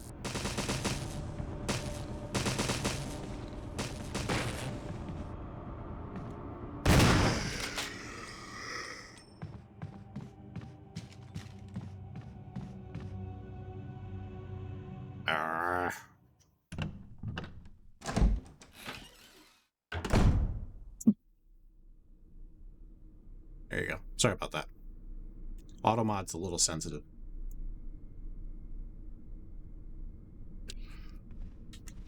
Still trying to, like, teach it how to say okay things. Nope, I don't want to go this way. I'm going to go the other way.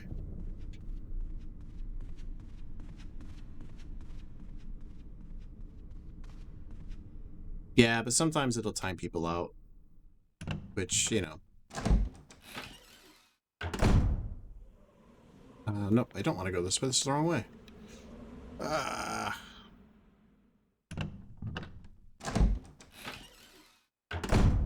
Go through the graveyard and then shortcut. Yeah, my brain's just fried on which direction the graveyard is. Isn't that down?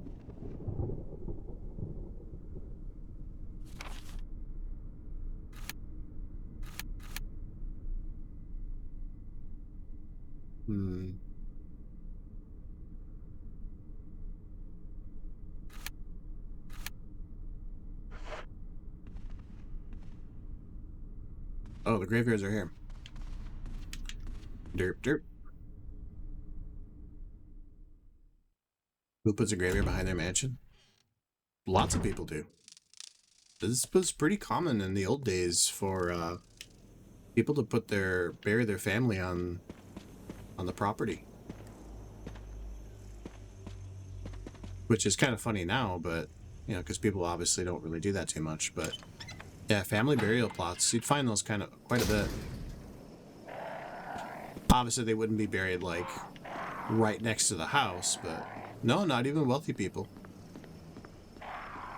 Not even wealthy people.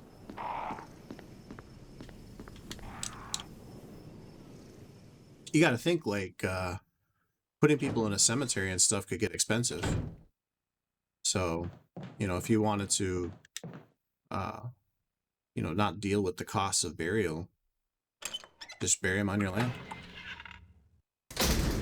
Obviously, nowadays, for, you know, obvious reasons like sanitary, you know, burying dead bodies on property grounds, kind of a problem.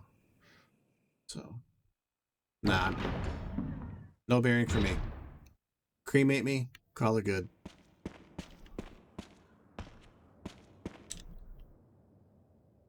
Call my way down. Oh man, being buried alive in a coffin.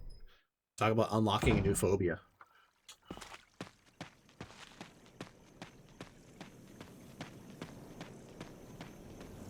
Always see those movies where like the hero gets buried in a coffin and has to like claw their way out one bit by bit.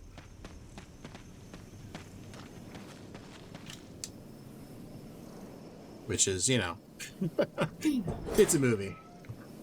Never want to have to deal with that in real life.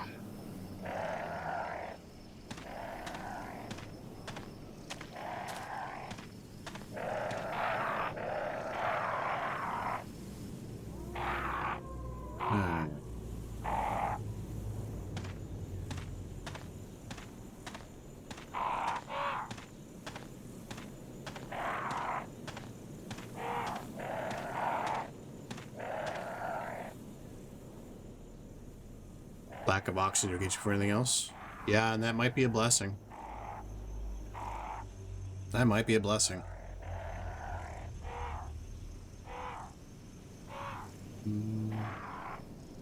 Okay, put the wind crest on the right grave. 3 more crests will appear.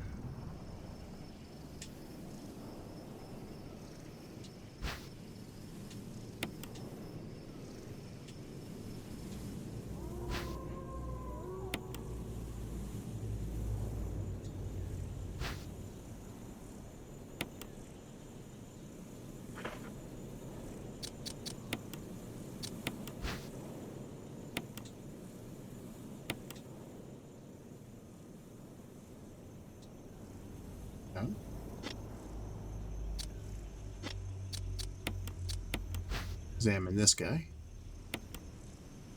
Press the button.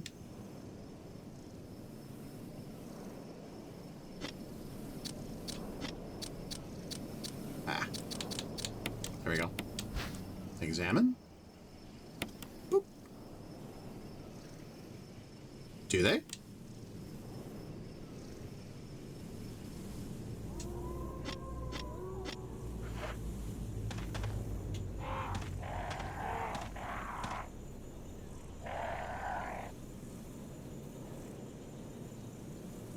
Two vertical lines across and 3 horizontal lines. Could be some kind of a symbol.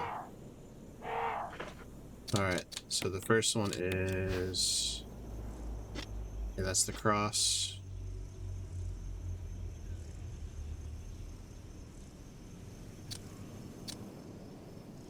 Well, actually, it shouldn't matter. I should be able to just use them.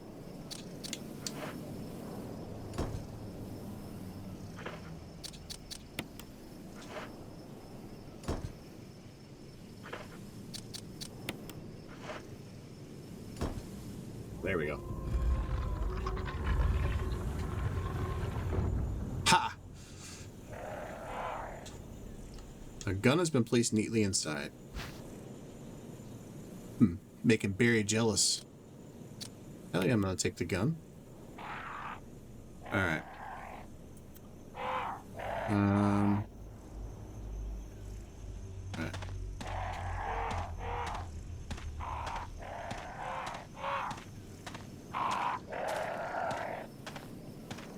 Yeah, I think the gist here is you just don't run fast, so you don't startle them, and it won't be a problem.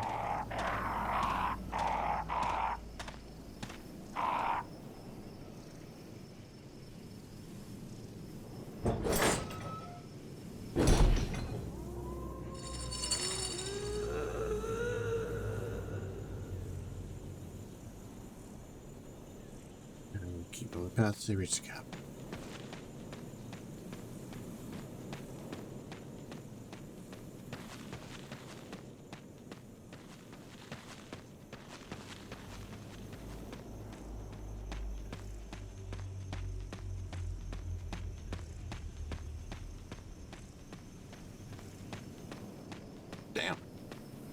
It's a long path. Health items. Hello, my friends.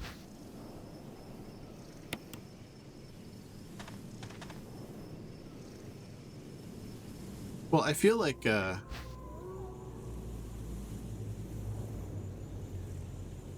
what's a trap? The shack? Oh, gives you false sense of security. Yeah.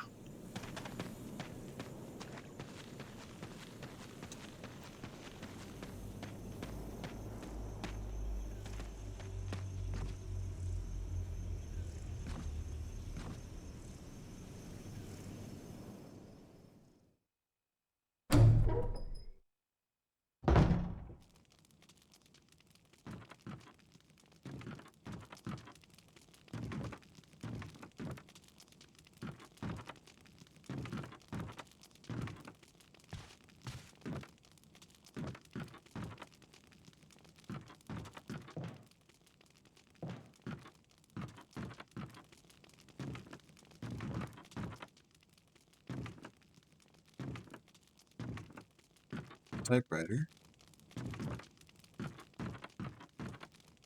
Oh, there we go. There's an item box. Oh, I appreciate that, man. Twitter's usually where I announce stuff, like if I'm going to be going live or something. Unfortunately, my streaming schedule isn't, like, amazing, so there will be days I take off, sometimes lots of days. But I'm usually, if I'm streaming, I will always announce it on my Twitter, and, you know, like when I'm going live and stuff like that, so. It's pretty much mostly what I use Twitter for. That and snarky comment replies to other people.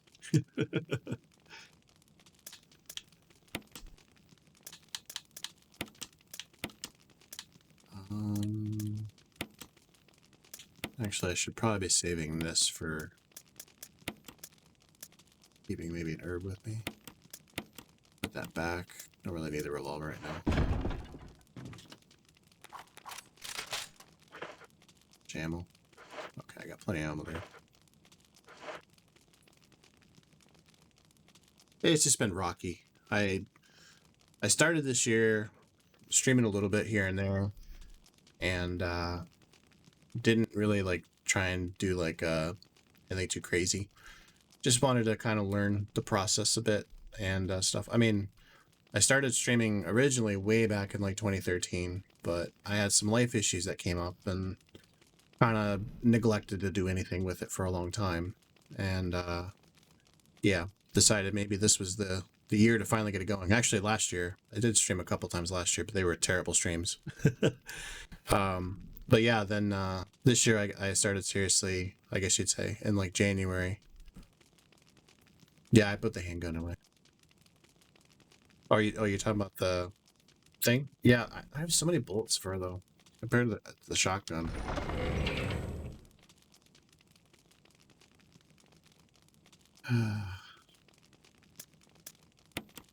Probably right though.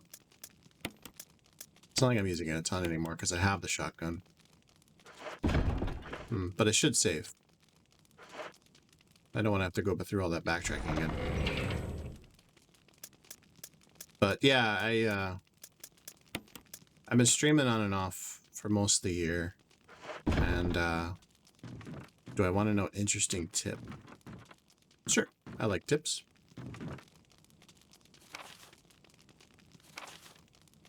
Oh, family picture. Oh, I remember this.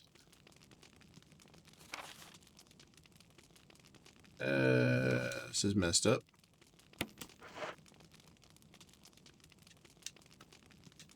I'm a cutie.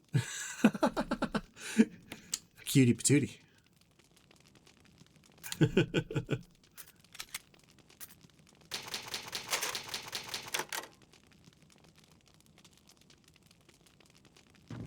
Alright, we have saved. Flattery will only get you so far, sir.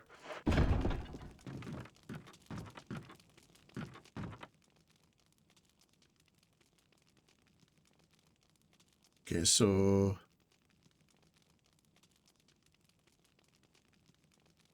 And the square crank. There's a crank.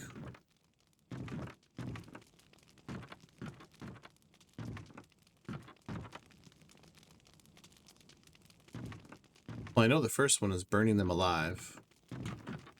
I think the second one was headshots, right?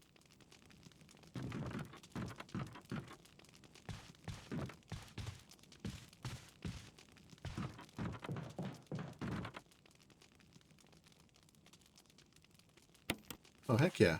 We got a map.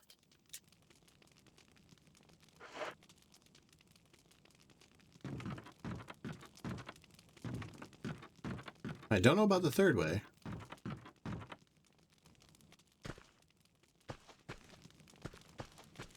Oh, here we go. Crank.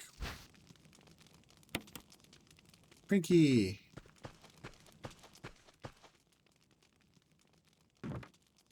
Try and guess a third one.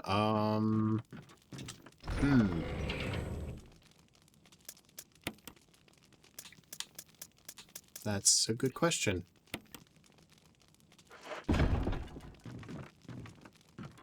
You know, honestly, I'm at a loss. Oh. This isn't good.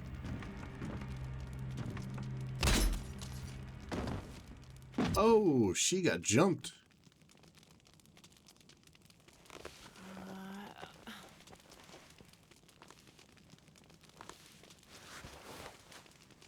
Dismemberment? I've never seen that.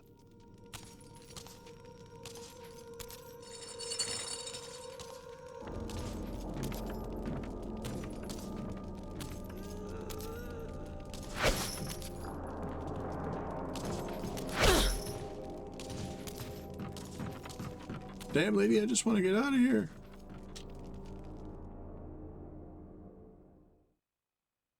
Don't bother trying to kill her because she's invincible. That's what the guide says.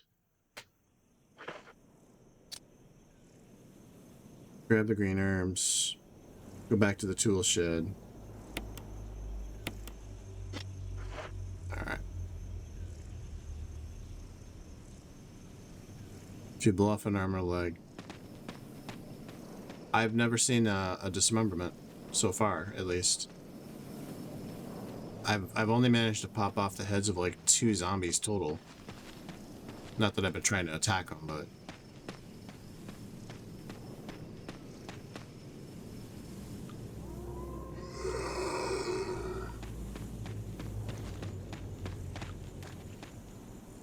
Oh, come on.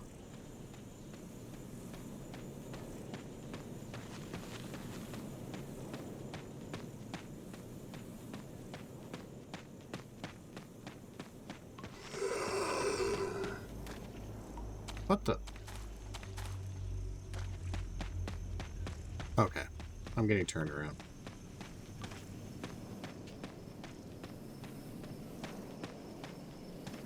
Right? Don't I want it?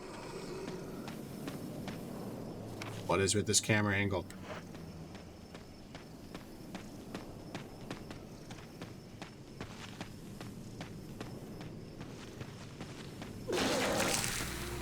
Excuse you.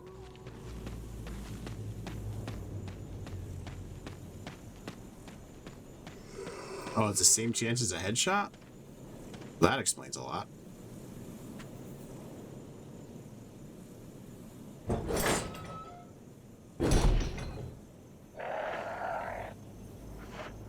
I was supposed to keep the crank. Oh my gosh.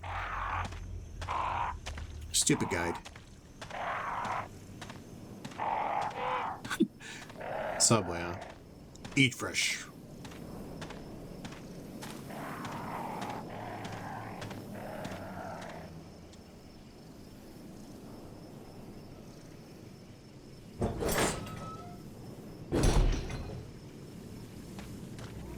I feel bad for those poor Subway employees, man. They just introduced the freshly sliced meat. And I'm like, dude, there's like 1 or 2 employees at any Subway at any given time. How much time do you think they have to make a sandwich?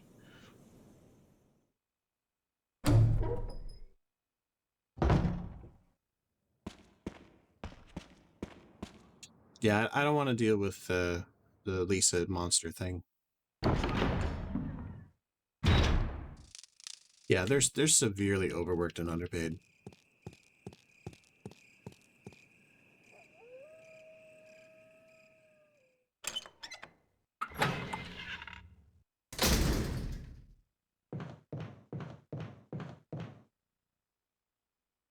Yeah, the downsides of capitalism.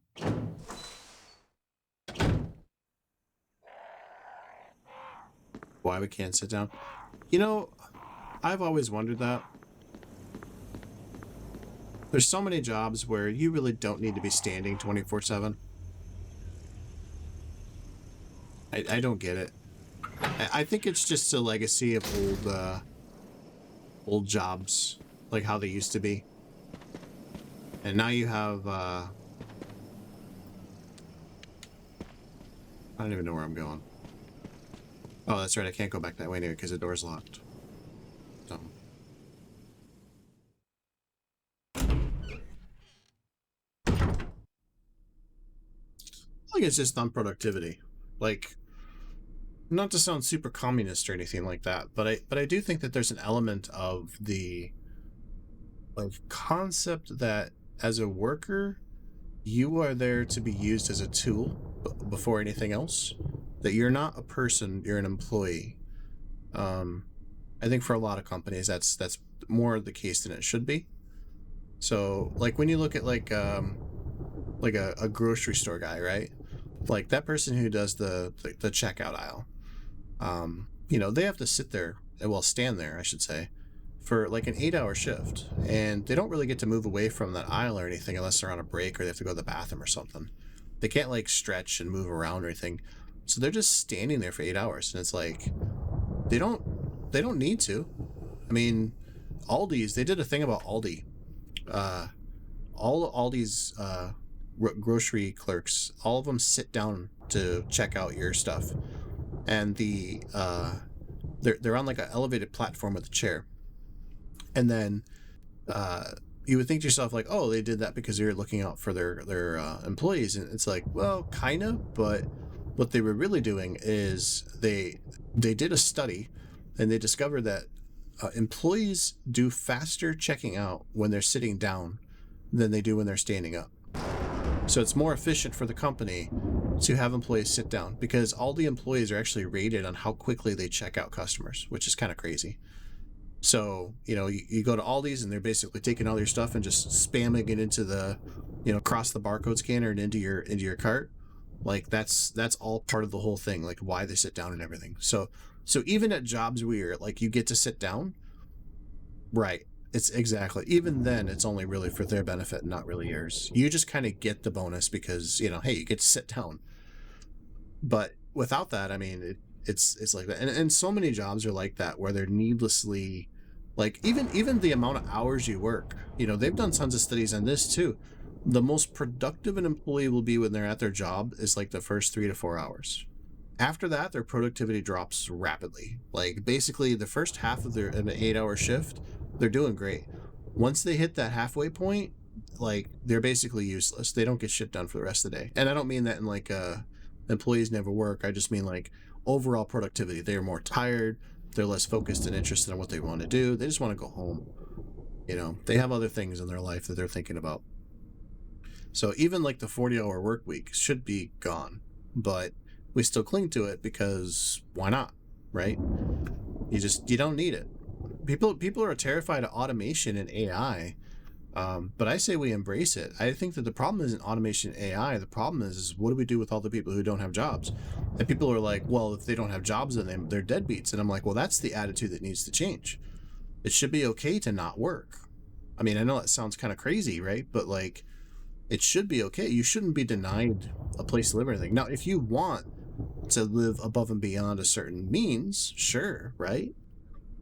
But I think we're approaching a point with technology, like our level of civilization, whatever you want to call it, where like the idea that you have to work yourself to the bone until you're 69 to retire, if you can, like for retirement for a lot of people these days isn't a nice pension in a 401k. wasting away in a nursing home or something if they're lucky. You know, it's not unusual to talk to a younger person and their retirement plan has a bullet to their head, as dark as that is. You know, because you can't live off of Social Security. And by the time we all get old, it's gonna be gone, or basically worthless anyway. So yeah, I mean, yeah, it's frustrating. You know, healthcare. I know there's always challenges. When people are always like, "Oh, well, you don't want universal healthcare because then everything is going to be overburdened. There's only so much to go around," and I get that, but like, man, we're supposed to be smart. We're supposed to come up with ways around these problems. It seems like every time we come up with a solution to make life better for people, somebody comes along and goes, "Well, only for some people, and you're gonna have to pay for it," which is frustrating. It's frustrating.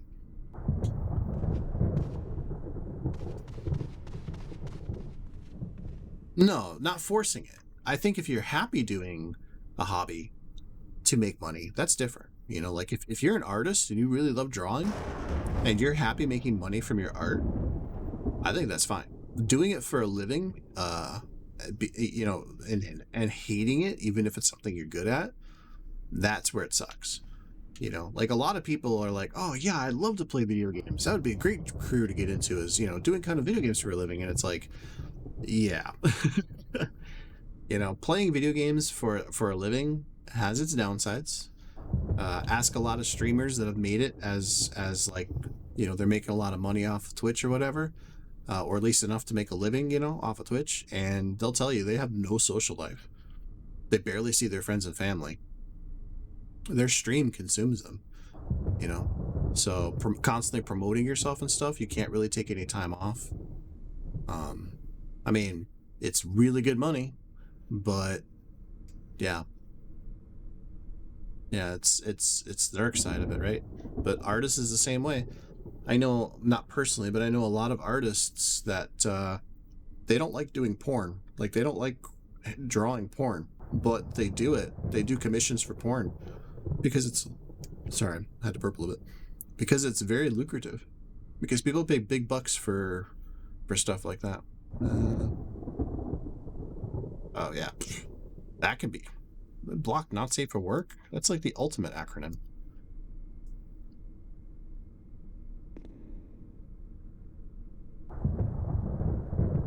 That's funny. Yeah. Yeah, it's really frustrating. It really is.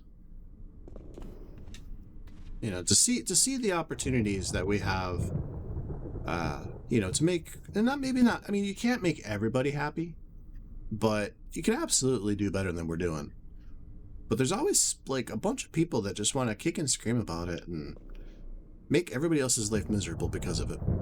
That's the really frustrating part. Okay. We needed a drop box. So we're going up. We're going back to the medical room. Like, in America, it's absolutely stupid that we do not have universal health care. And I'm so tired of hearing people say we can't afford it at the same time that we're throwing billions of dollars a month at Ukraine. And don't get me wrong, I fully support the Ukraine war and all the effort that we're putting into helping them, all the money and resources and everything. We're helping that country out a lot. You know, I fully support what we're doing there, but to turn around and say, but we don't have enough money to do universal health care, is absolutely insulting to hear. You know, same thing with student lunches. I think the Democratic Party, some of the senators were trying to push a bill through to make student lunch basically mandatory, free student lunch mandatory for every kid in America. And I was like, all right, I'm on board. And I saw people on Twitter were like, I don't think that should happen. I don't want to have to pay for some rich kid's meal. You know, that's a waste of taxpayer money. And I'm like, since when is a hungry kid a waste of taxpayer money? Every kid in this country should be able to walk into a cafeteria at school and, no questions asked, get food.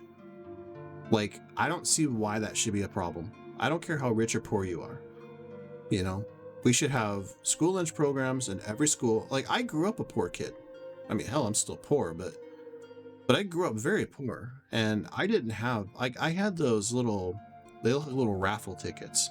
We used to have like a booklet of them that we'd have for school lunch, and my mom had to get them.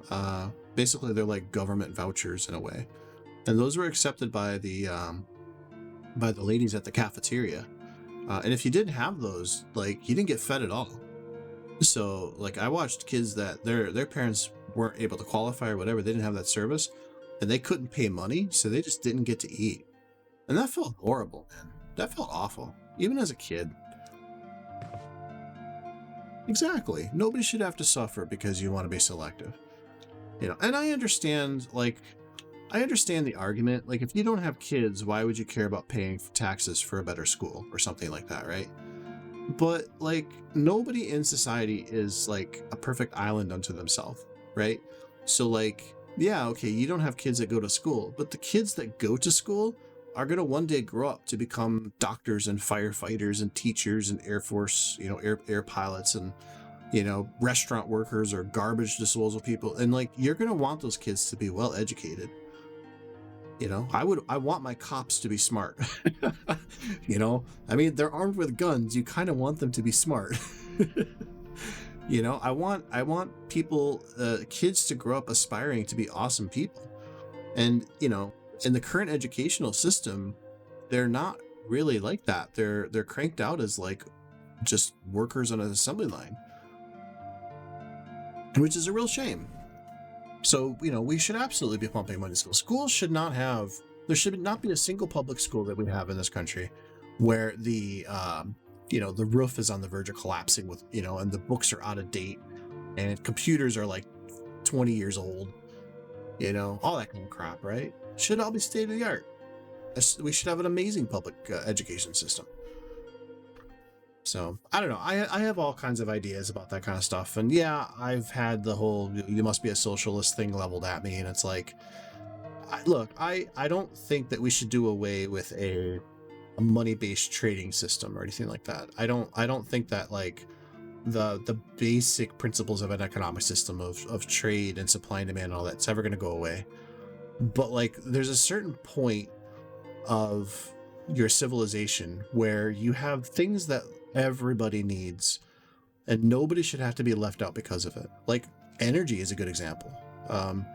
You know, we have Excel Energy as our energy supplier, and the prices that they're charging are absolutely just ridiculous. Our electric bills and our heating bills for the winter were at least $100 more this year than they were last year. For no reason. We haven't used that much more or less energy. It's just the prices are like almost double what they were last year, which is absolutely stupid, right? And why? I don't know. I mean, Excel Energy is posting record profits. So clearly the issue isn't that they need more money. And, you know, we don't seem to be having an oil crisis or, you know, any kind of an energy production issue right now. So why are things more expensive? They shouldn't be. They shouldn't be. Your electric bill, your heating bill, they shouldn't be an issue, right? So yeah, it's very depressing. It's very depressing. Food is another example. I mean, yeah, there's supply and demand for food. I mean, with Ukraine war, Ukraine supplies like 10% of the world's grain. It's been an issue getting that out of the ports with all the Russian ships blowing up everything. You know, but that's understandable, right? That, you know, grain's going to be a bit more expensive, but we need a bunch of other stuff. You go to the grocery store, it's like when you see 90 million things in the grocery store in every store you go to, and it's all there. There's no shortage of any of that kind of stuff. And you sit there and you're just like, so why are the prices going up if there's plenty of everything? Like, if the whole issue here is supply and demand is driving up prices, where is the supply issue? Because it doesn't seem to exist when you go to the store to buy anything. It doesn't seem to exist when you want to buy something from, you know, pretty much anything, even the housing market. People say that there's a huge supply issue for housing. And I'm like, is there? I think the bigger issue is there's a bigger supply issue for cheaper rentals, more and cheaper rentals. But buying a house, I don't believe that seems to be very hard for people to do. Buying the right home that makes you happy, that might be a different story. You might have to settle a little bit. And certainly with prices going up and interest rates going up, that would be an issue as well. Understandable. But like an actual supply issue, if anything, they seem to be cranking out more houses than ever. At least in my area, I see tons of subdivisions constantly going up. It's kind of crazy how quickly they're building them. I almost kind of worry about the longevity of those houses. If anything, with people that had solar that feed into the grid should help, is somehow they get blamed for causing a rise in costs when they're actually helping us. Solar getting blamed. Oh man, I've heard everything. Every building that has a roof should have solar on it. We should be putting a lot into getting solar panels on everything. I mean, the sun basically beams down free energy to the earth constantly. So there's really no reason why we shouldn't be doing that. And the amount of solar energy or solar energy production, I think, can't remember if they said renewables are now passing fossil fuels for the first time in terms of energy production. Yeah, ultimately it's just greed. When you get down to it, it really is just money. That's the problem. Because ultimately, like, people talk about capitalism or socialism or anything like that. It's more just about like the acquisition of having stuff at a certain level of existence. And yeah. Nuclear is also, yeah, nuclear got a bad rap. They really did. You know, I get that 3 Mile Island and Chernobyl you know, weren't the best, but Chernobyl was an accident that could have been prevented, and 3 Mile Island was also an accident that could have been prevented. But the thing with 3 Mile Island is 3 Mile Island never actually melted down or anything. They just had to shut down one of the reactors because somebody put an idiot light on there that didn't tell them what the idiot light did. You know, and for Chernobyl, they basically just didn't construct the freaking containment unit properly. So yeah, ultimately, isn't that how it always goes? Cut costs and try to lie about it. You know, it's like Fukushima. You know, everybody's freaking out about Fukushima and stuff. It's like, nope, they handled that just fine. They actually just pumped out all the water, and people were like, oh my gosh, they're pumping out all the water, it's gonna radioactive the ocean. And it's like, it didn't do any of that. It's been a month. They haven't found any traces of the radioactivity in there or anything.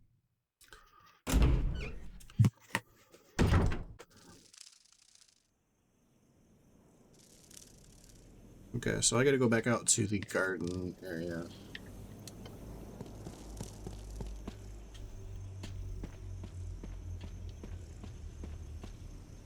Well, the publicity stunt is the actual fear of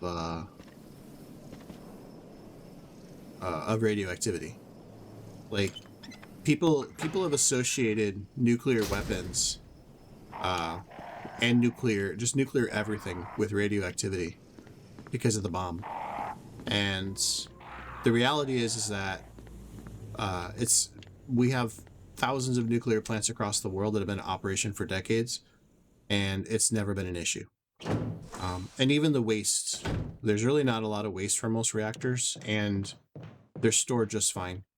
There's really not an issue with storing them. And I believe that they're working on some technologies that can actually enable us to at least reuse some of that waste. So it's like, overall, the only real issue to a nuclear reactor, exactly, our Navy is nuclear powered. Our Navy is nuclear powered. So yeah, when you put it that way. And you know, our Navy's kind of large. We have what, like 5 aircraft carriers? It's ridiculous. Those things are literally like cities on the ocean. They're huge. It's just funny. Like, Although I will say nuclear reactors cost a lot of money to build. So, you're looking at tens of billions of dollars to build a nuclear plant by the time it's all said and done. And they require a lot of water to keep them cool. So that's also another issue. So if you have like the issues like we have with climate change right now with droughts, and your river that you use to cool your nuclear reactor dries up, that's a problem. So I get that. But for areas where that's not going to be a concern anytime soon, you should be building nuclear energy. The amount of power you get out of one is ridiculous. So, but like I said, everybody's terrified of, oh, what'll happen if it melts down? It's like, there are literally 3 nuclear plants that have ever had that issue. One of them was terribly built. The other one had an idiot light that was stupid. And the third one had a freaking earthquake and tsunami of like epic proportions, that took it out. And even then, that nuclear plant is still standing and got an idea to 2-stage a nuclear reactor and feed into a fission station, which can then offset the waste and some heat. Well, they are working on. It's it's one of those jokes where they're always on the verge of like kind of like curing cancer. They're always on the verge of curing it. But I seen a bunch of videos recently about what was the nuclear fission, I think it was, or something like that, instead of nuclear fusion. I can't remember the differences, but yeah, it was like whatever the opposite of what we do for nuclear explosions now. We're trying to like make a mini sun, and I think they got it working for like 0.5 or whatever, like 1 second. It barely existed, but they actually did manage to do it. So it's just a question of like, can they get it to sustain itself? I mean, if they can, humans lack the required energy storage for longevity and stability. Well, see, here's the ultimate crux about all this stuff, right? Is like, at a certain point, we need a breakthrough in all of our energy stuff, because we're heading on we're on that downward slope of the oil boom. Like when we discovered oil, that turbocharged all of our technological power, because we had this fuel source that we could basically just burn as much as we pleased. That wasn't coal, and we could turn it into so many things. Like people always talk about like our dependency on oil, and they always mention it like gas and cars and stuff like that. But it's like oil is plastic. So like everything you have is plastic. So unless you have good substitutes for plastic replacement, for oil, I mean, you're still going to be using oil to some degree for a very long time. Even like electric cars, they're hailing those as a way to get off of gas. And it's like, it's true. You won't be using gasoline to power the cars, but the cars are still going to be made of oil-based products. So, and of course, you're digging up a whole bunch of ground for lithium. That takes a lot of oil and energy as well. So, until they invent a electric powered, excavator, you're still going to be using oil for it. So yeah, I mean, at the end of the day, like humanity is going to have to figure out how to get their crap together with energy, because we're burning the candle on both ends of it, and we need some new breakthrough that is going to, basically keep pushing us forward. Otherwise, we're going to run out of oil, and that's it. And we need to do it sooner rather than later, because the effects of us using all of that oil is literally changing the climate. People don't want to hear that, but it is true. So yeah, at a certain point, I mean, time's up. If we want to get to that next stage of human civilization where we have all those cool things that we always dreamed about, flying cars and spaceships and computer, Iron Man style computers and quantum, all that kind of fancy stuff. And, that requires a lot of energy, and that's where we need to be. Until then, like, even like with computing technology, we're very, very quickly reaching the point where we really can't get much smaller with our chips. Like we're already at the 0.2 nanometer or something like that, 0.02. It's a very tiny amount. And once you get too small with electronics, the laws of physics start getting really, really weird. And they don't work like that. They don't work too well. So, even there with all of our technology on computing side, it's oh, absolutely. Absolutely. Earth will be fine. Earth's got billions of years left to go. It's humanity that's fucked. That's a Carlin quote. Yeah, Earth will shake us off like a bad case of fleas. It don't care. That's nature, man. Nature don't give a shit. So I'm not worried about saving the planet. I'm worried about like humanity surviving. I mean, I don't know why I'm worried about it. I'm gonna only be around for, a few more decades, but like, come on. I at least want to be able to enjoy those decades, and I'm hoping that the people who come after me are the same way, and so on and so forth, so that all their kids and descendants get to enjoy it. I got to grow up in this time of like craziness, don't get me wrong, especially in the last decade, but like I got to see the rise and fall of like all the computing stuff, right? The internet and cell phones and all of the technologies like the radio. People went to space. We have a freaking telescope that sits out in space and can see the end of time, it seems like. Like we have all of this awesome stuff that's in our society for the first time, and it's awesome to be here to see that. you know Couple eons left, eh? Well, I don't know, I do travel a lot. Might see you in another area, another era.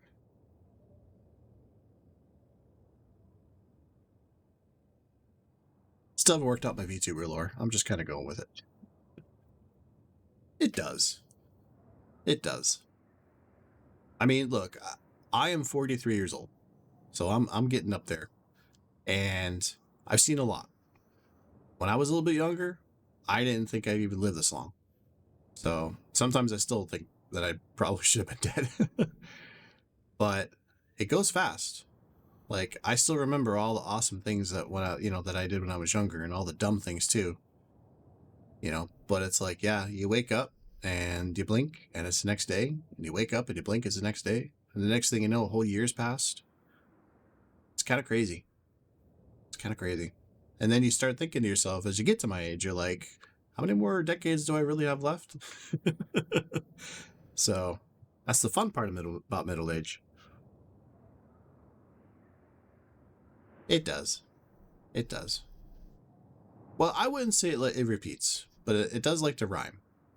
It does like to hit the same notes. Like I hate to say it, but we're definitely heading towards another breakout conflict with humanity, another big war. There's just too many events happening right now in the world with like just the tension, food crises, energy crisis, climate's changing, old tensions between countries are flaring up, and all it really takes is just a few nudges, and it's like a tinderbox that just starts up. So yeah, Ottoman Empire. Yeah. I mean, the irony of Ukraine and Russia being at war right now shouldn't be lost to anybody, especially considering that about 100 years ago at this point, we were kind of looking at a similar situation. So, yeah. Like the early 1900s was basically that region of the world going, fuck it. And then it spread into every country. And the next thing you know, like we're all at war. So, and what? Each of them lasted for over a decade. So, yeah. So I guess all we really need is somebody to get assassinated. Now we have for another prince to bite the dust. Well, I don't know. I mean, if like I don't know how Russian citizens will react after realizing that all of the investment and all the death and sacrifice for Ukraine was a loss. That can only go on for so long. But you have other countries that Russia had invested in and said they'd be there to protect them and stuff, and now Russia's military has been so damaged by the war that those countries are realizing that Russia's not going to be there for them. So that's opening up new problems. You know, it's just a mess all around. You just had the coup in Africa. You know, there's been some military infighting there. I think it was Azerbaijan and Armenia had a bit of a conflict recently, or will be, or something. I don't know. Czechoslovakia had troops on their border. So yeah, yeah, and it's funny too because like you know Russia isn't exactly a country that's going to go away overnight. Like the story of Russian history basically ends with and it got worse. So you know it's never been a happy country. They've always had horrible tragedies and horrible things happening to them, which is a really crappy thing to hear, but it's true. So you know, but every time that region uh, collapses, that power vacuum, it creates a whole mess of things. You know, from fractured countries to wars to government regime changes, you name it. So it's got to be kind of bleak seeing history kind of keep repeating itself there over and over again. And if you're in, you know, Eastern Europe at all, you know, if you're France, Germany, or whatever, you got to be fucking terrified of what you're looking at right next to your door. You know, realizing that all it takes is just you know one major spark, and all that shit's now not on your doorstep but in your house. So, yeah, complacency. I don't know about that.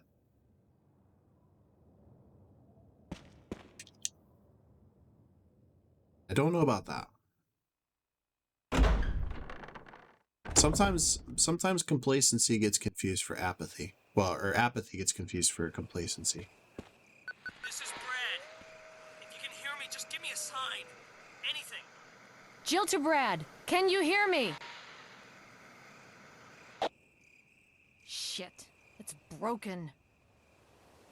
Yeah, this radio's been kind of useless so far. Oh no.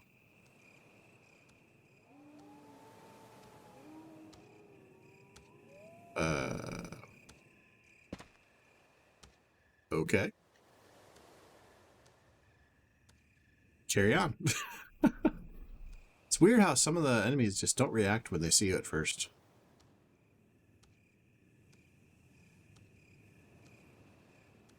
Okay, so there are 3 dogs out here, so kill them all.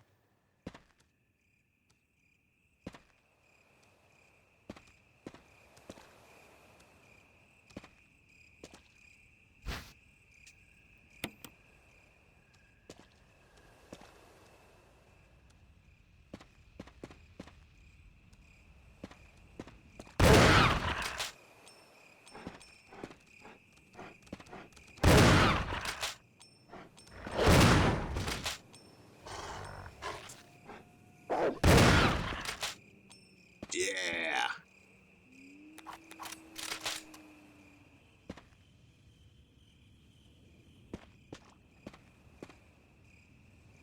All right.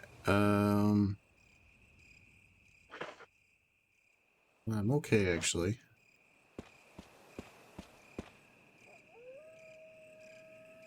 All right. Go up the small stairs through the gate.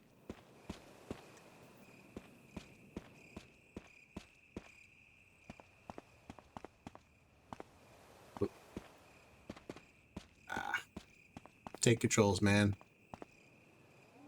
I used to be a pro at these.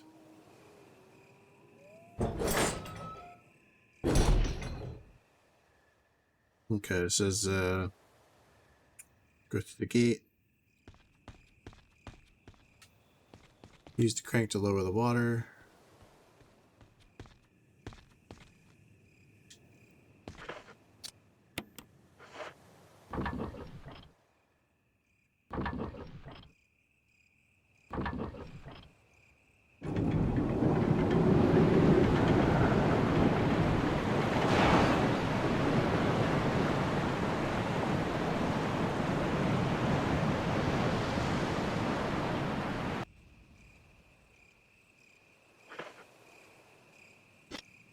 Yeah, I actually started out with that one, but the issue I have is when the camera angle changes with that mode.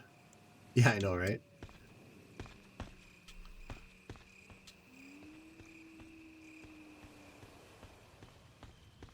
The Wii U water guy would be so happy. Yeah, I actually started with the alternative controls, but I liked how zippy I was. But whenever the camera angle would switch, it was hard to reorient. So I was just like, yeah, we'll just use the old school tank controls. That's what the game's built around anyway.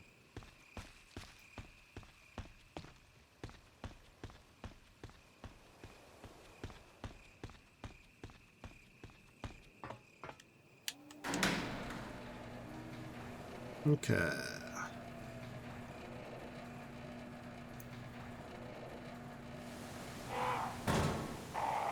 Okay. Let's see here.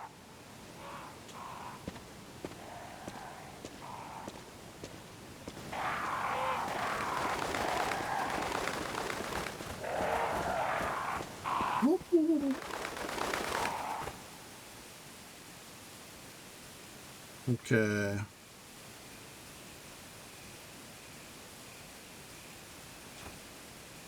Shit, come on.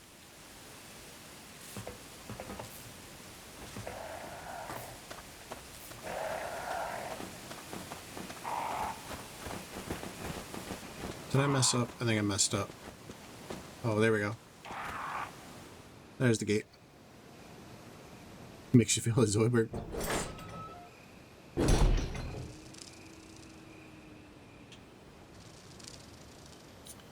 Alright, it says, watch out for snakes. You should be able to run past it. If they bite you, you could get poison.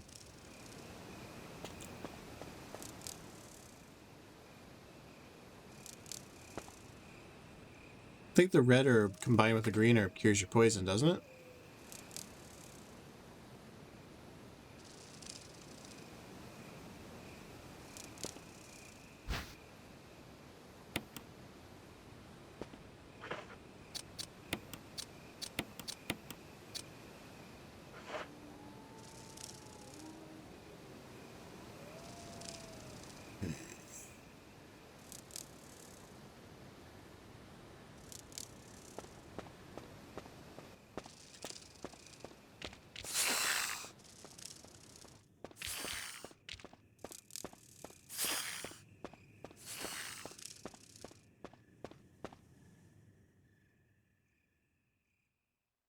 The blue one. Okay.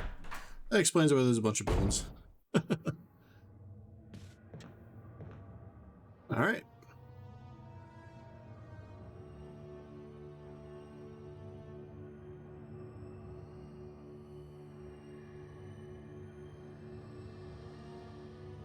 Now you got 6.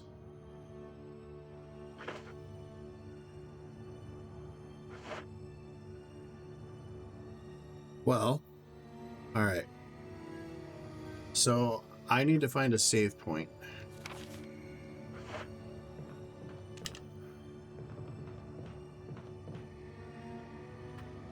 But... yeah, I get to keep the crank.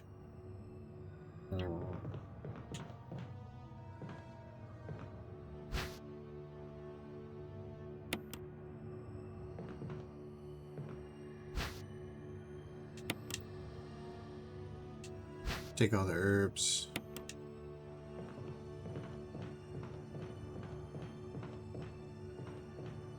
This door, right?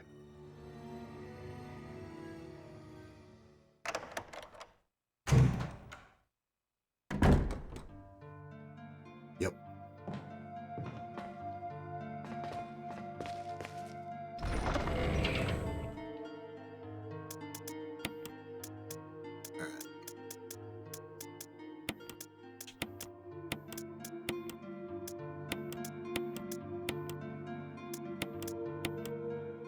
I don't need the crank right now.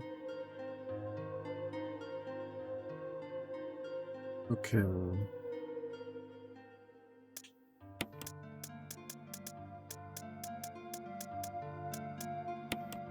Need the lighter. Stupid fuel canteen.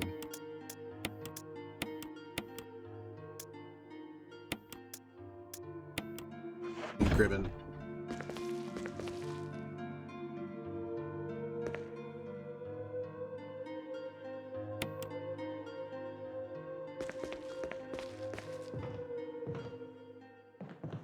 Grab the spray.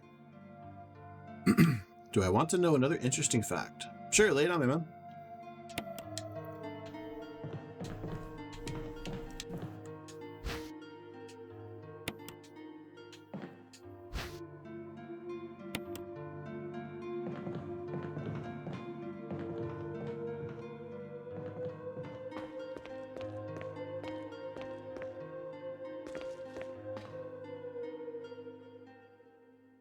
You combine blue, red, and green, you get brown.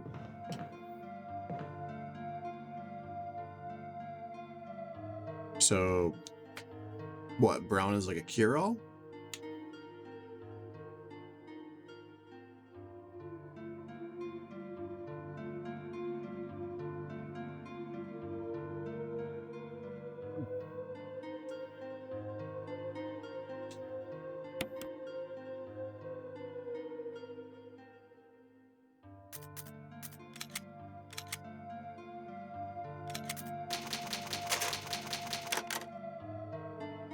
Sure.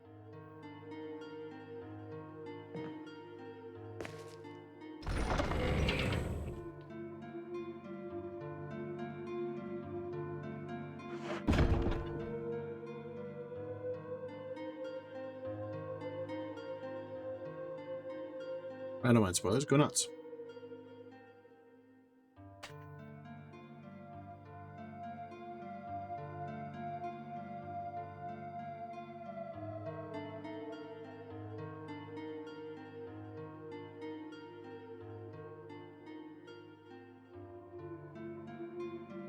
Full heals and gives invincibility?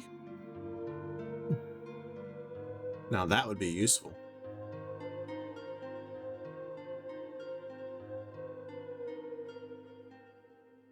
Obviously, like more of like a boss fight thing.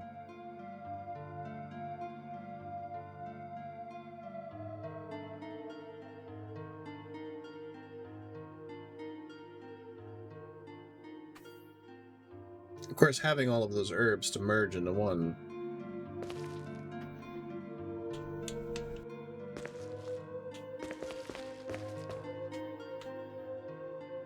Yeah.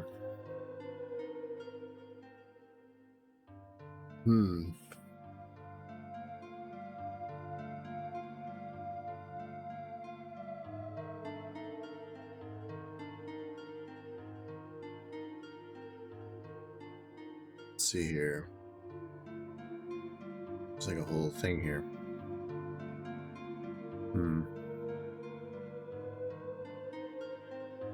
Actually kind of wondered if maybe I should call it for tonight and return tomorrow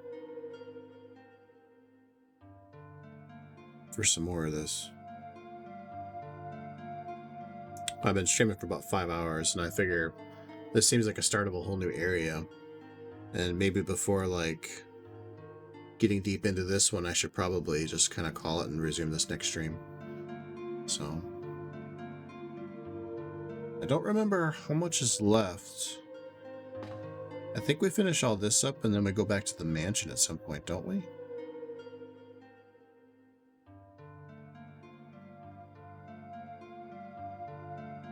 Kind of scroll through the walkthrough a bit and see. There's a lot going on here. About a third. Yeah, that feels about right. Okay.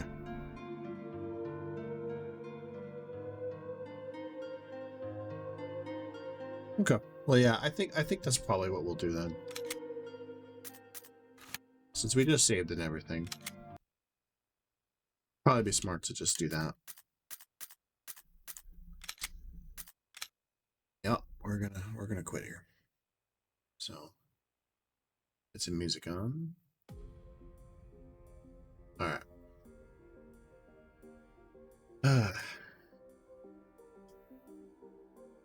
Well, that was pretty fun. It's been a while since I've dug into a Resident Evil game. I played Resident Evil Revelations very early at the beginning of the year, but that's not quite the Resident Evil experience. It was okay, but you could definitely feel the 3DS roots in it. So, but yeah. All right. Well, thanks for coming to the stream, man. It was nice to have somebody to talk to. Yeah, Fen came in a little bit earlier, but she got a bit of Overwatch, so probably went to bed after that. So, but yeah. Yeah, I'll see you next time. So, I appreciate you following me, man. Really, I do. And thanks for everybody else who came out and watched. I appreciate it. Appreciate all you. And yeah, I'll see you guys in the next one. Take care. Bye-bye.